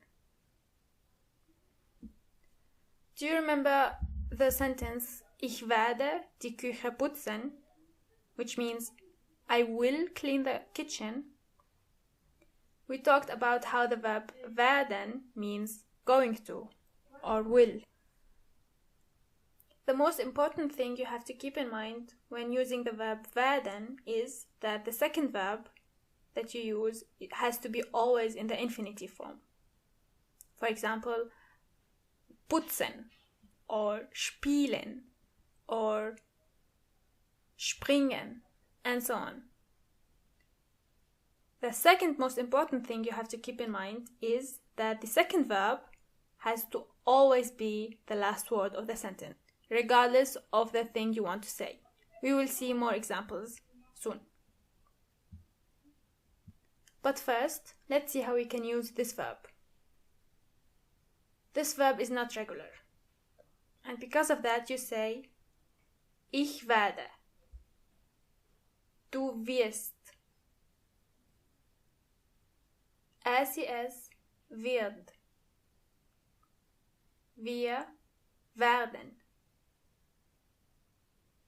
Ihr werdet. Sie werden. Another sentence that we used in our last lesson was Ich muss die Küche putzen. I have to clean the kitchen.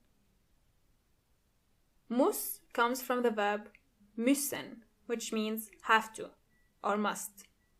When using this verb, just like the verb werden, the second verb has to be in infinitive and it also has to be the last word of the sentence. Those kind of verbs are modal verbs or Modalverben. Other verbs like that are can, want, allowed to. To summarize it, this means that Modalverben are the verbs where you have to use another verb to make sense of the sentence. For example, I have to. I have to what? I have to clean. We are allowed to use the verb müssen in the following way. Ich muss. Du musst. Es muss. Wir müssen. Ihr müsst. Sie müssen. As you can see, the first three forms are without umlaut. Try to translate those sentences.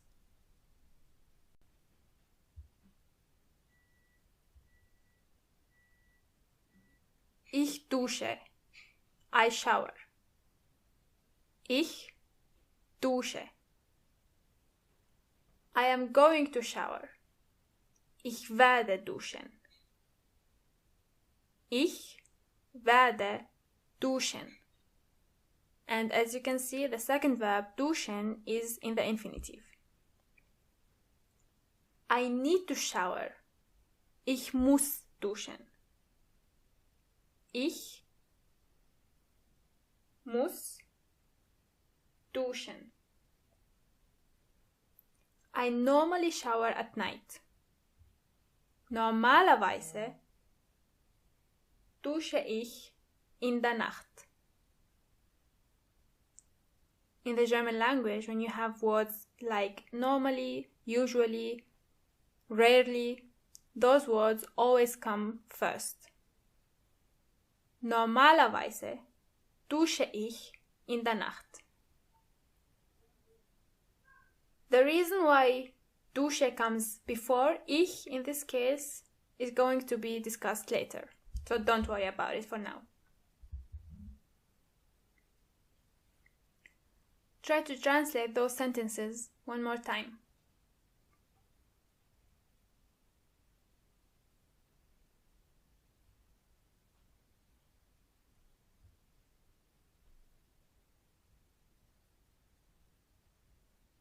Shall we read them together? She brushes the teeth. Sie putzt die Zähne. Sie putzt die Zähne. And I understand it's not normal to say to brush the teeth, but in German it does make sense. So you say sie putzt die Zähne. You can also say sie putzt ihre Zähne, but this is a lesson we are going to have in the future. You are going to brush the teeth. Du wirst die Zähne putzen. Du wirst die Zähne putzen. Here you can clearly see that the second verb, putzen, has to come at the end of the sentence. And the rest of the sentence is in the middle. And this is always the case with Modalverben. We need to brush our hair. Wir müssen die Haare bürsten. Wir müssen die Haare bürsten. Again, brush has to be the last word. They normally brush their hair at night. Normalerweise bürsten sie die Haare in der Nacht. Normalerweise bürsten sie die Haare in der Nacht. To end the lesson, let's go through the new words one more time. Das Badezimmer. Die Dusche. Das Waschbecken. Der Spiegel. Die Bürste. Die Zahnbürste. Der Föhn. Die Seife. Das Shampoo. Die Zahnpasta. Die Toilette. Der Schwamm. Das Toilettenpapier. Das Handtuch. Normalerweise. Bürsten. Duschen.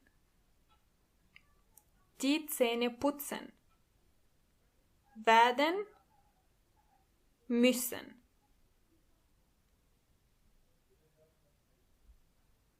Gratuliere! You just finished this lesson. Thank you very much for taking part in it and see you next time. Bye bye!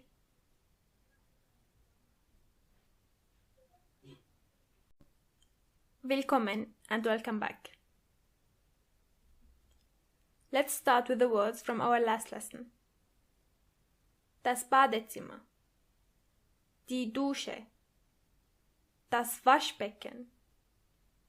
Der Spiegel, die Bürste, die Zahnbürste, der Föhn, die Seife, das Shampoo, die Zahnpasta, die Toilette,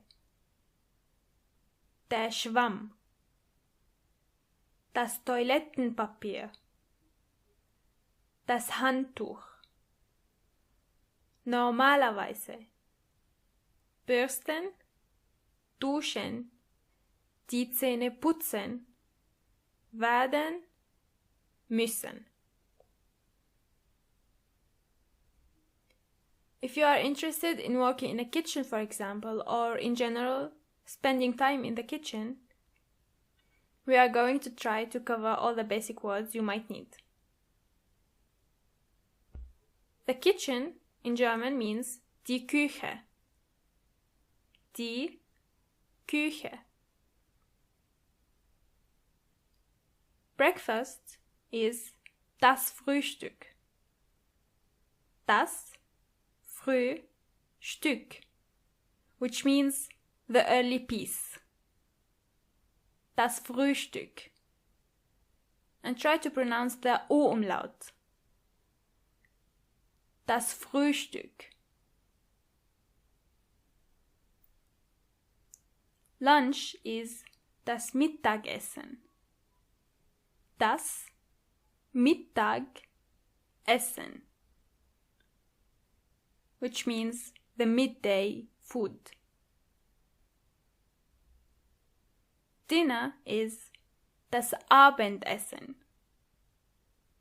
Das Abendessen. The evening's food. And you can see that the word food in general means das Essen.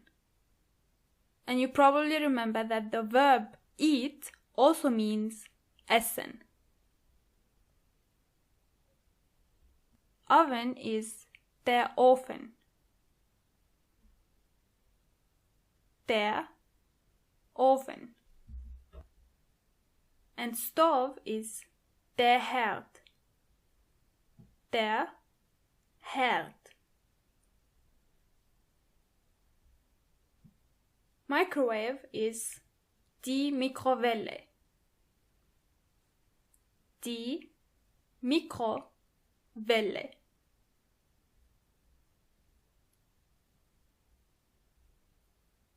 A garbage can or rubbish bin is die Mülltonne. Die Mülltonne.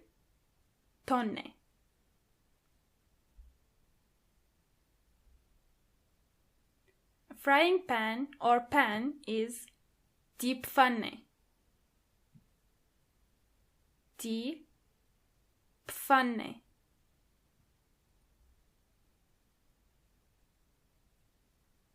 Plates are die Teller. Die Teller.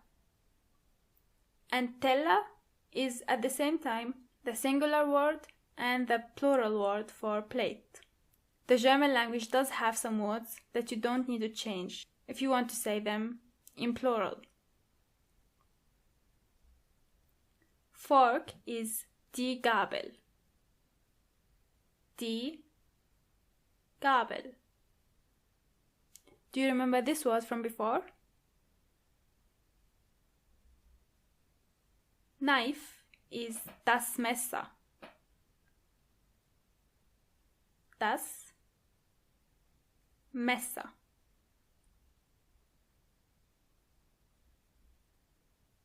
Spoon is der Löffel. Der Löffel.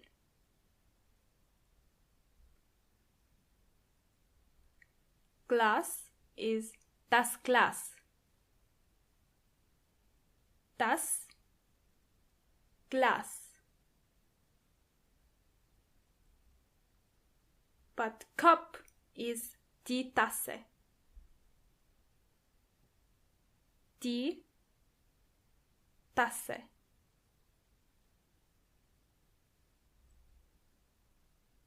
The taste sweet is süß. Süß, which also means cute. For spicy, you have two words. You can either say würzig, as in it has so many spices, or scharf, like when something tastes really hot, for example. Würzig, scharf.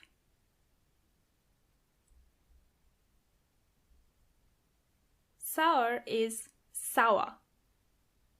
At the same time, it means angry. Remember?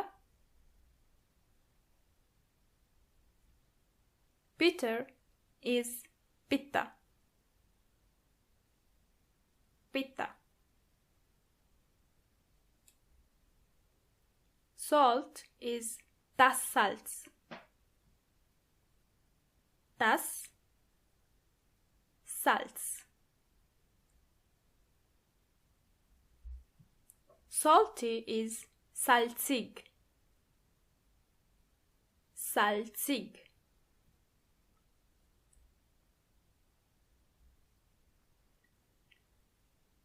In the German language, we have one word for both cook and boil.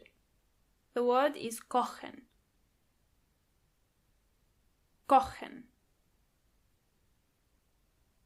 Ich koche.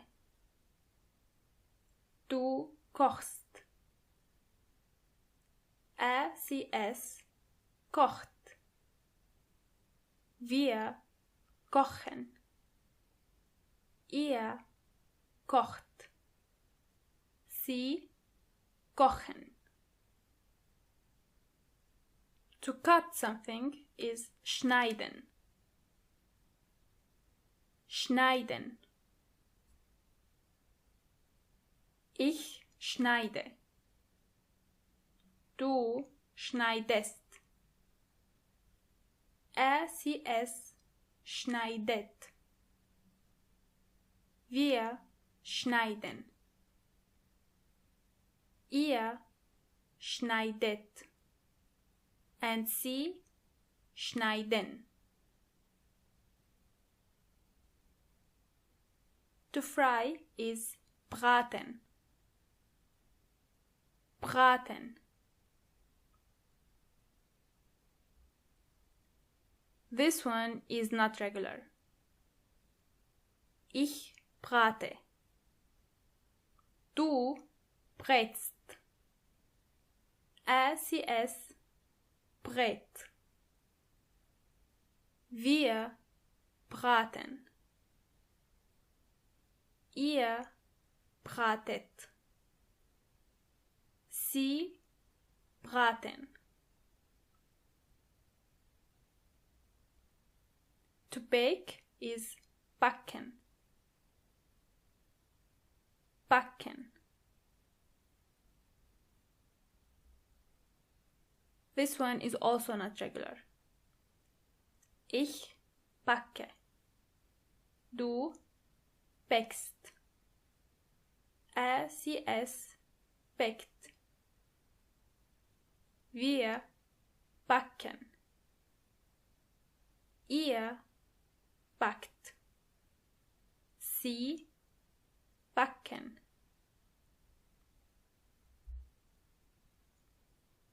To peel is schälen. Schälen. This one, luckily, is normal.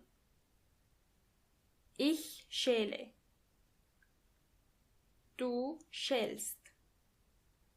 Er, sie, es schält. Wir schälen. Ihr schält. Sie schälen.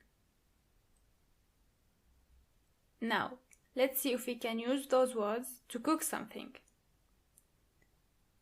This one is called Reis mit Gemüse. Rice with vegetables. You need eine Tasse Reis, 2 Karotten, eine Zwiebel, eine Tasse Brokkoli, eine halbe rote Paprika, Knoblauch, Salz und 2 Löffel scharfe Soße. The first step is den Reis kochen. The second step is schneide die Karotten, die Zwiebel, den Brokkoli, die Paprika und den Knoblauch. The third step is das Gemüse, den Knoblauch und das Salz in eine Pfanne. Koche sie 10 Minuten lang. And the final step is und dann die scharfe Soße. And just like that, you have cooked your first German recipe. As a small homework, try to write your own recipe. Schreibe dein eigenes Rezept.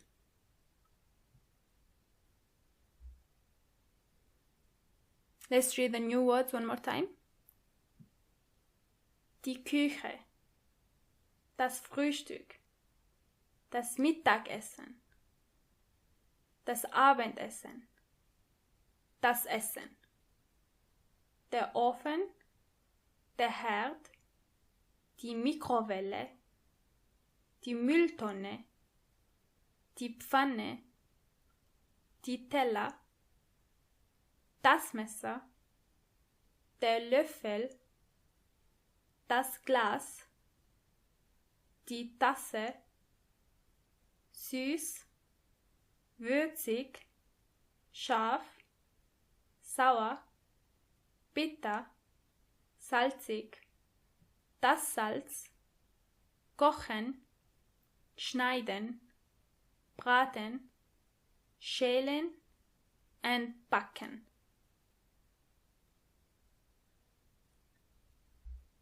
And that was the end of our lesson. See you next time. Bye bye. Willkommen and welcome back. The words from our last lesson are die Küche, das Frühstück, das Mittagessen, das Abendessen, das Essen, der Ofen, der Herd, die Mikrowelle, die Mülltonne,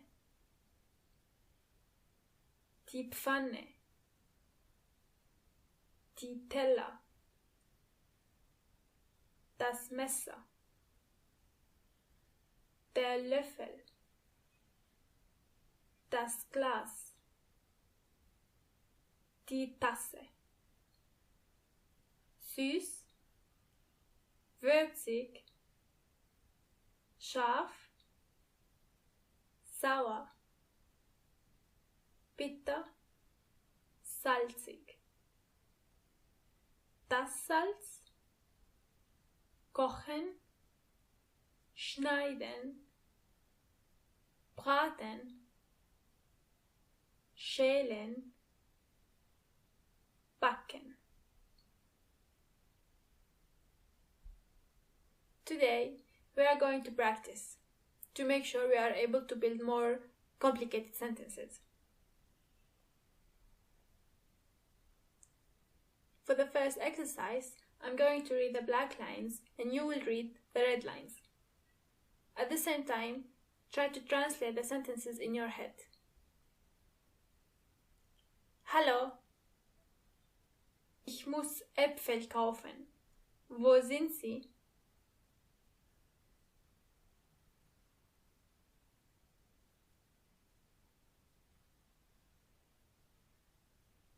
Danke.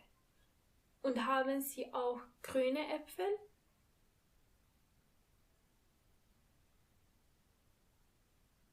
Wie viel kosten sie?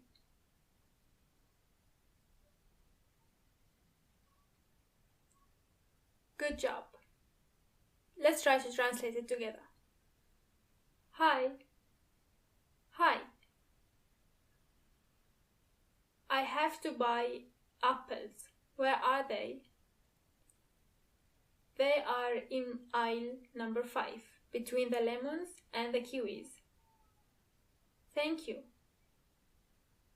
And do you have green apples too? Too means auch. Yes, of course. How much are they? 3 euros per kilo.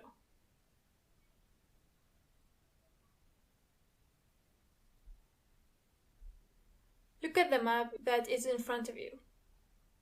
Try to find the kino. Try to describe the way from where you are to the cinema. If you need to pause, do so.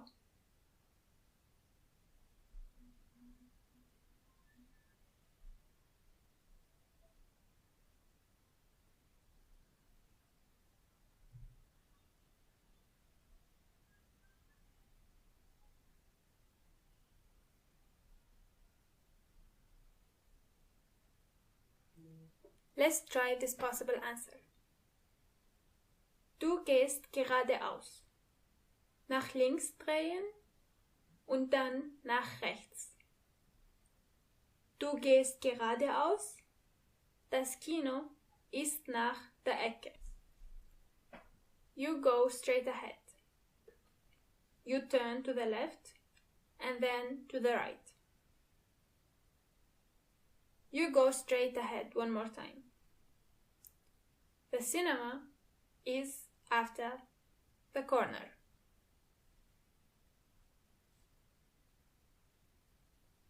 This is only one of the many possible answers. If you've got something else, don't worry about it.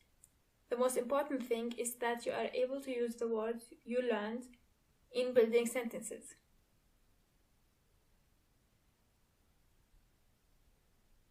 Wohin gehst du? Where are you going? Wohin gehst du? Wohin gehst du? Ich gehe zu dem Büro. I'm going to the office.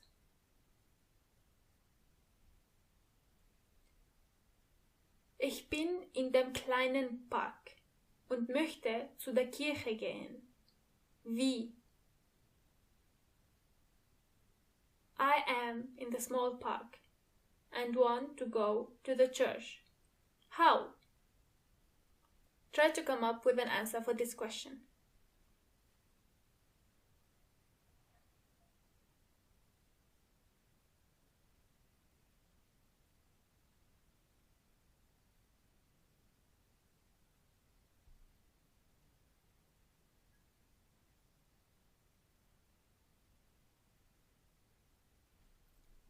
Du bist in der Sidwellstraße. Du musst nach rechts drehen und geradeaus. Drehe nach links und gehe geradeaus. Die Kirche ist auf der rechten Seite. You are in the Sidwell Street. You have to turn to the right and then straight forward. Turn to the left and go straight forward. The church is on the right side.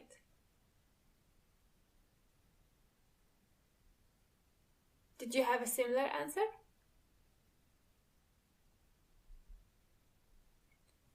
For this exercise, try to translate those German sentences into English.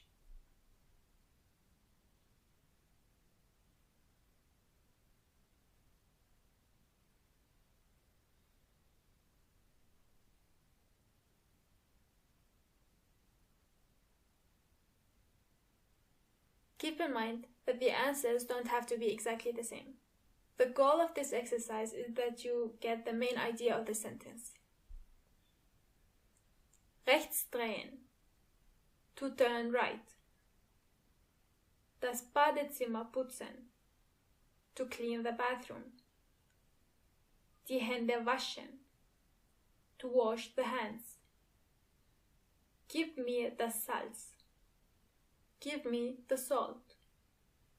Die Zähne nicht putzen. Not to brush the teeth. Die Zwiebel nicht schneiden. Not to cut the onion. Die Milch nicht kochen. Not to boil the milk.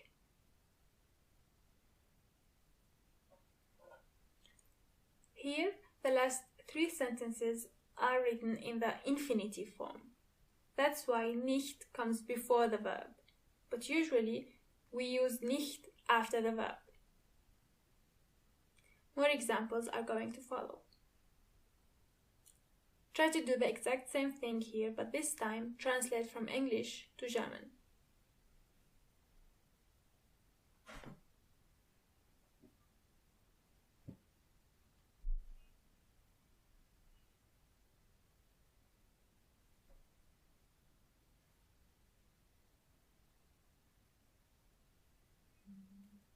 To cook dinner.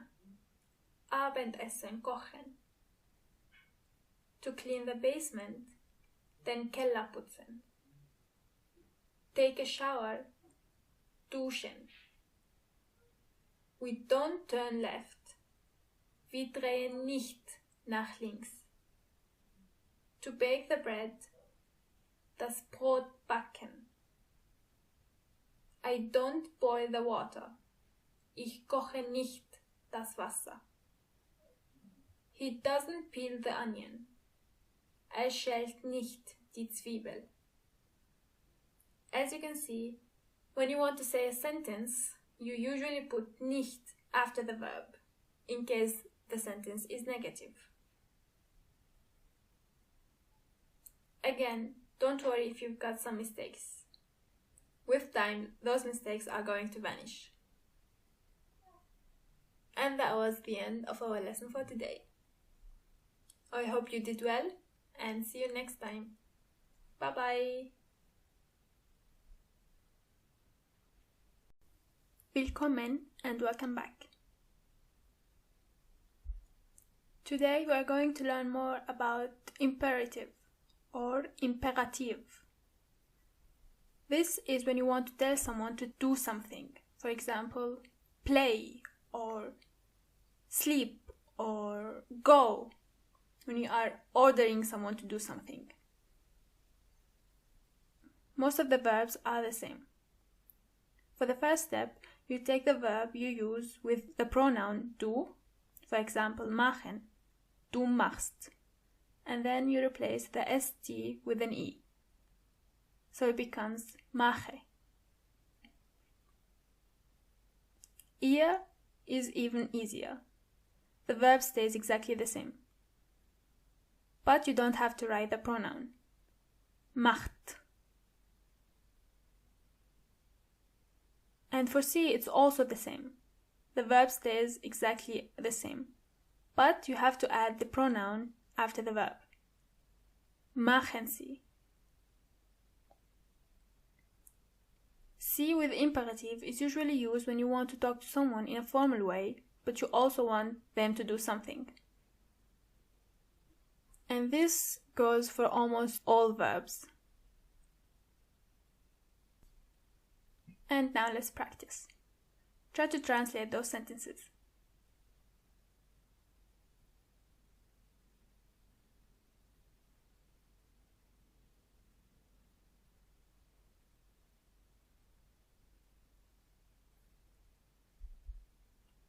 Let's read it together. Putze das Zimmer. Clean the room. Spielen Sie mit dem Kind. Play with the kid. Koche das Abendessen. Cook the dinner. Macht Sport. Play sport. In the English language, it's always the same. That could be hard to identify in which pronoun you are talking. But in German, it's pretty obvious. The first and the third sentence are in du form. The second one is with sie, the formal way. And the last sentence is with ihr. There are, however, some exceptions you have to keep in mind. For the time being, we are only going to learn the du exceptions, because those are the ones we use often. One can say that the verbs that are written with an umlaut in the du form are exceptions. When you want to say those verbs in the imperative, you say them without an umlaut. For example, du läufst in the imperative is lauf. Du schläfst, schlaf. Du fährst, fahr. As you can see, and we also delete the e at the end. The last exception we have to learn for today is the verb sein, to be. Du bist in the imperative is sei.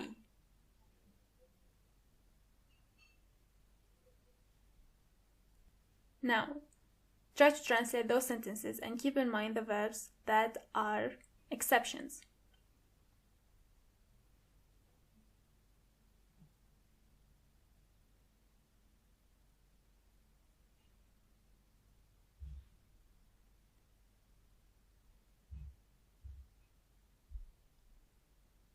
Be brave and nice. Sei mutig und nett. Don't go. Gehe nicht. Sleep. You have school. Schlaf. Du hast Schule. Those 3 sentences are written in the do form. The first one and the second one are the exceptions. And if you want to make a sentence negative, you also have to put nicht after the verb.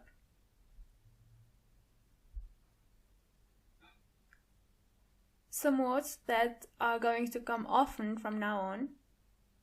Heute means today. Heute. Heute. Morgen is tomorrow. Morgen.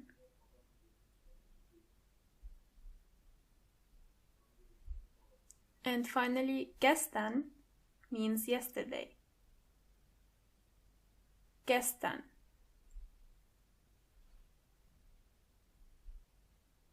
And that was the end of our lesson for today. See you next time. Bye bye.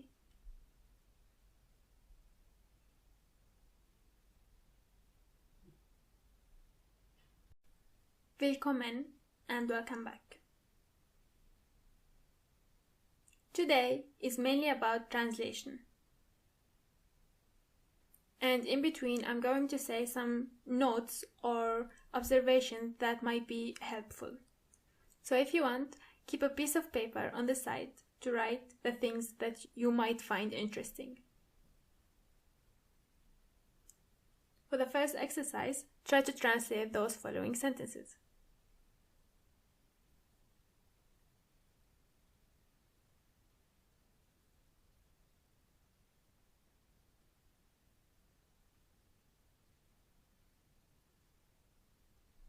Let's read them together. I feel scared. Ich habe Angst. I feel scared is one of those sentences that are completely different in German. I am very happy. Ich bin sehr glücklich. Sehr is used to say very. Sehr glücklich, very happy. I am a funny, kind and brave person. Ich bin eine lustige, freundliche und mutige Person. In this case, you say eine because the word Person is feminine. Die Person. That's why, regardless of your gender, you say eine Person. In my family, I have 6 brothers. In meiner Familie habe ich 6 Brüder. Brüder is the plural form of brother. Bruder. You just replace the U with the U umlaut. Try it one more time.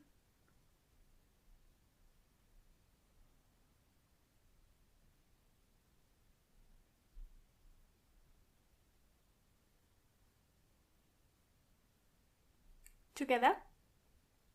To touch your hair. Die Haare berühren. Where is the school?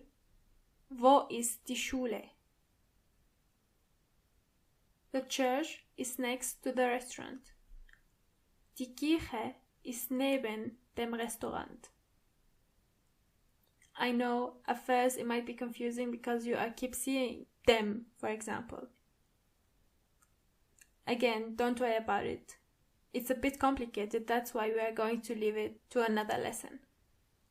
The most important thing is that you know that the word the restaurant is das Restaurant. Do you want a plastic bag? Möchtest du eine Plastiktüte? Here you say eine and not ein because Plastiktüte is also feminine. So you say die Plastiktüte, eine Plastiktüte. We are cleaning the kitchen. Wir putzen die Küche. You might have noticed that the German language doesn't have a similar time to the present progressive. It's a normal present. We are cleaning, wir putzen. We clean is also wir putzen. Again.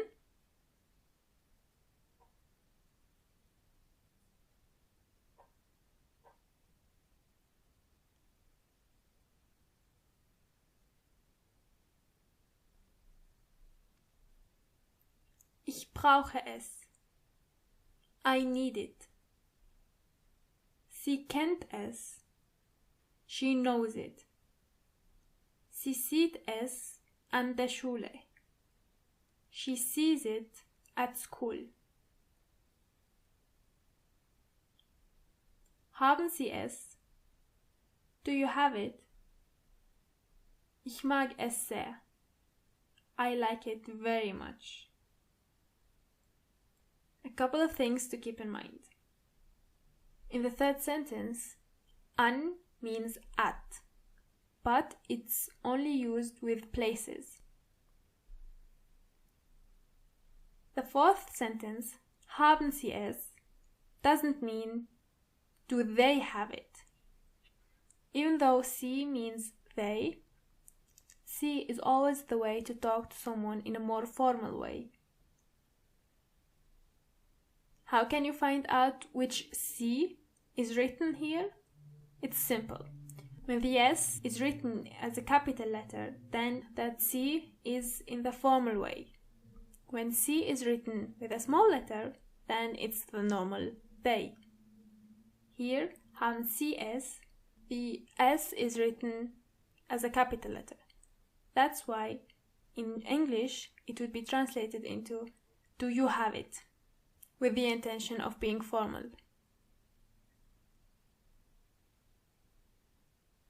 Let's try it again.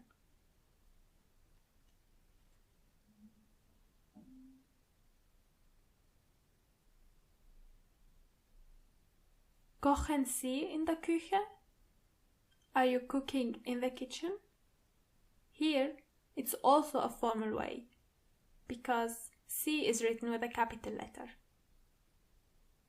Abendessen kochen. To cook dinner. Ich gehe zu der Schule. I go to the school.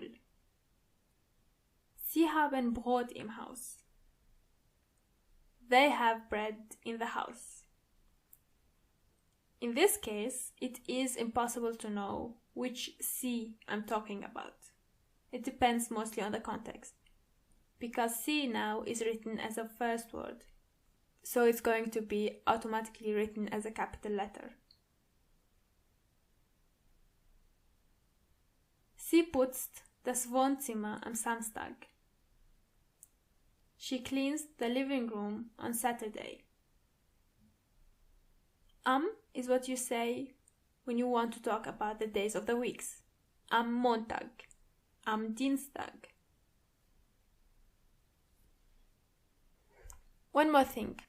I think you have already noticed that all names are written as capital letters in the German language, regardless whether they are people or things. As long as the word has an article, the first letter of it has to be written as a capital letter.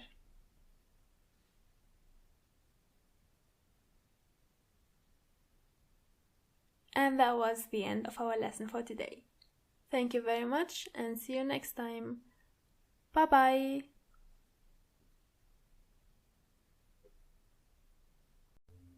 Willkommen and welcome back. Today we are going to learn more about clothes. In German it means die Kleidung.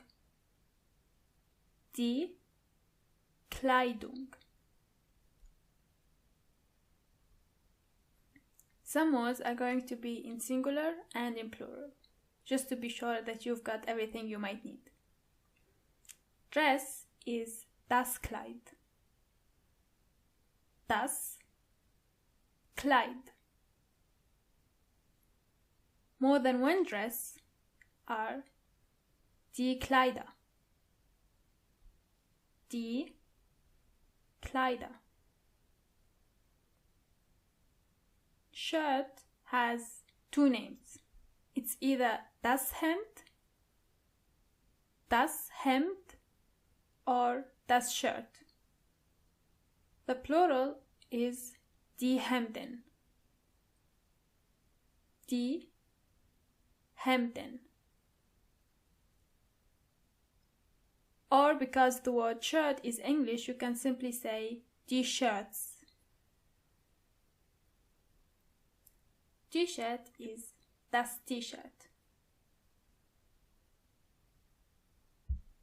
Pants are die Hose. Die Hose. And when you are talking about more than one pair of jeans, for example, they are called die Hosen. Die Hosen. Shorts are either die Shorts or die kurze Hosen. Die kurze Hosen, which is translated into the short pants.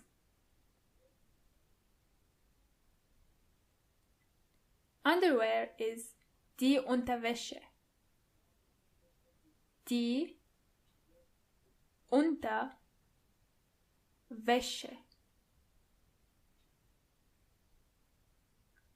A blouse is die Bluse. Die Bluse. Blouses are die Blusen. Die Blusen.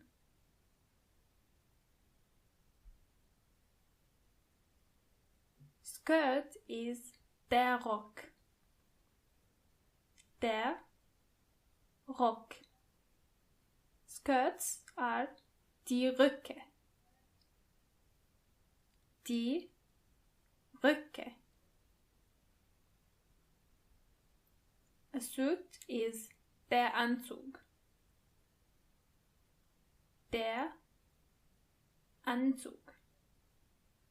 Suits are die Anzüge.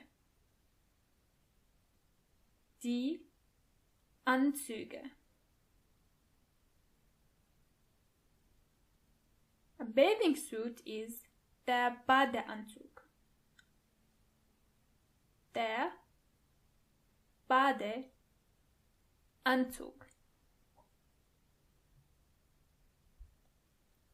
Socks are die Socken. Die Socken. Sweater is either der Pullover, or a shorter form would be der Pulli. Der Pulli. And the plural form is exactly the same. The article, however, will change. Instead of der Pullover, you say die Pullover. Tie is die Krawatte. Die Krawatte. Ties are die Krawatten. Die Krawatten. Pyjamas are der Pyjama. Der Pyjama. Shoes are die Schuhe. Die Schuhe. Boots are die Stiefel. Die Stiefel. Slippers, or the things that you wear at home, are die Hausschuhe. Die Hausschuhe.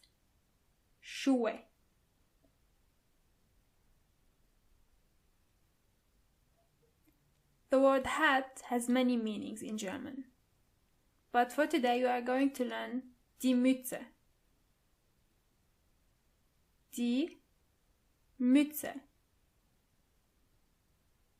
Hats are die Mützen. Die Mützen.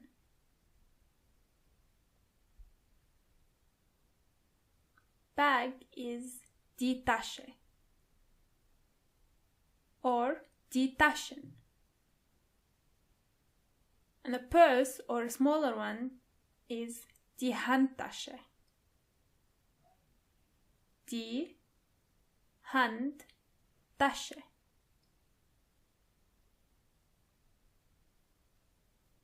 Belt is der Gürtel. Der Gürtel. Belts are also die Gürtel. Coat is der Mantel. Der Mantel.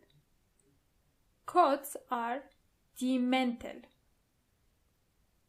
Die Mäntel.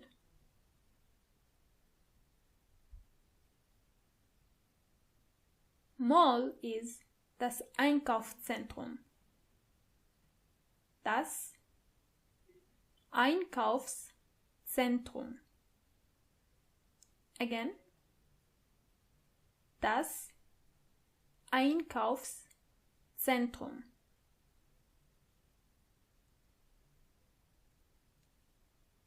To go shopping is einkaufen gehen. Einkaufen means shopping, and gehen means to go.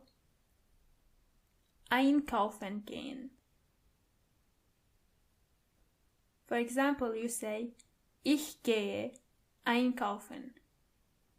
The verb einkaufen stays the same. To try something is either versuchen, versuchen, or probieren. Probieren. Let's see how we can use the verb versuchen in a sentence.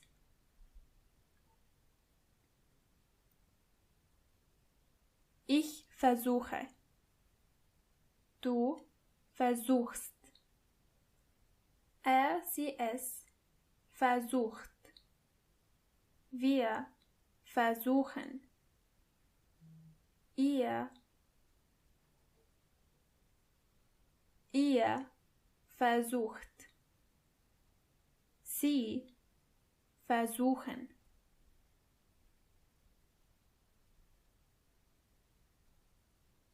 Übersetze die Fragen. Translate the questions.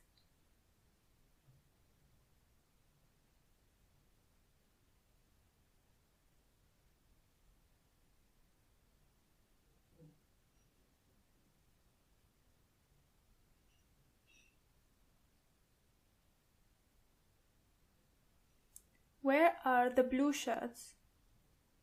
Wo sind die blauen Hemden? How much are the dresses? Wie viel kosten die Kleider? How many hats do you have? Wie viele Mützen haben Sie? Do you see the S that is written in a capital letter? That is again the formal way. Do you have red belts? Haben Sie rote Gürtel? Again, the formal way. So, this means that if you are in a store and you want some help, you have to ask in a formal way to get the help you want. Let's go through the words one more time. Die Kleidung, das Kleid, das Hemd, das T-Shirt, die Hose, die kurze Hosen, die Unterwäsche, die Bluse, der Rock, der Anzug, der Badeanzug, die Socken, der Pullover, die Krawatte, der Pyjama, die Schuhe, die Stiefel, die Hausschuhe, die Mütze, die Tasche, die Handtasche, der Gürtel, der Mantel, das Einkaufszentrum, einkaufen gehen, versuchen. And that was the end of our lesson. See you next time. Bye bye. Willkommen and welcome back. The words we learned from our last lesson are die Kleidung, das Kleid, das Hemd, das T-Shirt, die Hose, die kurze Hosen, die Unterwäsche, die Bluse, der Rock, der Anzug, der Badeanzug, die Socken, der Pullover, die Krawatte, der Pyjama, die Schuhe, die Stiefel, die Hausschuhe, die Mütze, die Tasche, die Handtasche, der Gürtel, der Mantel, das Einkaufszentrum, einkaufen gehen, versuchen. Today our topic is the weather.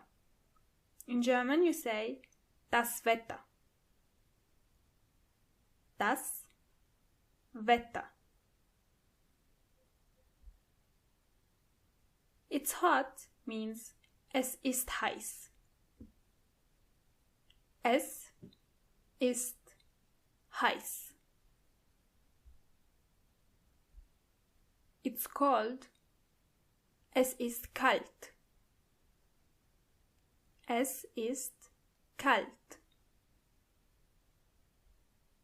The weather is nice. Das Wetter ist schön. Das Wetter ist schön. In German, we don't say nice to the weather. Instead, we say beautiful. Das Wetter ist schlecht. The weather is bad. Das Wetter ist schlecht. It's sunny. Es ist sonnig. Es ist sonnig. Cloudy. Bewölkt. Bewölkt. Windy is windig. windig. Snow is der Schnee. Der Schnee. If you want to say it's snowy, you have two ways. You can either say es schneit, which means it's snowing, as a verb, es schneit, or you say es ist verschneit. Es ist verschneit. But to be honest, most of the people say es schneit. Rain is der Regen. Der Regen. The same thing goes when you want to say it's rainy. You can either say es regnet, which most of us use, es regnet, or you say es ist regnerisch. Es ist regnerisch. Storm is das Gewitter. Das Gewitter. Clouds are die Wolken. Remember, cloudy is bewölkt and clouds are Wolken. Thunder is das Blitz. Das Blitz.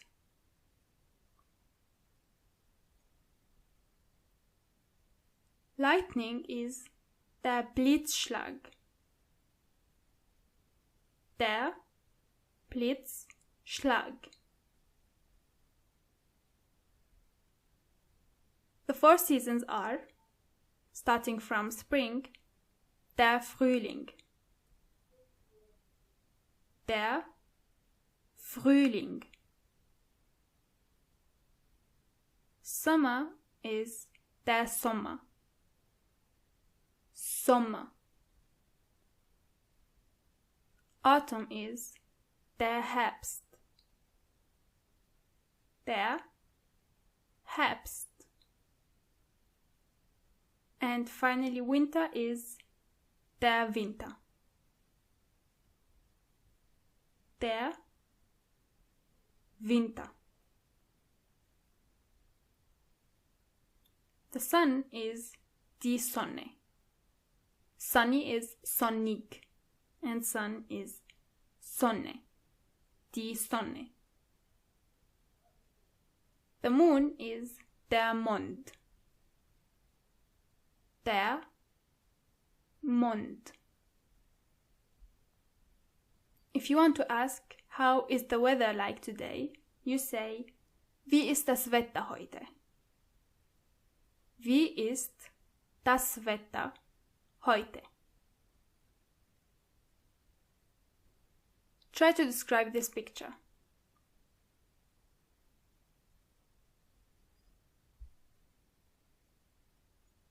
One can say, es ist heiß and es ist sonnig.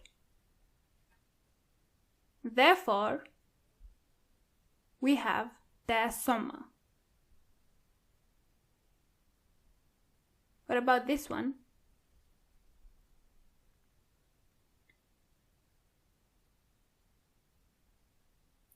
Es regnet. And this one?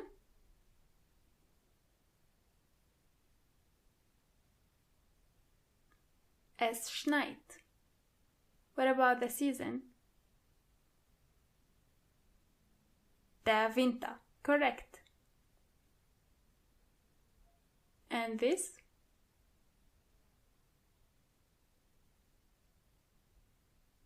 Der Herbst. What do you see here?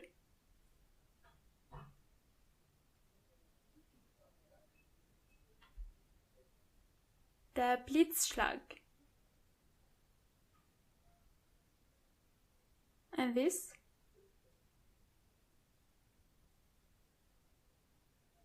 Der Frühling.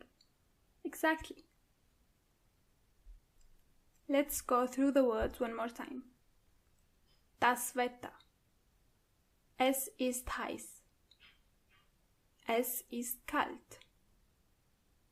Das Wetter ist schön. Das Wetter ist schlecht. Bewölkt. Windig. Sonnig. Der Schnee. Es schneit. Es ist verschneit. Der Regen. Es regnet. Das Gewitter. Die Wolken. Das Blitz. Der Blitzschlag.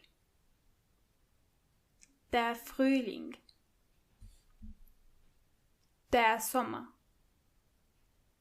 Der Winter. Der Herbst.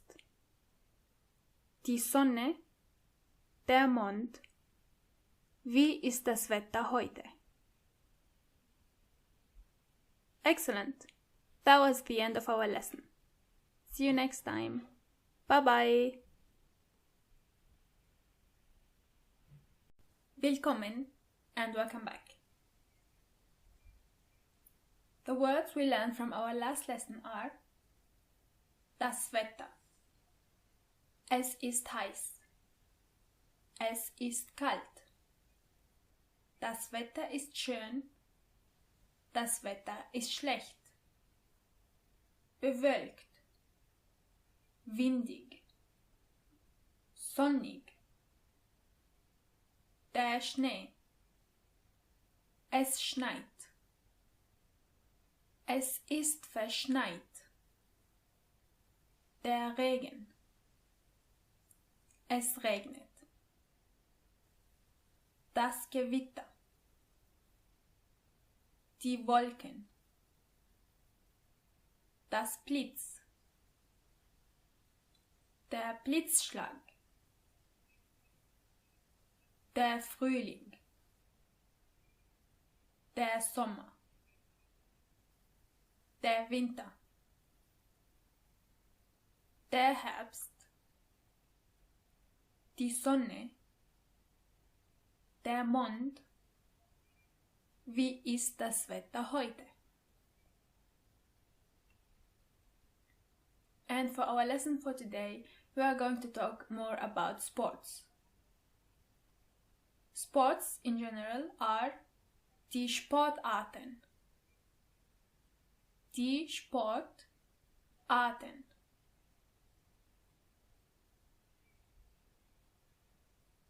Starting with some basic sports. Baseball is der Baseball. Football is der Fußball. Der Fußball. Basketball is der Basketball. Der Basketball.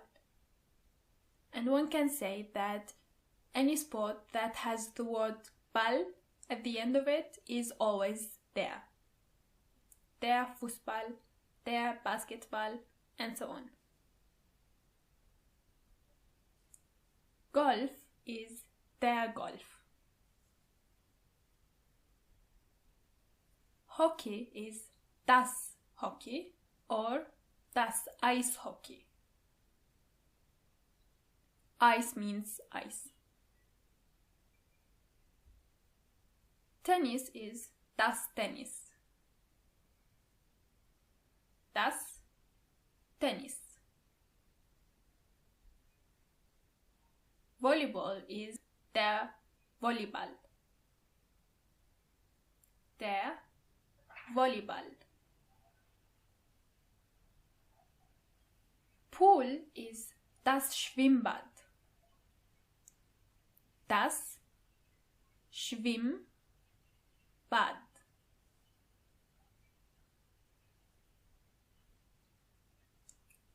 Stadium is das Stadion. Das Stadion. Gym is das Fitnessstudio. Das Fitnessstudio. A game or a match is das Spiel. Das Spiel. For the word team, you can either say das Team or die Mannschaft.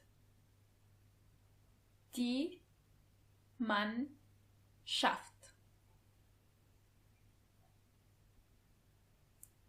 Race is das Rennen. Das Rennen. Racket is der Schläger. Der Schläger. A net is das Netz. Das Netz.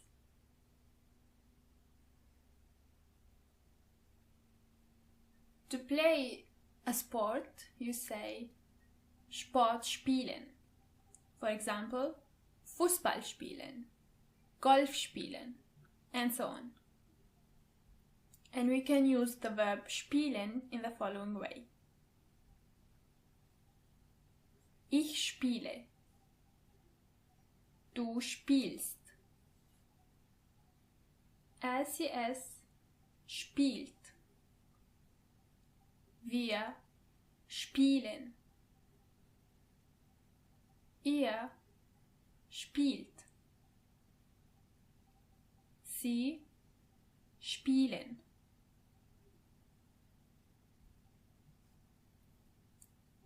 Something that is really important in Austria, for example, is ski. Almost everybody knows how to ski. The verb to ski is Skifahren. The people don't change the verb Skifahren. Instead, they say Ich gehe Skifahren. I go skiing. Ich gehe Skifahren. To practice is üben, but I think you already know this one. Now we are going to see how we can use this verb. Ich übe. Du übst. Sie es übt. Wir üben. Ihr übt. Sie üben.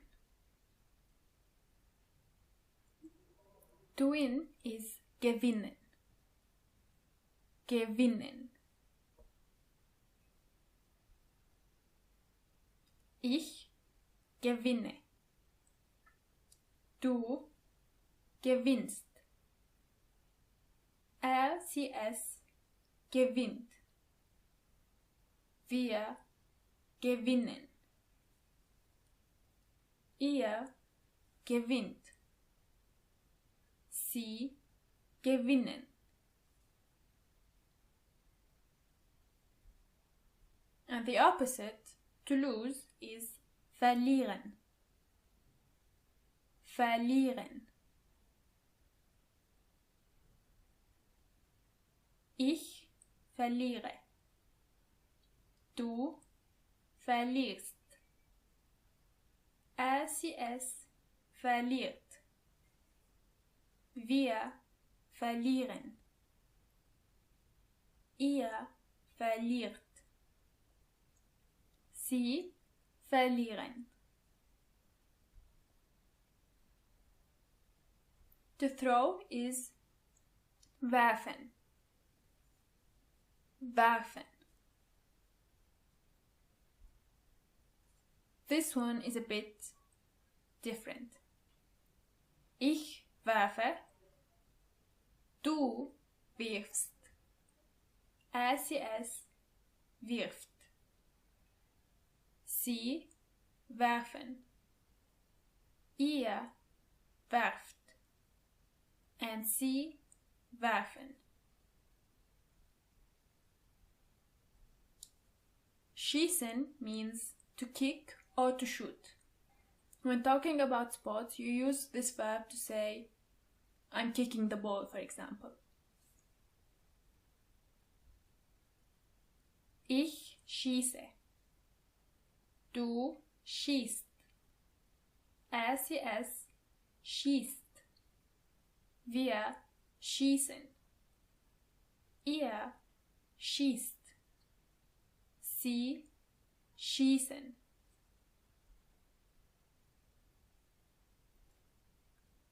Try to translate those sentences.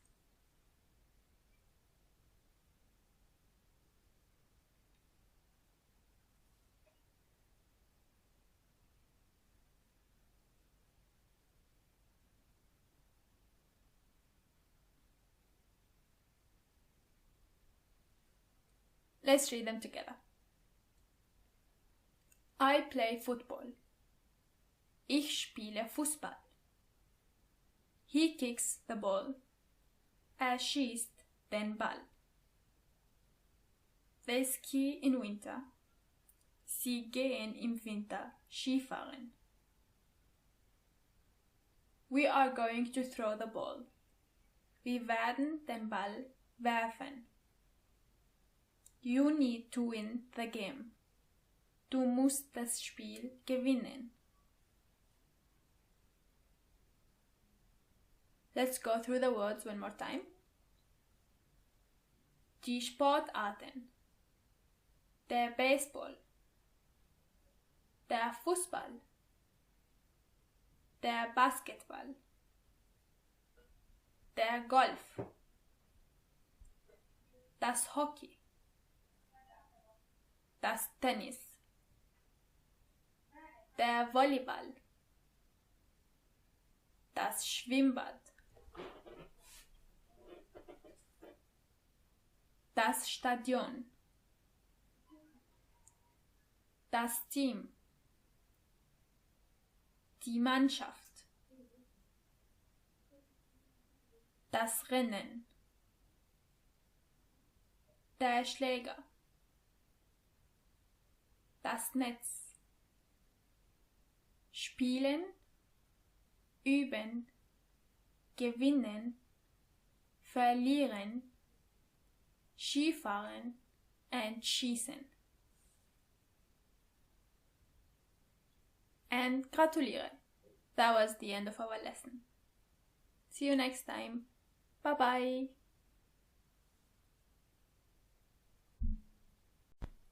Willkommen and welcome back.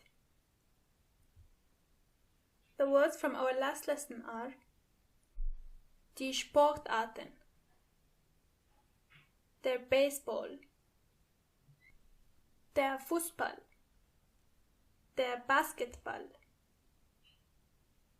der Golf,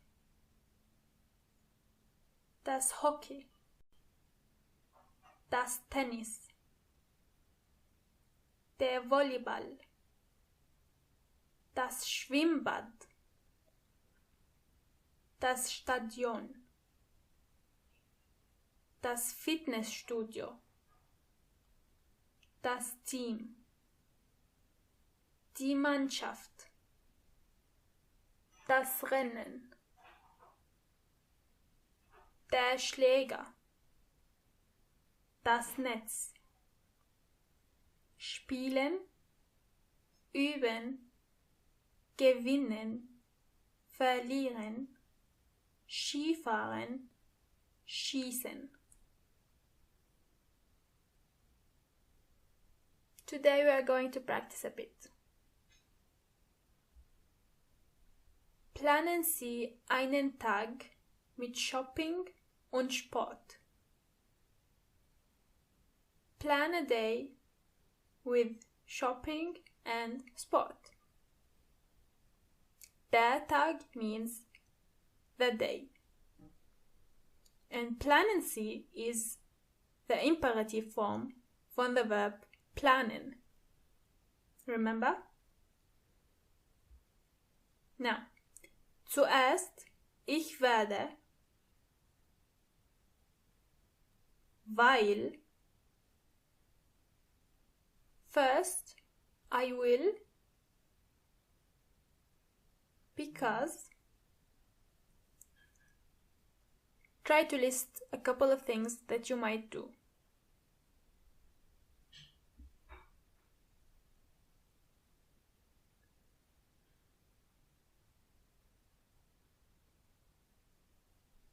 For example, zuerst, ich werde zum Einkaufszentrum gehen. Or, ich werde zum Geschäft gehen.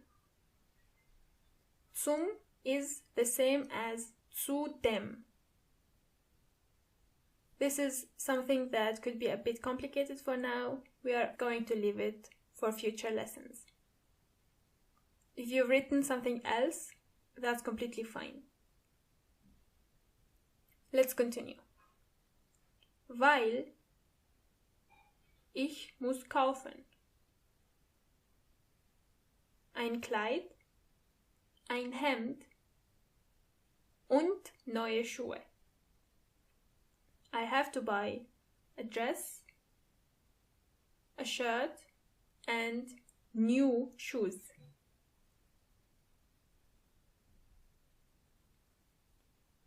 Dann werde ich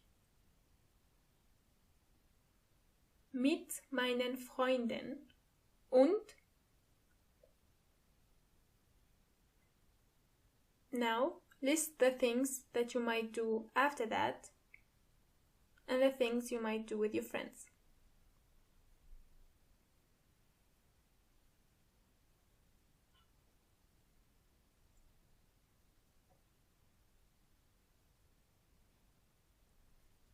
Dann werde ich zum Fitnessstudio gehen, zum Park gehen, zum Stadion gehen.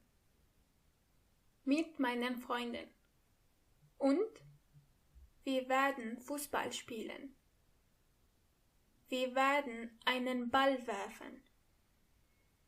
Wir werden Basketball spielen. As you can see, when you have two verbs, in this case, werden and spielen, the second verb has to be the last word of the sentence. Am Ende werden wir, at the end, we are going to,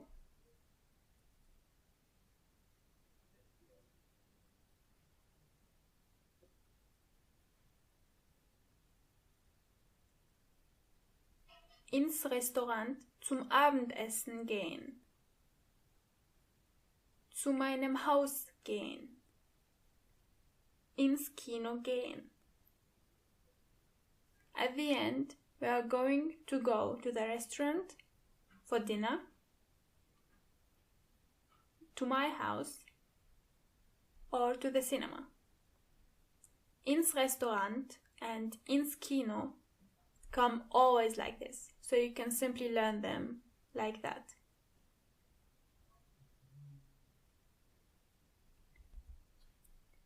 Let's read this text together and try to translate it at the same time in your head. Heute habe ich Pläne. Zuerst gehe ich ins Einkaufszentrum. Ich muss neue Schuhe kaufen. Dann gehe ich mit meinen Freunden in den Park. Und wir werden Fußball spielen. Am Ende gehen wir ins Restaurant zum Abendessen. Today I have plans. First, I'm going to the shopping center. I have to buy new shoes. Then, I'm going with my friends to the park and we are going to play football.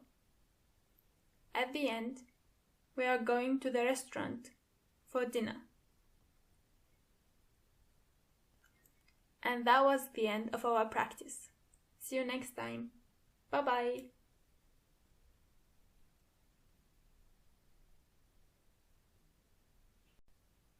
Willkommen to our last lesson. Today we are going to practice to make sure we've got everything.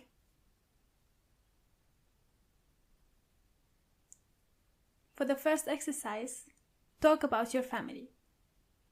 Wer ist in deiner Familie? In meiner Familie habe ich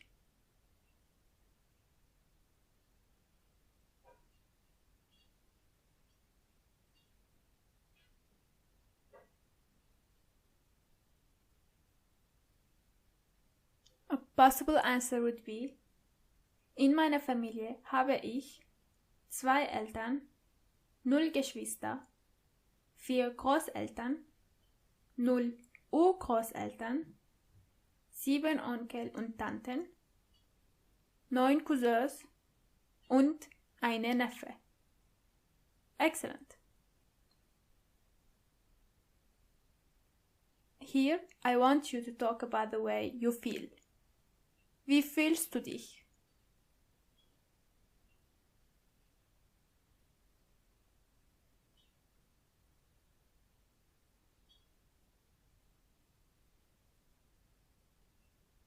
If you are feeling really down, you can say, ich bin müde, sauer und nervös.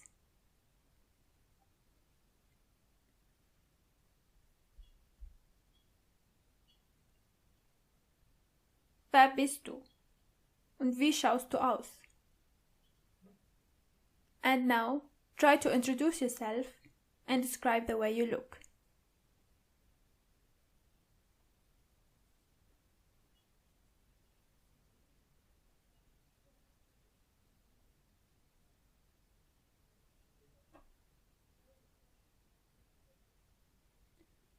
A possible answer is, mein Name ist Isabella und ich bin 24 Jahre alt, mit blauen Augen.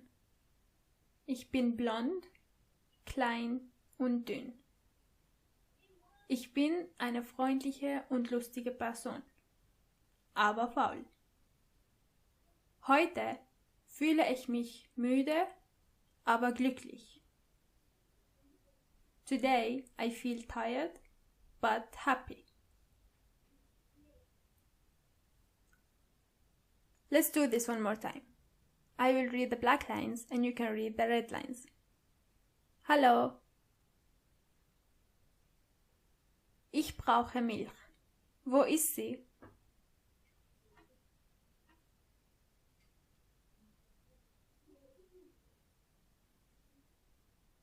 Danke.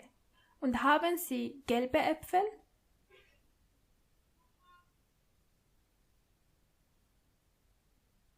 Wie viel kosten sie?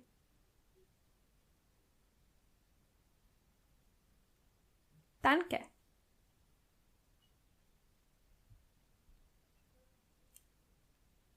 How about translating some sentences?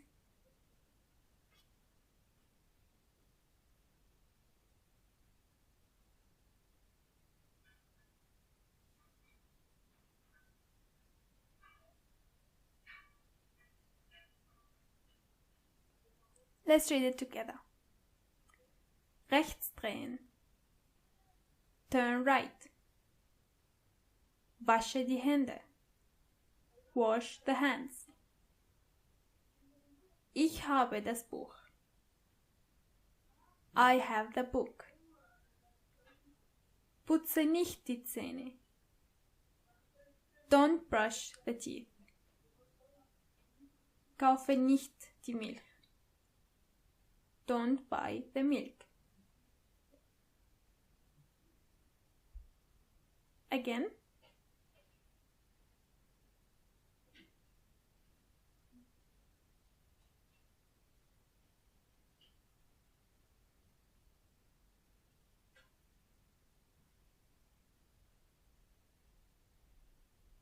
Touch the hair. Berühre die Haare. Where is the school? Wo ist die Schule? The church is next to the restaurant. Die Kirche ist neben dem Restaurant. Do you want a plastic bag? Möchten Sie eine Plastiktüte? I'm cleaning the kitchen. Ich putze die Küche.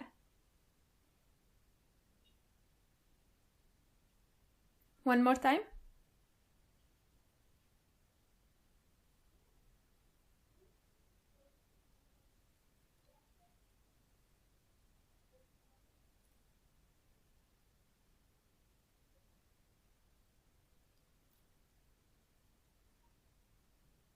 Where are the green pants? Wo sind die grüne Hose? How much are the shoes? Wie viel kosten die Schuhe? How many dresses do you have? Wie viele Kleider hast du? Do you have yellow socks? Haben Sie gelbe Socken?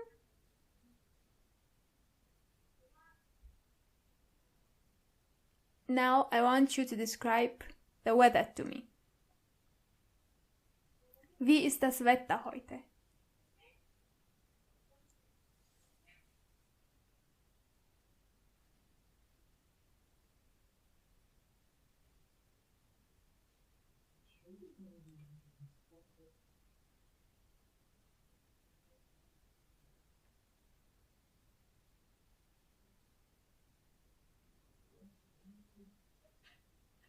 Heute, es ist heiß.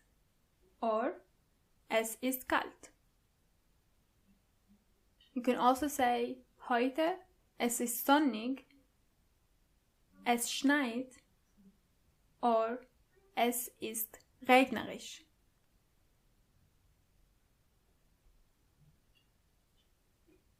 Gratuliere! You've just finished your last lesson for this course. I hope you've enjoyed it, like I did. And until next time, bye bye!